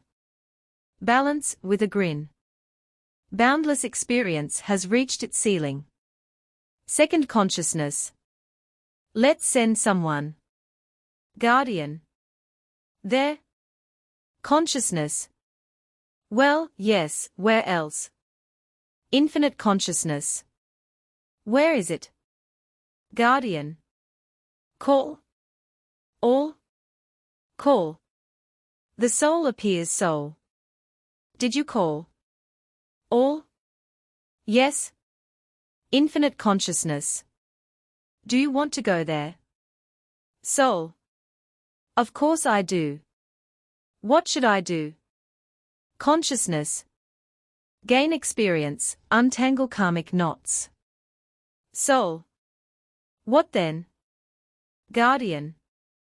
If you do it right, you will leave the wheel of samsara, and if not, we will reset you. Soul. It must be scary there. What if consciousness? Don't worry, we will give you a guardian angel. Infinite consciousness. Ready? Soul. Ready? Scotland, a bedroom inside a white house with a thatched roof, 1078. Ailey and Iamher are sleeping. Rays of sunlight brightly penetrate the window. Ailey. No, I overslept. Iamher. Don't scream. Ailey. Wake up, how much sleep can you have? Iamher reluctantly gets up. Ailey, calling. Children, children. Welcome a new day. Ailey. A new day has come. The sun's light has melted the ice. The hunter has shot an arrow. The bear howled in pain. Iamher. I am a fisherman, not a hunter. Ailey. If you hunt fish, then you are a hunter. Iamher. Fish are caught, not hunted. Ailey, laughing. Why not hunt fish, and not catch game? Iamher. Leave me alone. Ailey, smiling. You don't love me. Iamher, gloomily. I do. Ailey. You married me yourself. Iamher. I was 12 years old. Ailey. Do you think I was older? Iamher. Alpha, beta, gamma, delta, epsilon, eta, theta, iota, kappa, lambda, mu, nu, 11, omicron, pi, rho, sigma, tau, upsilon, phi, chi, psi, omega. Ailey. What is this? Iamher. I don't know. Ailey. Well then, let's go eat. Iamher and the children sit down at the table. Ailey takes out the fish. Fish? Oh? Ailey, embarrassed. What? Fish? Oh? Ailey. What oh? Fish? What? Fish? The earth will be trampled by enemies. Take care of what you have. Ailey. Who are you? Fish. And who are you? Ailey. Fish. And I am a fish. At least in this incarnation. Ailey. And what do you want? Fish. I want you not to eat me. I want peace everywhere. Ailey to her husband. What a strange fish. Iamher. What fish? India, evening, at the same time. Dwyer and Mage are sitting by the fire and throwing dates and oranges into the fire. Mage. Remember, the fire is alive. Even more alive than we are. Dwyer. How so? Mage. The egregores of the elements are created independently of man, and have little interest in people. They have always been and will always be. Dwyer.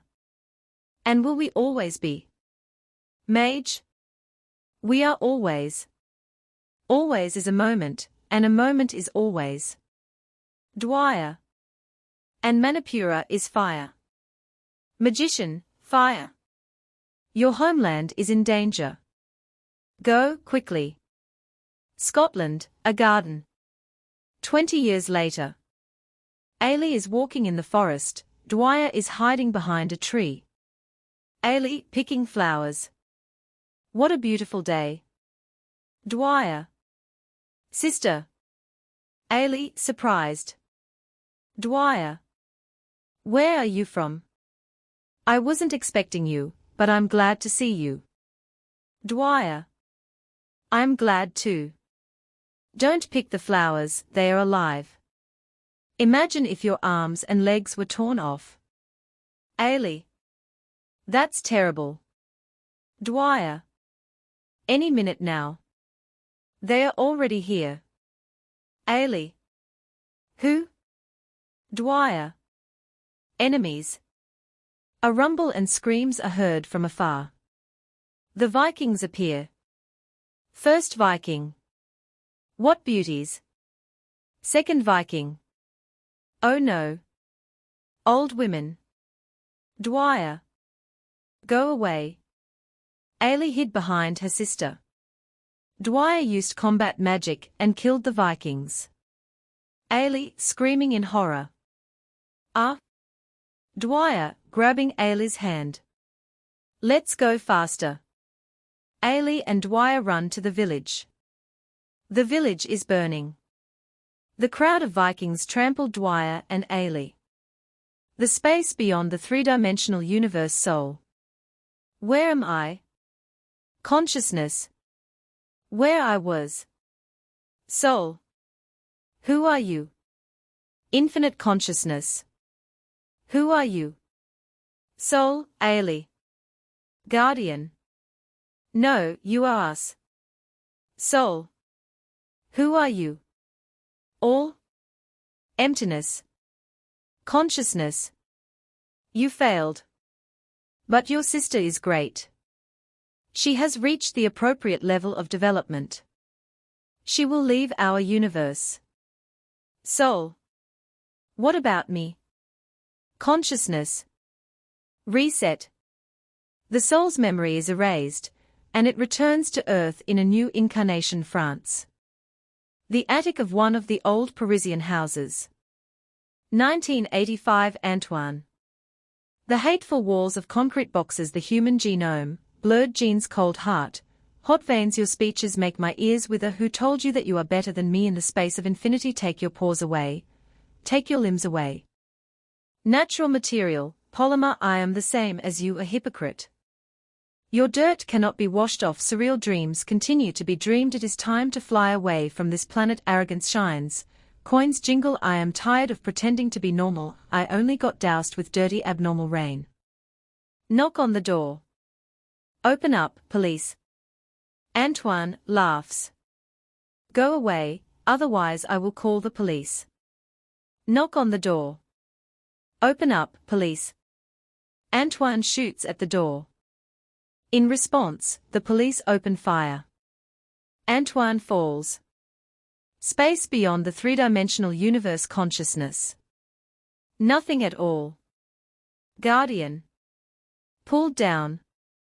Infinite consciousness. Zero it down to zero. Argentina. Beach. There is a stone. Passers-by are walking. The stone conducts the energy of the earth through itself. The passerby grabs the stone and throws it into the water. Space beyond the three-dimensional universe. Keeper. Better. Consciousness. At least I didn't hurt anyone. Infinite consciousness. Reset. Laos. A poor area next to a railroad. People in tattered clothes cook food on the tracks. A dog sniffs. A fight is heard. The dog runs. A man tries to take food from a woman with a child. The dog lunges at the man. Space beyond the three-dimensional universe consciousness. Even better. Second consciousness. One karmic knot is unraveled. Infinite consciousness. Reset. Russia. Irkutsk. 2003. A stoker throws wood into the fire and drinks vodka stoker. Why is life so unfair? I could have become anyone.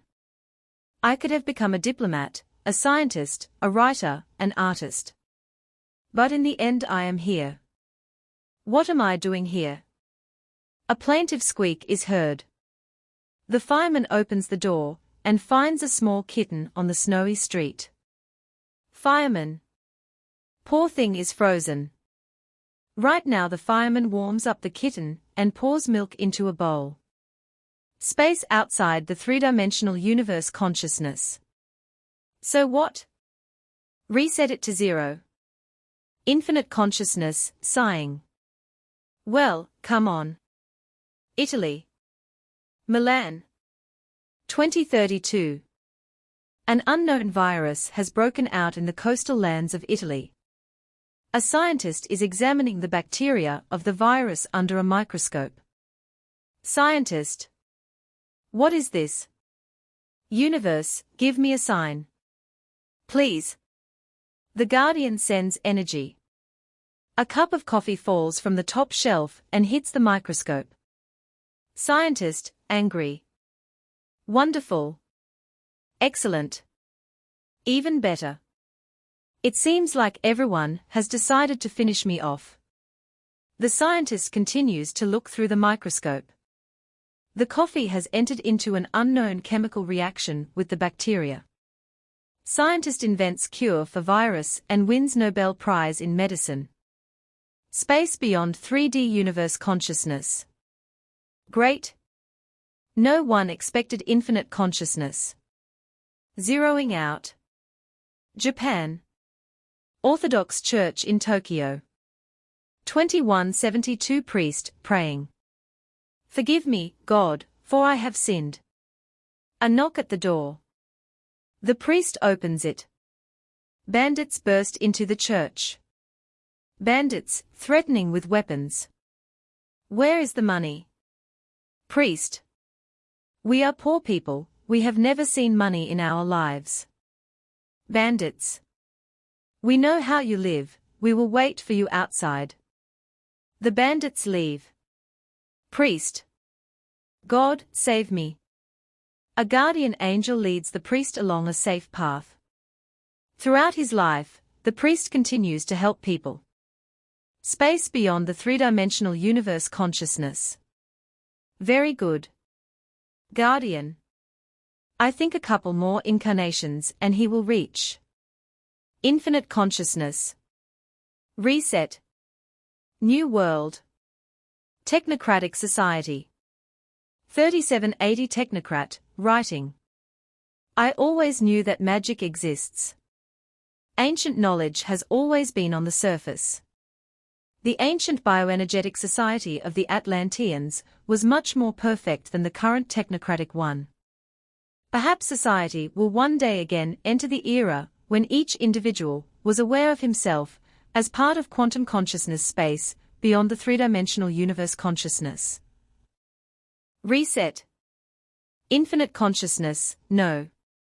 Guardian. Looks like she's ready. Third consciousness.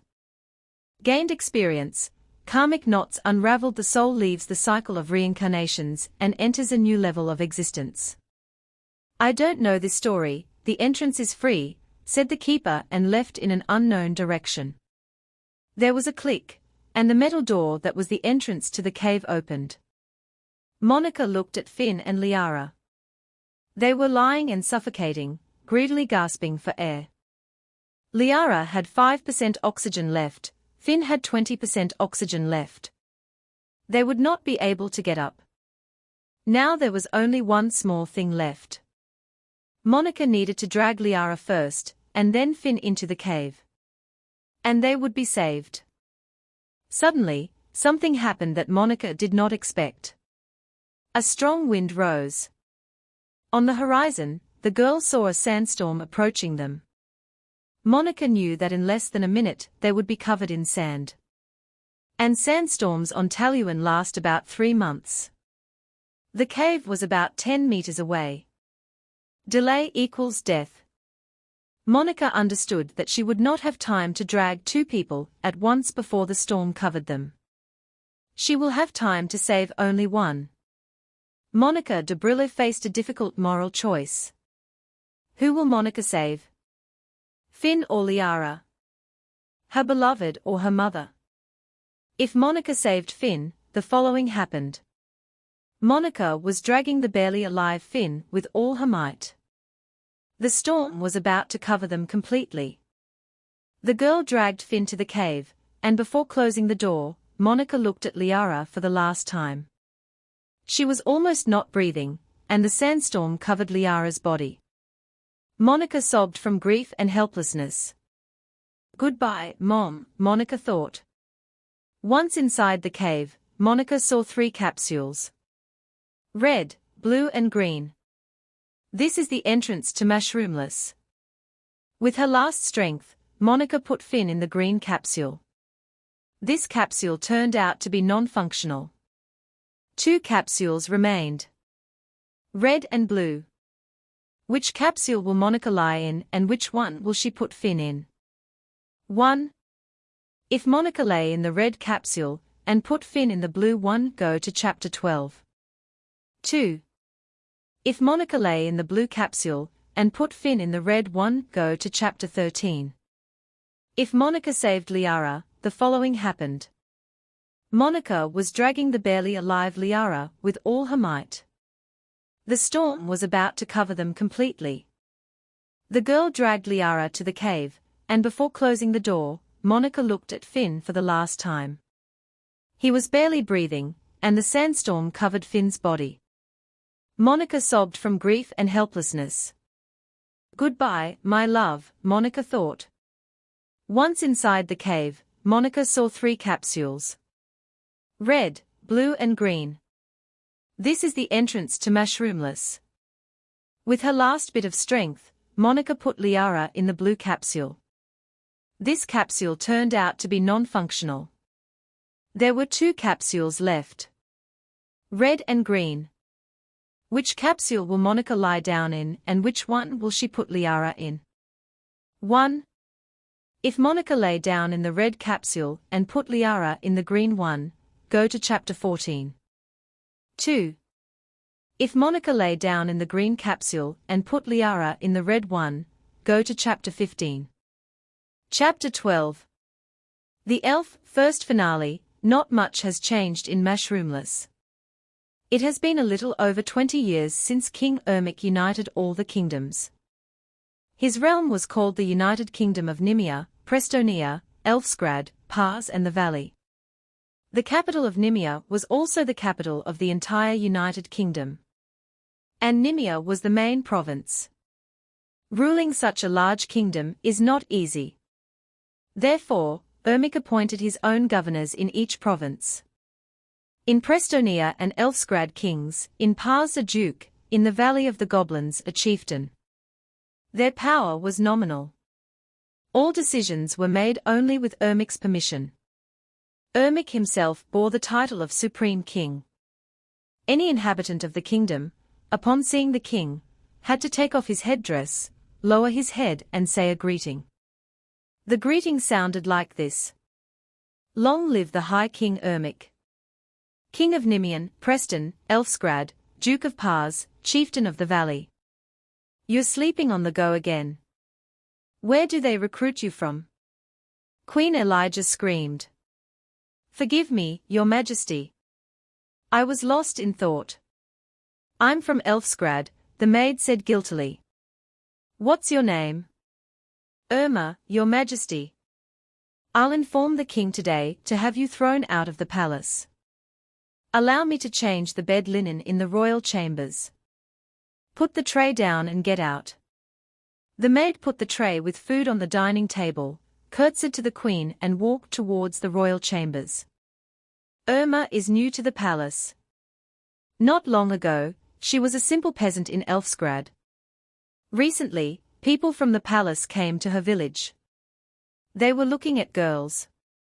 They were recruiting maids for the palace. Irma realized that this was her chance to get ahead in life. And not only that.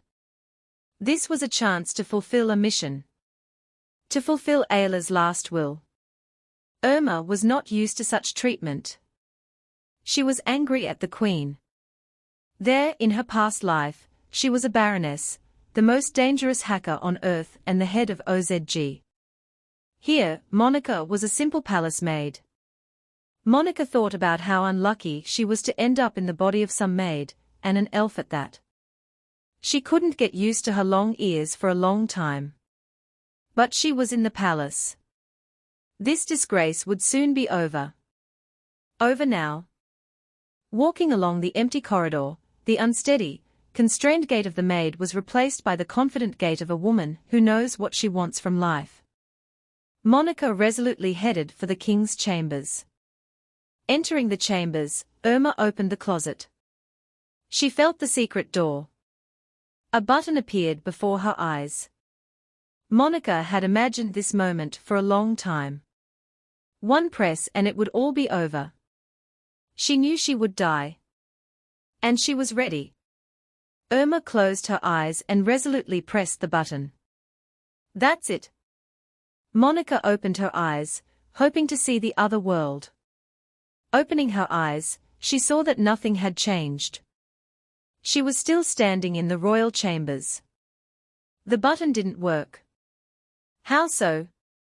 It was supposed to destroy Mashrumless. You don't have to try, girl. I know who you are and what you're planning to do. Ivanovsky turned off the script. The voice of King Ermik was heard as he entered the chambers. But how did you find out? Irma Monica asked in bewilderment. Your accomplice betrayed you. And he told me everything. An accomplice? The guards? A 2-meter-tall guard, Torka, entered the chambers and grabbed Irma. She was taken to the dungeon. King Ermik watched through the slightly open door of the dungeon as Torka beat Irma. With his hands, his feet, and banged her head against the wall. Enough, the king said. Irma fell to the cold floor. Blood from her mouth stained her white nightgown.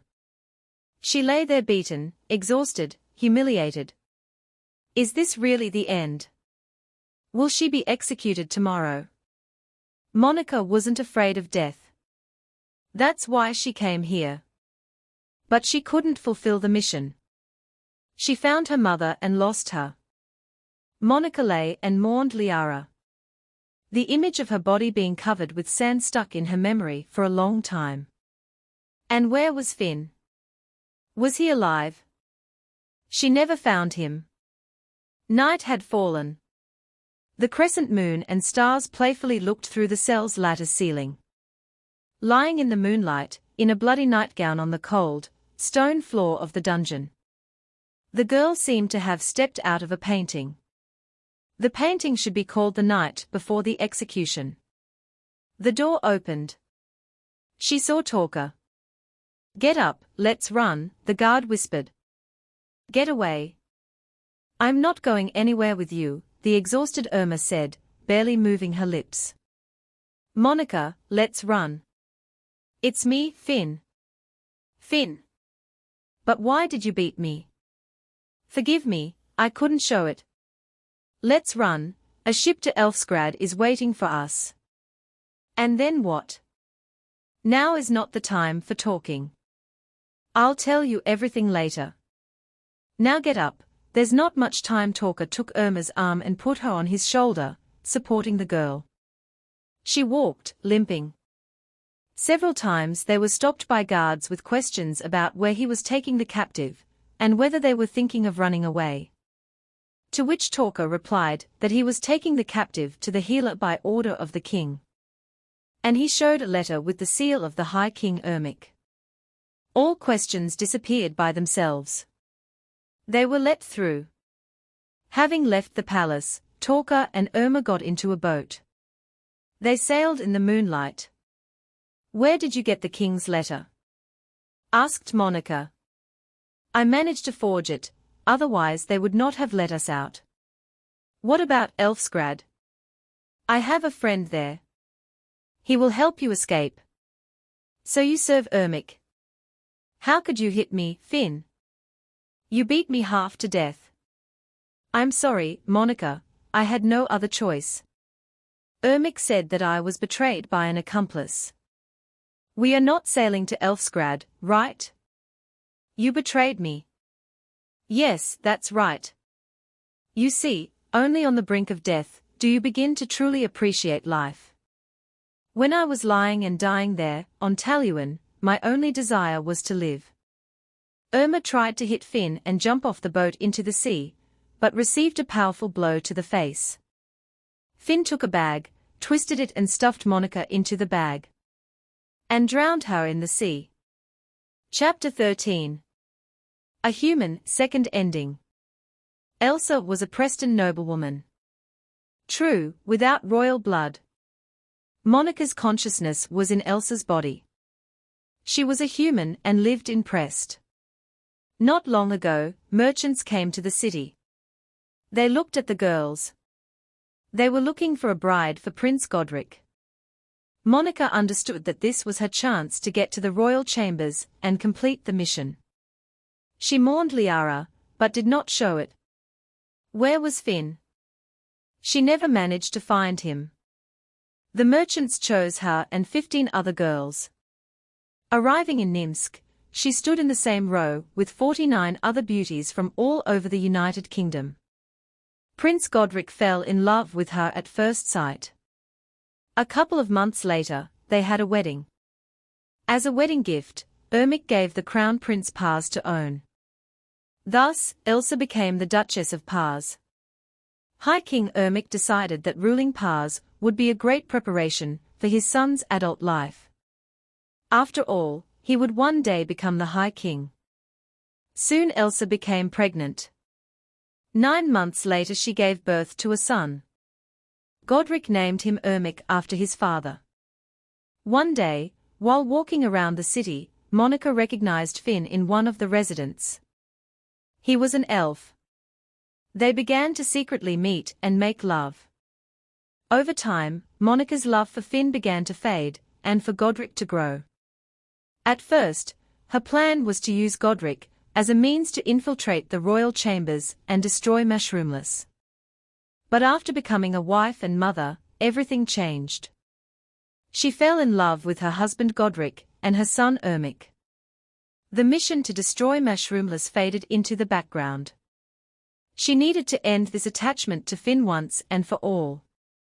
Monica now regretted saving him. After sex, she kissed Finn coldly and left without saying a word. She knew that this meeting was the last. She hid her necklace under the pillow in Finn's house. Returning to the palace, Elsa said that her precious necklace, which the prince gave her, was probably stolen. That night, the guards searched the entire city. They broke right into the houses of sleeping townspeople. The necklace was found. Finn was executed. A month later, the Duke and Duchess of Paris were visiting the High King. The feast was noisy, with dancing, singing and good wine. Seizing the moment, Elsa entered the royal chambers with her son in her arms. She went to the closet, felt the secret door. A button appeared before her eyes. Was Monica ready to lose everything for the sake of revenge? To lose her family? Monica closed her eyes and reached for the button. A few seconds later, she opened her eyes and looked at her son. He was smiling. Elsa closed the secret door and never thought about that closet again. She lived a long and happy life. First as the Duchess of Paris. And then, 15 years later, King Ermic himself died. Elsa became queen and was the mother of the Crown Prince Ermic. Her husband, the High King Godric, ruled justly. The people loved the king, and they loved Queen Elsa. Chapter 14. An elf, third ending. Ursula was the elven queen. She ruled Elfsgrad. True, nominally. All the real power was in the hands of the supreme King Ermic. Ursula's consciousness was in Ursula's body. She was the queen.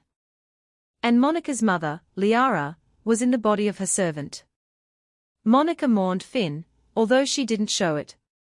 A raven arrived with an important letter. The Supreme King was gathering the local rulers for a meeting. This was a chance to get into the royal chambers and fulfill a mission. True, Monica had already entered the image of the queen and she liked this life. She didn't want to die for the sake of some incomprehensible revenge. But she had to fulfill Ayla's will. The journey was not short, and passed without incident. The meeting discussed boring state issues. Then there was a noisy feast and a ball. Having seized the moment, Monica headed to the king's chambers. Entering the chambers, Ursula opened the closet. She felt the secret door. A button appeared before her eyes. Monica had imagined this moment for a long time. One press, and it would all be over. She knew she would die. And she was ready. Ursula closed her eyes and resolutely pressed the button. That's it. Monica opened her eyes, hoping to see the other world. Opening her eyes, she saw that nothing had changed. She was still standing in the royal chambers. The button didn't work. How so? She was supposed to destroy Mashrumless. You don't have to try, girl. I know who you are and what you've planned to do. Ivanovsky turned off the script. The voice of King Ermic was heard as he entered the chambers. But how did you find out? Ursula Monica asked in bewilderment. Your maid betrayed you. And she told me everything. The maid. The guard. A 2-meter-tall guard, Talker, entered the chambers and grabbed Ursula. She was taken to the dungeon.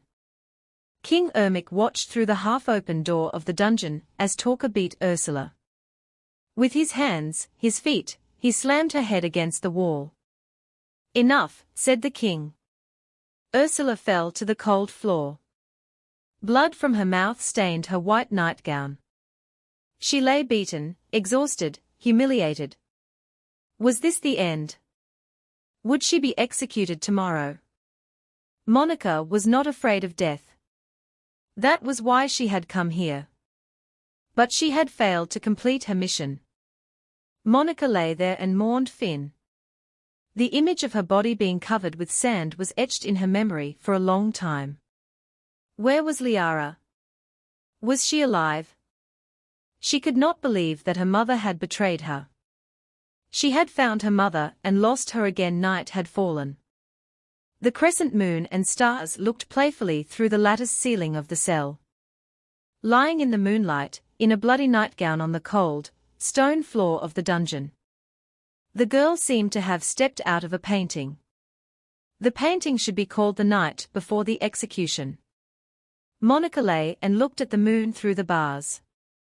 Suddenly the sky lit up with red and then green flashes. Monica saw Ayla's image right in the sky. Mom? Monica asked, barely moving her lips, exhausted. I'm proud of you, Monica. You almost made it. Liara said that she was my real mother. There is no Liara. Yana has always been a liar. She envied me. We are not sisters. And she was never with Artyom. We met at X. Then I invited her to OZG. Don't believe her. How did you end up here? You died, after all. Physically, yes. I am a spirit. I followed you from the estate. I was nearby on Taluin. After you entered the capsule, I managed to fix the broken capsule and send my consciousness to Mashrumless. I am all-powerful here. I let you down, Mom, forgive me. No, I didn't. You can manipulate reality as you wish. I will teach you. Monica's body turned into green mist. She stood on the path above the abyss, in the very room where Ermic had fought Ayla more than 20 years ago. The faces of Ayla and Monica were on the screens. And Ursula's face itself acquired the features of Monica and Ayla at the same time. There should be only one king left, said Monica Ayla, and threw the sword to Ermic. And the fight began. At some point, Ermic almost fell into the abyss. Ermic struck Ursula in the stomach with his sword, but she was invulnerable. Ermic stood there in confusion. Monica knocked the sword out of the king's hand and it fell into the abyss. She struck him in the stomach with her sword. He fell. Monica Ayla leaned over the king, pushing the sword further and further into his body. I have a gift for you, Monica, said King Ermic and materialized a purple sword. Not this time, Monica smiled and pierced the king's heart. So Monica became the supreme queen of Mashroomless. Ursula sat on the throne. The crowd chanted. Long live Supreme Queen Ursula. Queen of Nimian, Preston, Elfsgrad, Duchess of Pars, Chieftain of the Valley. Monica smiled and looked at the sky. Ayla smiled back. Ayla was her eyes and ears. No one and nothing could escape the Queen's gaze. Chapter 15. A Goblin, Fourth Finale. There was mourning in the Goblin Valley. Their leader had died, Vinch. The very same one. The closest ally of King Ermic, who had helped the king gain power. Monica's consciousness was in the body of Leonard, Vinch's brother. The very one who had invented the ships in Mashroomless. And Liara was in Vinch's body and was already dead. Monica mourned Finn and Liara, but did not show it. Now the Goblin tribe was left without a leader. This was a chance to complete the mission. A chance to fulfill Ayla's last will. High King Ermic, together with his family, was now in Prestonia, and the news of Vinch's death had not yet reached him. The raven with the news of Vinch's death was about to be sent. There would be no other chance. Leonard took the bow and killed the raven. The goblins looked at him in amazement.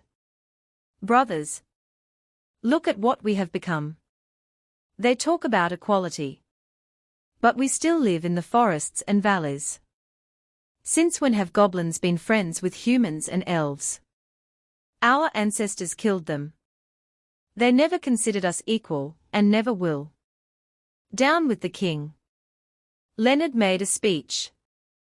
Down with the king. The goblins cried. Leonard became the new leader overnight, and led the goblin tribes to the capital. Having flown to Nimsk on wooden planes, the goblins attacked everyone in a row. A battle ensued. Seizing the moment, Leonard made his way into the king's chambers. He had to act quickly. At any moment, Ermic could appear with his invulnerability and golden sword. Monica found the closet. She felt the secret door. A button appeared before her eyes. Monica was born for this mission. She closed her eyes and pressed the button. Mashrumless ceased to exist. Monica stood in a white space. Like Sandra from The Man in the Flask. Rita stood in a white space. There was nothing around. But she could draw anything.